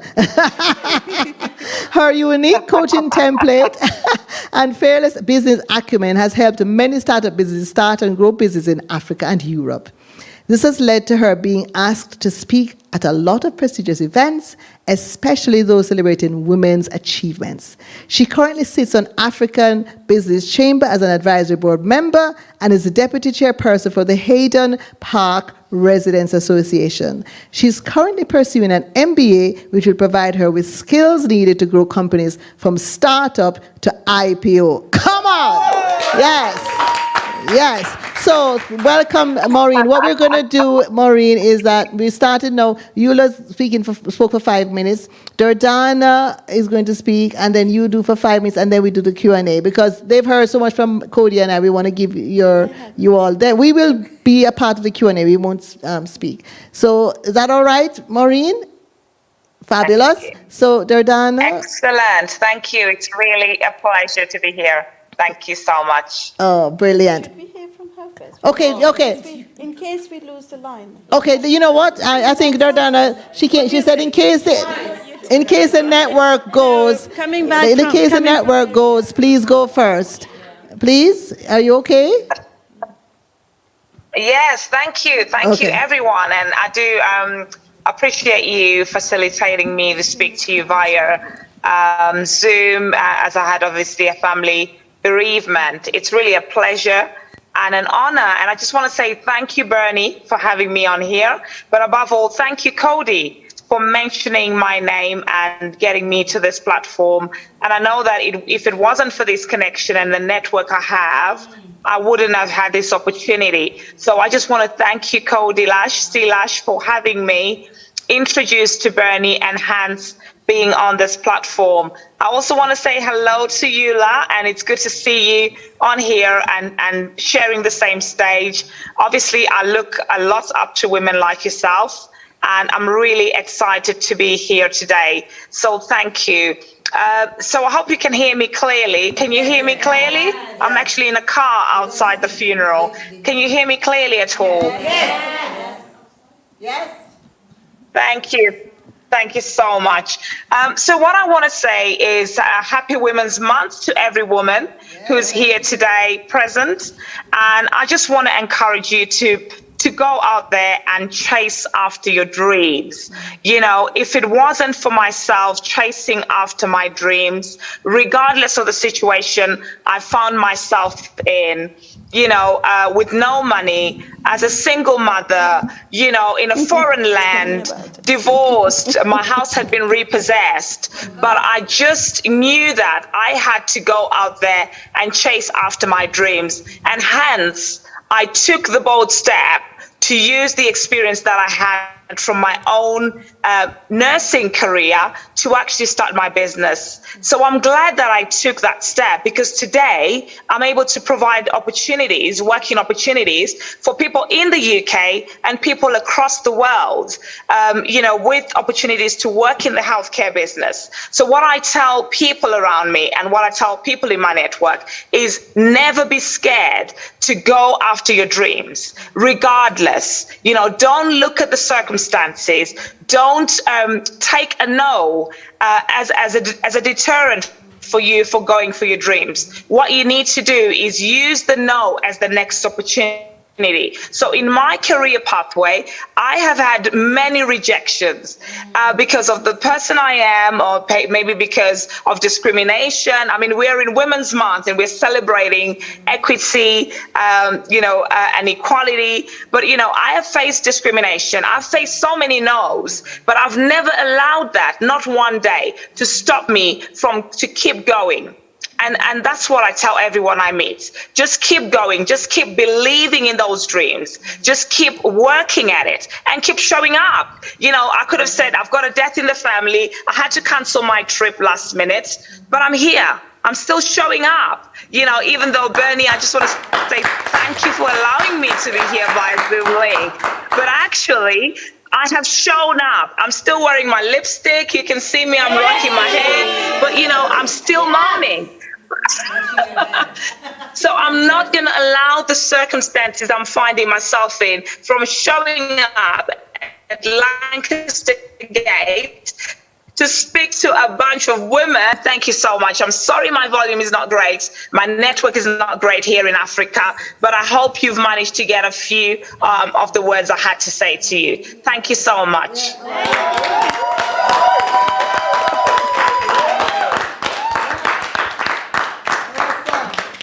Awesome. Come on, come on. Yes, Durdana, thank you so much, Maureen. Thank you. Right, and stay with us for as long as you can. Okay. Right, Durdana. Yes, please. Okay, too much of Durdana. Everywhere I go. I was at a conference last week, and I was a keynote speaker for the conference for Maritime UK, which is obviously all the geniuses are sitting before you. And I said, what am I going to talk about? You know, they're all very technical people. So, and everybody was saying, so we are waiting to hear Durdana, and we were waiting. So the moment I entered, I said, Durdana is here. I said, blimey, you know, it's something. You know, when people expect so much from you, you've got to make sure that you fulfill their dreams and your own dreams. So this is, I think, the reason that I'm here. First of all, Percy. And we keep on saying her name because Percy has been absolutely adorable. Mercy. Yes. I call her Percy. Yes. Mercy. Yes. Percy. Mercy. Where is she? Is she there? No, she's not there. She just came back. Okay. Let me tell you now, Mercy just came back, literally landed today from the United States after collecting International Woman of the Year Award. Wow. Yes. Wow. For Africa. Yes. So so she literally just landed. She's going to be in the House of Lords tomorrow. That's wonderful. Yeah. And then, of course, this lovely lady. Then I wouldn't say number 2, but Margaret embraced me.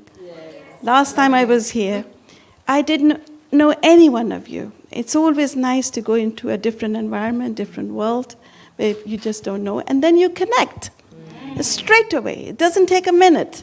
You see, we take a long time before we can enhance the atmosphere. But the thing is, it's the energy. The reason why people keep on saying Durdana Ansari is because I think I'm open to change. I'm open to diversity. I'm open to open hearts. I'm open to people who think openly. As simple as that.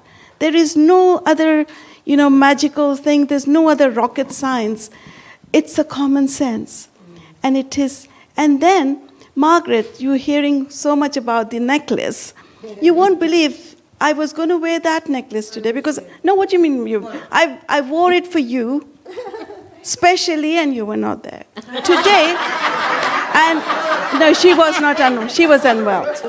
So it's a matter of praying, paying gratitude to someone, respecting someone.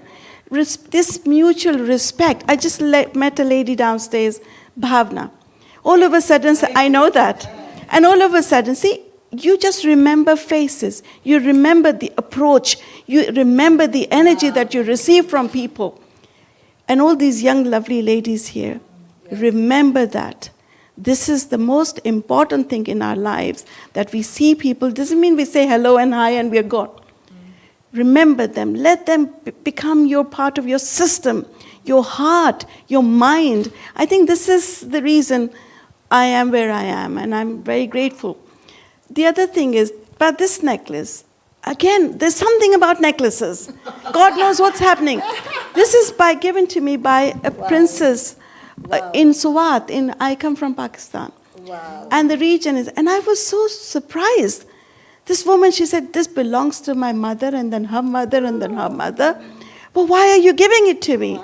Because the lady said that I got that energy from you. So today I decided, and obviously because it was matching my shawl. I noticed that. Tomorrow I promise you I'm going to wear that necklace which Margaret gave me. So it's Bernie again. And now Bernie comes in my life. Bernie, I had never met her before, but her smile, her open eyes, her deep eyes, the depth of her personality, you can't miss it. So it is around us. The people are here. We're always thinking about tomorrow. We're not thinking about our today. Today is the most important day. When you make a promise, you deliver. I'm sorry I was not here since morning. I did say to Bernie that I've got other commitments, but I promised her that I will be here for this amazing, lovely people. Thank you so much. The other thing, look at this lovely lady. Look at their eyes. Look at their teeth. How do you just look at them and say, oh my God, how do you get some sparkling teeth from? I honestly need some tips on that. Because my grandmother used to give us mustard oil and salt and some coal as well.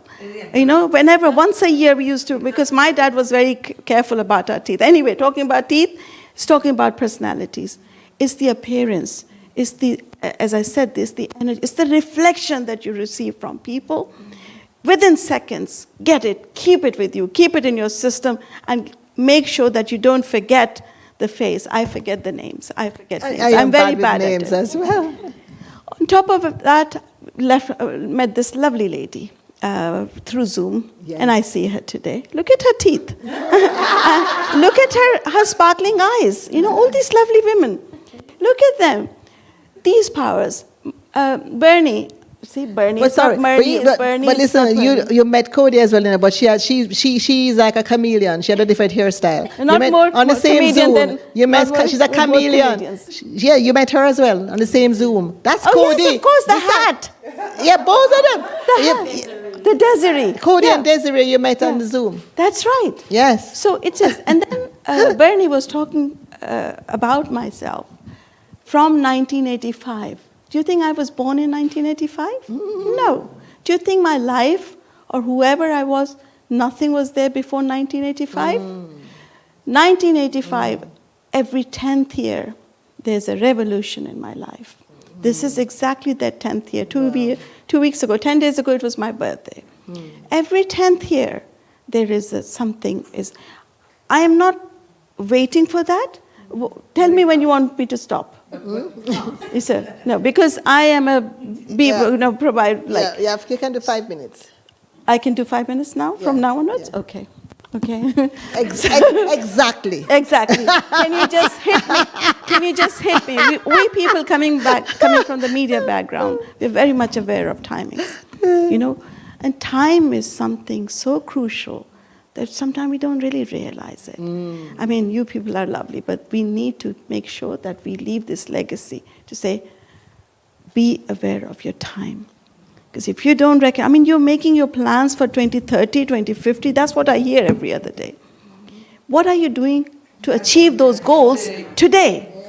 That is something we need to, I mean, I've written down some notes, but I don't think, I really like a very good quote from my lovely Denzel Washington. I've never met him. I love him. Whoever loves him, he's just great. He says that dreams without goals are just dreams, and ultimately, they fuel disappointment.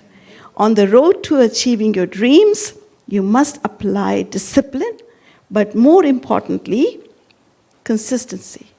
Because without commitment, you never start, but without consistency, you never finish. That's correct. You see, it is something which is last week, I was invited to speak at this conference. I usually, obviously, like yourself, we go around and we talk, or whatever rubbish we have learned.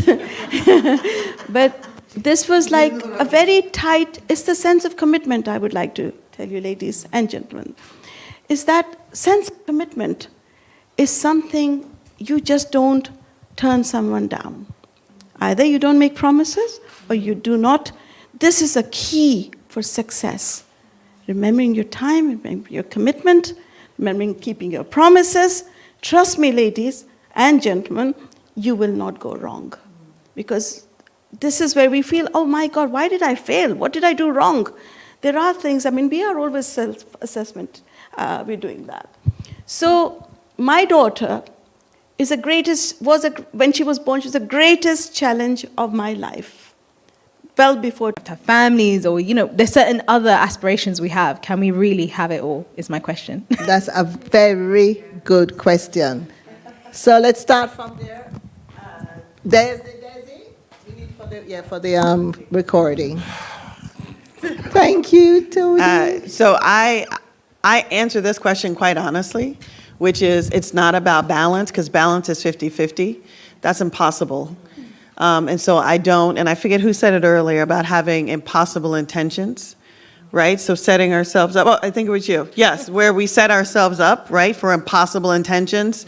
You know, where it says, I'm going to be a CEO, I'm going to be the best mom ever, I'm going to run 5 miles, I'm going to eat green all day, I'm going to lose 30 pounds. It's like, really? But you're not. So to answer that question, I always say it's about integration. And so one of the realizations that I had about that was my daughter had off one day, and I had to go into the White House for a meeting. And I had no one to watch my daughter. And it is what it is, right? My husband's at work and he was traveling, and so it's just me. So, you know, I called everybody. I was like, listen, I got to bring my daughter. And everybody was like, well, you got to be in this meeting. I was like, well, she got to come in. It is what it is. And, you know, we managed it, right? Now she has some really messed up view about who her friends are. You know, she's like, oh, yeah, that's the house I go to play. And I'm like, well... It's really not. But it's about integration, and it's really about how do you integrate your passion, your work, into your personal life, right? Because, and I can only speak as a mother, you know, for me, there'll be some days where I'm not going to be home, like I'm not home right now, right? And I'm not, but I am going to talk to my daughter when I get, you know, when we're done. I'm going to call her when she gets out of school. I'm going to talk to my husband, and then when I'm present at home, I'm present. Yeah. Right? Yeah. But when I'm present here, I'm here. Yeah, yeah. And there's an understanding there, and I don't feel guilty either way. And so I think the reality for a lot of us, and I talked about this beginning, women, we often feel like we have to do everything. We have to. Yeah. Right? We got to be the best mom, the best wife, the best this, the best cook, the best fixer, all those things. But the reality is, no, you have to figure out what works for you. And it's really about finding that perfect integration. Yeah. Fabulous. Thank you very much, Des. Cody? I think for me, having it all is possible. And hear me out. What does having it all mean to you? Hey. And let your why be so strong, it communicates clearly to your how. Yes. Because I watched this guy, and don't judge me, he's on TikTok. And this guy loves watching trends. He goes and looks at trends and he knows them by name. And he is happy and he's got it all. We don't know what he does for a job, we don't know what car he drives, but when he does his transporting, he's got it all. So yes, you can have it all. It all depends what all means to you. Yeah. Hearing all these lovely ladies, with so much power. I'm a mother of 4. As I said, I was married at the age of 16. When my first daughter was born, she was hard of hearing. So I thought, that is it. My life is simply just for her. I didn't have, and obviously, I was told how to use the vacuum cleaner. Not sideways, it has to go this way. So this is something which I was learning for 10 years. Because back home, I hardly did any house chores. Not because I was coming from a wealthy background. It's simply because that was the normal thing. You had, and my elder sister was mostly working. So I was an artist, I was a dreamer, and that's all I did. But having said that, during my BBC period, I was obviously out a lot. And some of them will understand, like when I was interviewing Shah Rukh Khan, for instance, or Amir Khan, these Bollywood top stars, I made sure I took one of my kids with me because it was a passion for them, it was something very interesting for them. But at the same time, my child was with me, and he was at the same time, he was learning something, or she was learning at the same time. And they all 4 of my kids now know, they understand what mama is about. Because I am cooking roti at home, and I'm at the same time speaking to a president. So this is how do you, it's hard. It's not easy. And some of them don't accept it, especially in our culture. Why would a woman go to a media, Good women, good girls, I had to hear that. I used to sing. I now still sing, but I had to stop singing for a long, long time because I was told. So these are the challenges, but do not kill your dreams. I wanted to go to the same university as my daughter. I could not do that because I was sent here.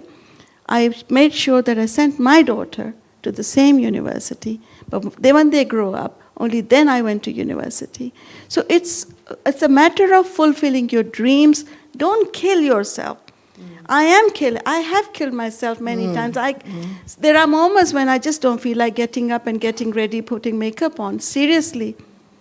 But I have to show this is who I am. This is how people see me. This is how as soon as she enters the door, Durdana Ansari is here. So I've got to make sure. Yes. It's hard. You can get exhausted. Yes. But give that legacy to your children, to people. And I think that's the only way to survive. Yes, excellent. Thank you so much. Eula? I would say the same thing to you, though. Is it Fatima? What's your name again? Amina? Amina. Yeah. Amina is my daughter. Yeah.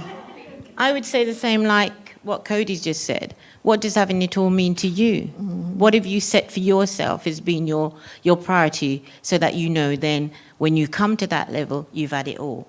I can say I've got it all because I'm in control of me now. I'm no longer a 9 to 5. I get up when I want. I go to sleep when I want.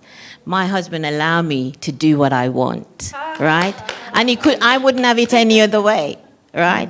Sometimes you'll say you're too much on social media. I said, well, I'm doing my business. Get a hobby. Go get a hobby. Do something with yourself. My daughter's a barrister. So again, we have that conversation in the house. So I have it all. My parents have both passed away. It's my mom's birthday today. Wow. So they've gone the other side. But it doesn't mean I sit and cry because they've taught me everything I need to know. The legacy's there. So I'm the first of 4 girls, right? So it means I am still thinking I'm the mother to the others. So I have to know now, let go. I had to come to my own reality and say, it's time for me to know that I didn't birth you. I'm just the eldest for you to ask a question, and I can guide you because my parents are not here. But yes, I have it all because I believe I have it all, right? Yes, and if I would add to that, I would just say we are the sum of our past. We are what is happening now, and we are what's incubating inside of us. So having it all, we've got to put that in perspective, because you might not have everything at the same time in the manifestation stage. But that doesn't mean you don't have it. That's why Cody has her dream vision board. That's why wall. You have it. Faith is the substance of things hoped for, the evidence of things not seen. So you've got it. Whether you can see it today, and you're going to see it tomorrow. And also give yourself permission to sometimes stop and not access certain things when you need it. Yes, that's all I'd want to add to that. Right? Awesome. Evelyn. Thank you so much. Thank you. Amazing, amazing day. We're all fired up. But I'm just wondering, did you ever get to a point where, even though you were very clear about your purpose and what you wanted, and it was not just working out, at that point, what did you do? And just where you were having, where you are, you've got it in you. You know you are meant to stand out. You know you're meant to do amazing things. But maybe every door you've tried, it's not opening. What did you do at that point before you got to point B? Yeah. Let me start off with the response to that, because I was a little bit unhappy with myself that I didn't share this, because that was a big moment in my life earlier when I spoke, and now you've given me the opportunity. So I'll just quickly tell you that when I moved here to the UK, I faced joblessness and homelessness. Yes? I was being told I was overqualified. I was a lawyer, yes, and I just didn't, the truth is I just didn't know how to write my resume for the job I wanted. So I was just putting it all out there. So, a bit of a tip for those who are going for jobs.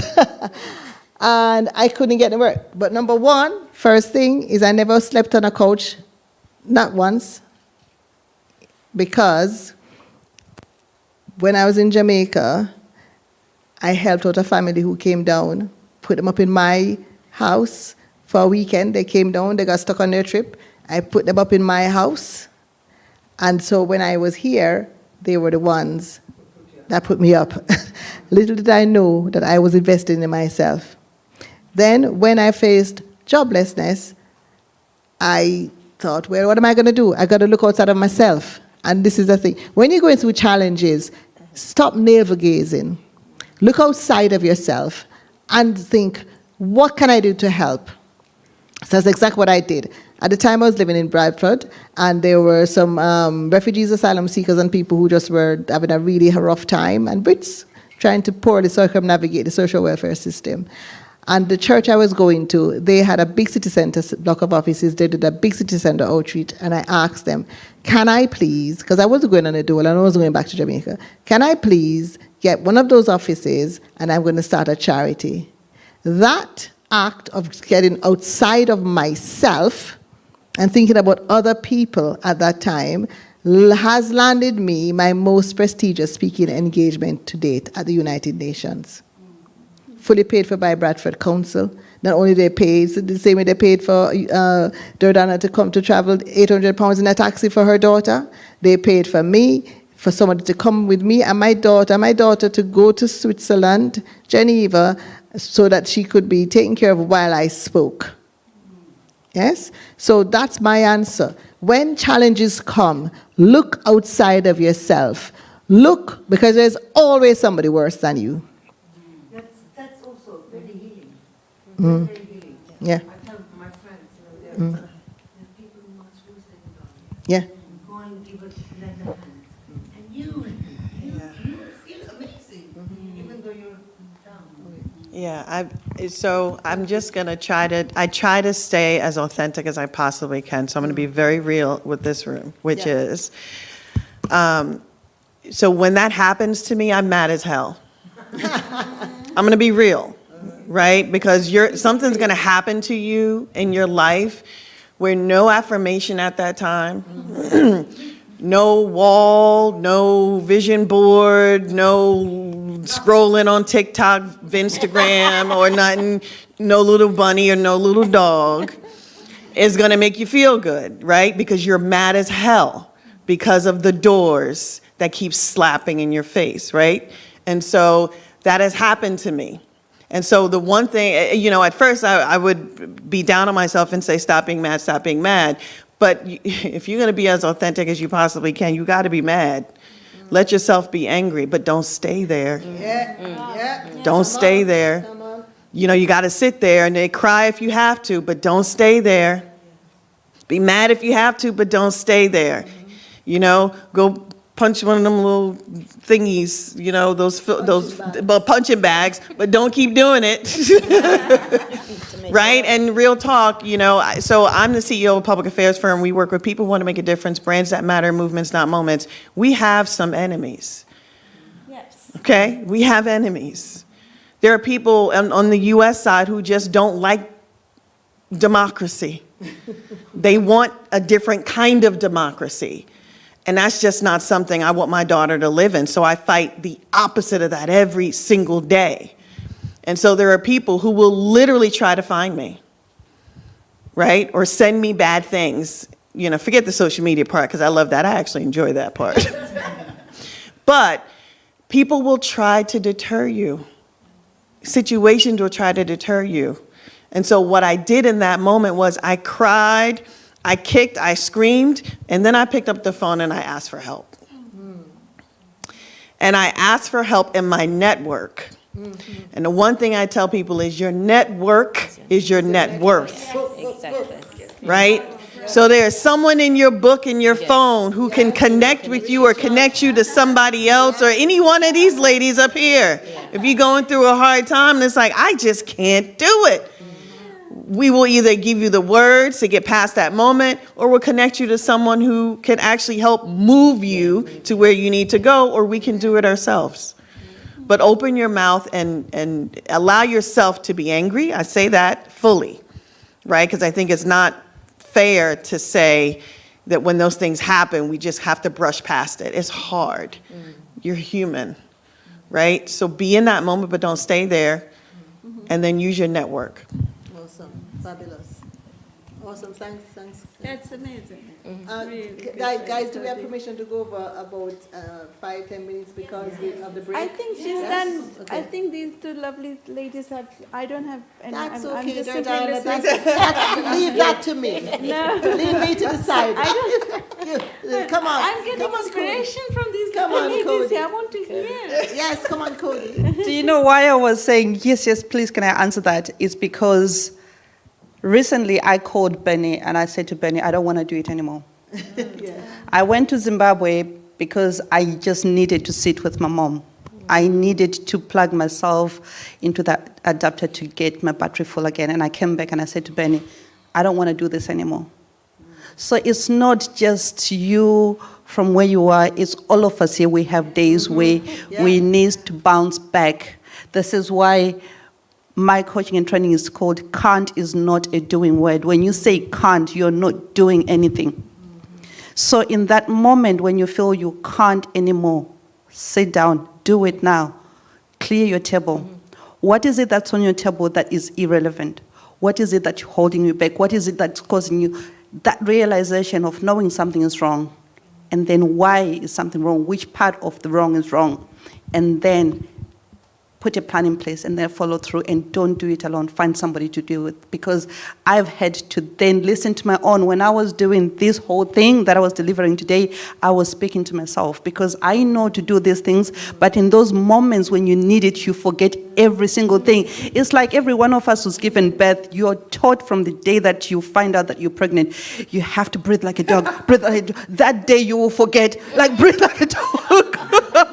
And you forget, because in that moment, all you're focusing is the door that's slamming in your face, but you cannot, in the corner of your eye, see that door over there that's open. So clear everything and refocus. Yeah, you know, I've got to say something about what Cody said to me. Oh, you know, Bernie, I don't think I can do this. No, I remembered immediately another young lady who said that to me before the pandemic. I don't know if you've heard of Amshella, the bag, there's a really big, yeah. And she said that to me, and I immediately talked her out of it. And now she's going places. But I didn't talk Cody out of it. And there was a reason. Because I know Cody was not about ready to hear what I had to say. But I also knew that I was not going to leave her side. And I knew that she was going to be doing this journey and that she would be saying something different. And Cody, you've done exactly what I knew. I just said to her, well, Cody, you know, I guess you thought about it. And I guess you considered it. Because, you know, and that's why you have to be wise. It's not a one size fits all. She was not ready for me to try to tell. She just needed me to listen and stay beside me until she realized for herself that she ain't going anywhere from this journey. And you made me so happy to say that today. Thank you so much. Thank you. I think what I'd want to say to, is it Evelyn? Yes. Yeah. Every door that gets shut in your face doesn't mean you're a failure. You should put yourself on a number. Am I going to look at 10 doors being closed today? Or am I going to look at 20?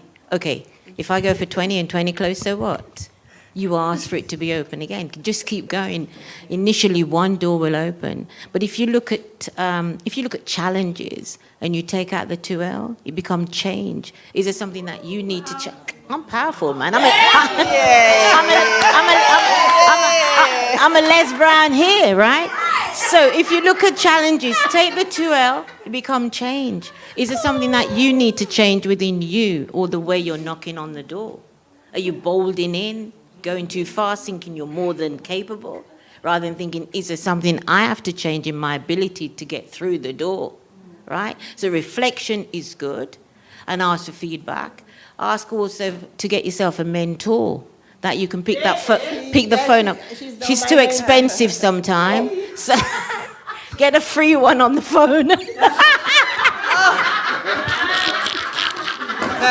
Get a free one. Get a free one. Get a free. Get a free one on the phone that you can have 5 minutes with no charge. And then go to Bernie for the elevation. Did I actually say that this woman was my sister? Please ignore everything.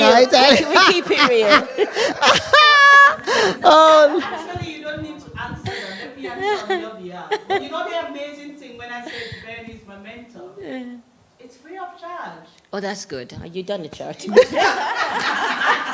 transferred that to the young people here that I That's met good. today. I said there's an amazing program. It's called Equal Power, Equal Voice. Good. It's a mentoring program for all women, and it's free. You Yes. can mentor there free. Yes.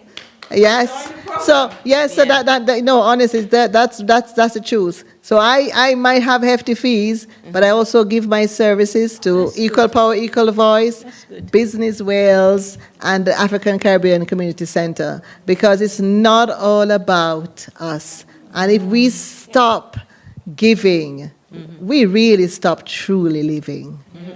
Yes. It's mine. That's my line. Don't take it. There's a saying in Gujarati language is that if the Lakshmi, the treasure, come at your door, knock at your door, don't think you're going to go and wash your face and come back and open the door, because by the time you come back, the Lakshmi will be gone. So remember, just grab the opportunity. And I'm not saying being an opportunist like always looking for something. Just stay back, relax. thousands of times a door has been slammed on my face. Thousands of times. And my own people, my own. But then I don't remember names. I try not to. I don't remember those who try to say. But I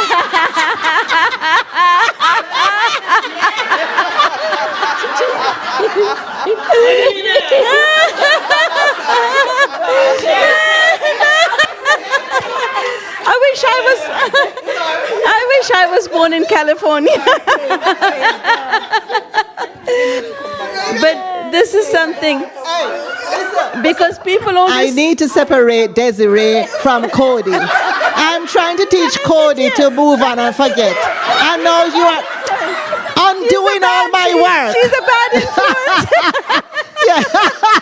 Let me take some energy from together. her. Now hold my hand while I'm speaking, so I get the courage and I get the strength. Please, Cody, can you hold it tight? Because seriously, there are loads and loads of moments. And what happened? I'm here. That's true. That the answer is, the end result is that I'm actually, my ladies and gentlemen, I'm sitting here with a head high up and want to make sure that I don't walk alone. Yes. You see, we need to walk together. There's no monopoly happening here. Okay? Anybody who wants to, it's the power of, the people, the likeliness, the people, the energy that you take from everywhere. I mean, I've been told, oh, you will gain something after 7, 8 years. Oh, you're a good girl. You're from a good family. You mustn't go into media. Mother of 4, I've heard that this woman will never be successful because she walks with her family.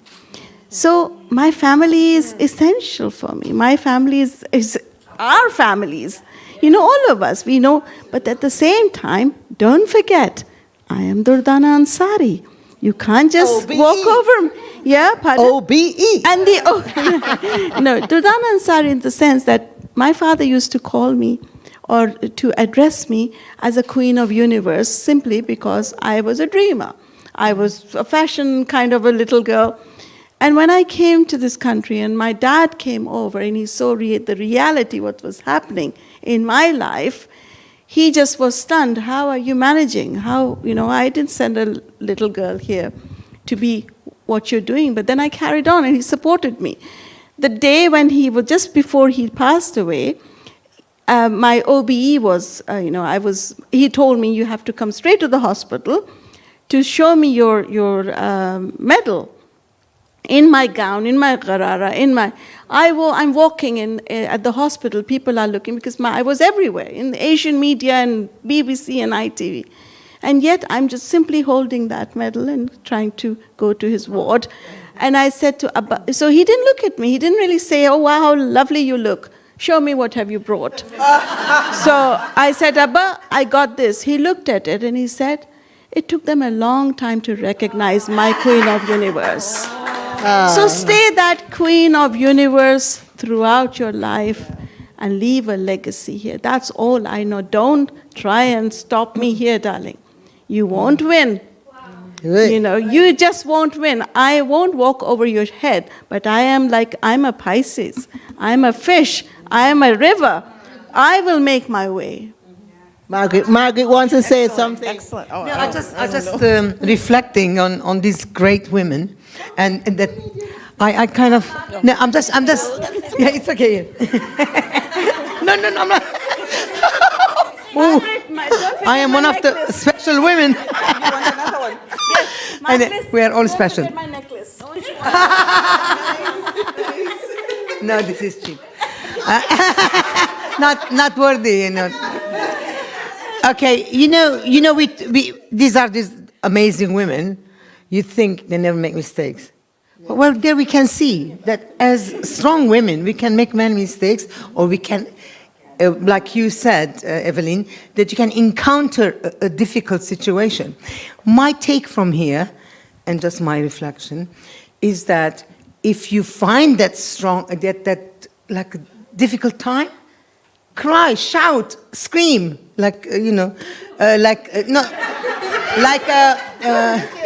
our Desiree says. But you know what? Then stop. Be calm as the sea. And then think, why? Why has God put this here for me? And you return. And I tell you, when I am in that kind of problem, I don't even talk to God. I just sit there. I want to listen to him. But I'm calm. I'm not shouting. I do that as well. I'm bad. I shout, etc., etc. Then I say, why? Why were you successful before? And start reeling the thing and start finding the point to come out of it. It's all very spiritual, in my opinion. You know, and God gives you times that you're going to shine, but He gives you times that you must understand other people. You know, you'll always shine. You won't understand, the little ones or people who are not there. So therefore, this is my take. I understand this now. Although I'm alone, I can do some things, but together we can do a lot. Yay! Woohoo! Awesome. Thank you so much. So listen, guys, we're coming to the end of the day, and I am eternally grateful. Desiree, Durdana, Cody, Eula, Nikki, Stephanie, Bernie.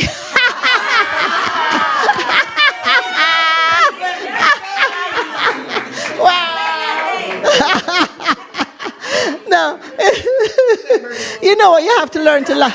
You have to learn to laugh. If you listen, man. I always tell people, if you see me for 5 or 10 minutes and a smile doesn't break my face, call the ambulance. I'm dying. No, honestly, I think that's the secret. Yeah, you gotta laugh, man, because life kicks you and beats you up so many times. We gotta laugh, girls. And girls love to have a good belly laugh, don't we? Yes, we do love to have a good belly laugh. But today we chewed some fat, didn't we? We got deep. We got real. We got a lot of good content. Thankfully, it's recorded. Raymond, let's all applaud him. Raymond! Awesome. Yes, so watch this space for the content. It's there that we can share. And then our, I was going to remember him. What happened to you? How can I forget? How can I forget? Not just a photographer, he was like the stage manager, the production. Everything. Yeah, honestly, Tony, we can't wait to have you back at the House of Lords tomorrow. You're amazing. Thank you for the introduction, Eula. Yes. Give him a round of applause. And then my darling husband, Mark. Woo! Yeah, I always say he's. I know. You know what happened? Wherever the food is, that's the thing. When there's food, man, you do the food, man. You know that you have to be up with the food, man. But honestly, Mark is definitely. I say it all the time, and it's no joke. He is definitely the wind beneath my wings. Yes, and I'm sorry, girls. He's taken and he's not going anywhere. So. Awesome. Right, and my UWC Atlantic team. Hello.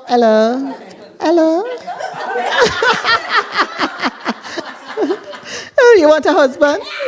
All right, we'll. Yeah. Everybody want a husband? I want a clone Mark. All right, I work on the formula. There could be some money in that, cloning Mark. Yes, but seriously, my UWC Atlantic ladies in the house. Thank you so much. Don't leave before we get your photograph. I know you are students, so I'm sorry you adults who pay £10 for my book, but I'm offering my book for £5 to the UWC Atlantic ladies. If you want to take advantage of that, we want to give the young people a break. Yeah? All right? Awesome. And, we all have things going on. Desiree has offers, so does Cody. I have my mentoring and my publishing on offer today. Come have a chat with us. Have a chat with Desiree, Cody, and all the ladies up here. Eula. We all are doing our thing, and we've all taken time to support this vision. And I am going to leave you, and don't say anything. He laughs all the time. It's like, every time you say that quote. But you know what? It's timeless. I mean, I could call him up and say the quote for me now. Because he knows what I'm going to say. But it is timeless, and it's relevant, and it will never go old. And it's a quote from Brutus in Julius Caesar, where he says, there is a tide in the affairs of men, which taken at the flood, lead on to fortune. On such a full sea, we are now afloat, and we must take the current when it serves, or lose our ventures. Now, assassinating Julius Caesar was probably not noble, but what we are about right now is something that we really need to take seriously. We need to take this venture, take the current when it serves, ride the wave, coming, sailing. Listen, be holding each other with you. We go together. Or not at all. We go together. Or not at all. We go together or not at all. Yes. Women Mastering Change 2023. It's a wrap for now. See you at the House of Lords tomorrow. Thank you for coming. Awesome. Yes, yes.